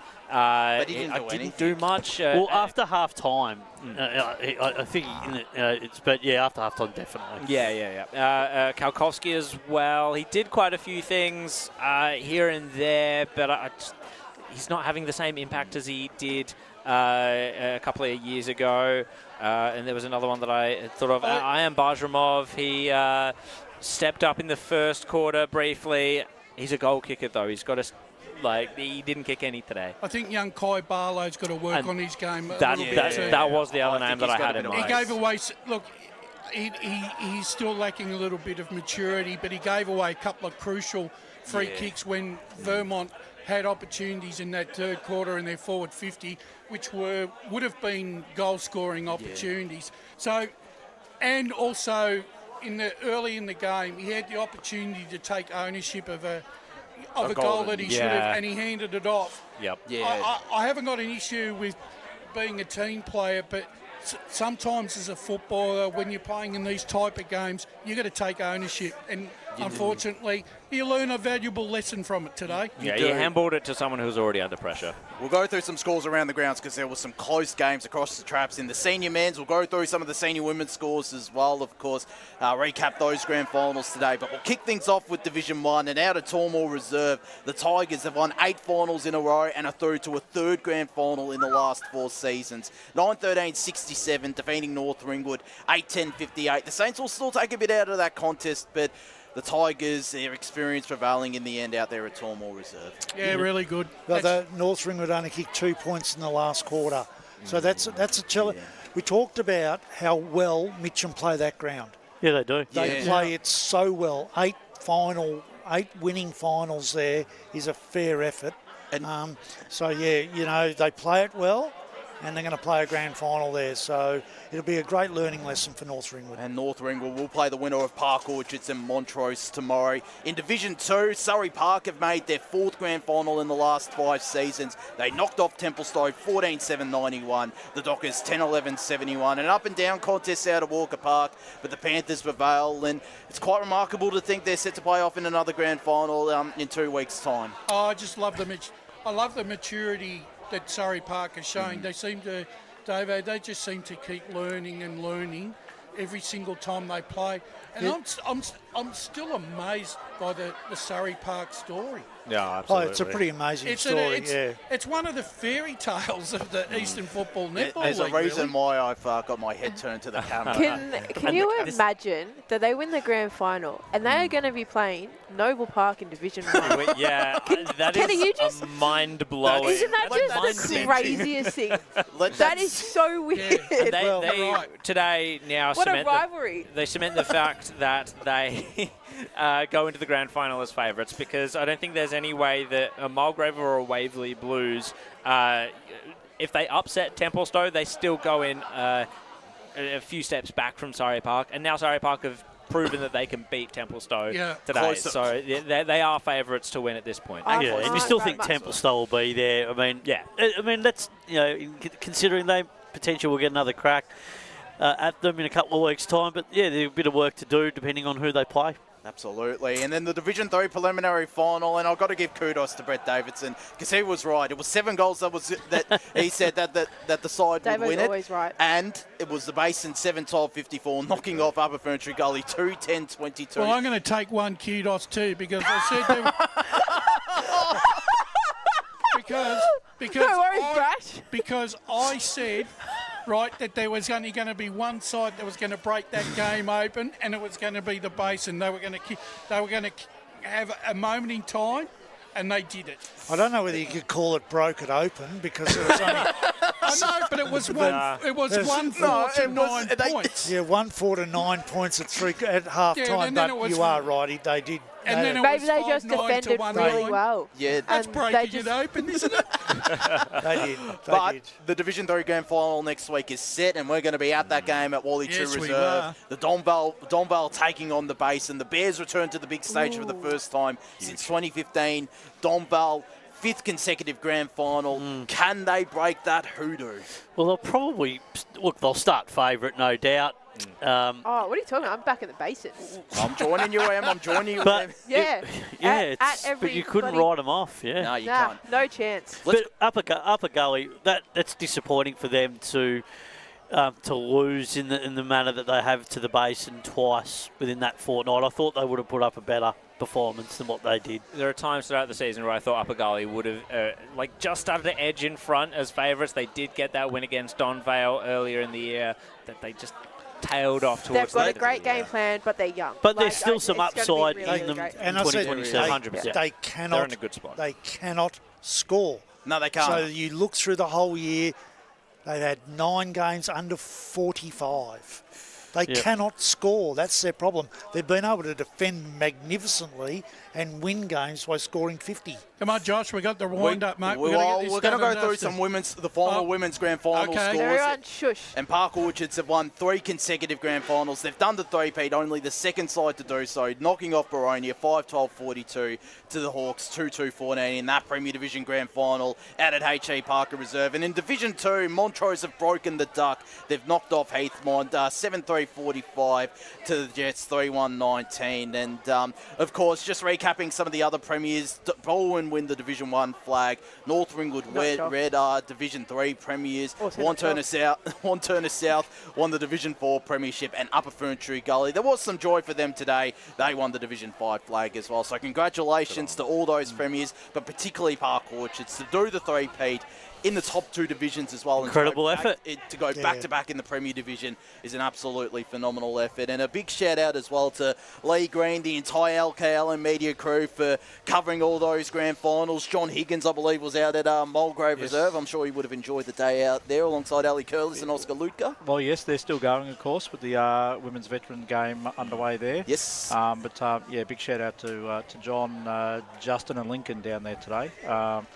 Making sure everything's up and running and going well. So I'm very happy with that. And, of course, Megan and Lachlan over at H.E. Parker, along with Kate and the other. And Ryan and Blake calling the game out there, calling all 3 games out there at H.E. Parker Reserve. And the Vets men's currently taking place. Moorbark taking on North Ringwood. I saw on Moorbark's side, Lee Odermatt is playing for them, still chasing another premiership. Michael Cardamone, captain coach. It's not my goodness. Is he actually? He's the captain coach. Can you believe that? But we're going to...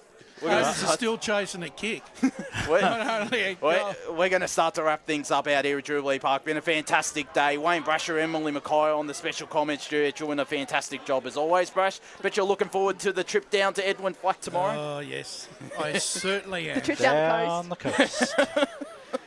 Emily Get your Mackay. seagull music ready. Emily Mackay, pleasure to have you on this Saturday afternoon. Yeah. Looking forward to having you for the remainder of the season. Yeah, thanks for having me. It was a pleasure as always, guys. Brett Davidson, Matt Spiderlee on pre-game and half-time, post-game doing a fantastic job. Catch you tomorrow down at Berwick at Edwin Flack Oval. Looking forward to what will be a great contest. See you next Friday. Going to be a lot of fun previewing all these grand Off to the G. podcast, More importantly, up the Blue Boys. Jared Beanland, a pleasure to call this game alongside you as well, mate. Likewise, Josh. What a game it was, and well on to Rowville. Ben Warren-Smith on the boundary, who I saw was chatting up Ray Baird. He's still chatting up the great man Ray Baird as well. As said, Lee Green in particular doing a fantastic job, making sure and self-congratulating himself, as he always does. But that will do us out here at Jubilee Park. Thanks for being here, Wardy. Thank you, Em. In the Premier Division qualifying final, Rowville victors by 30 points.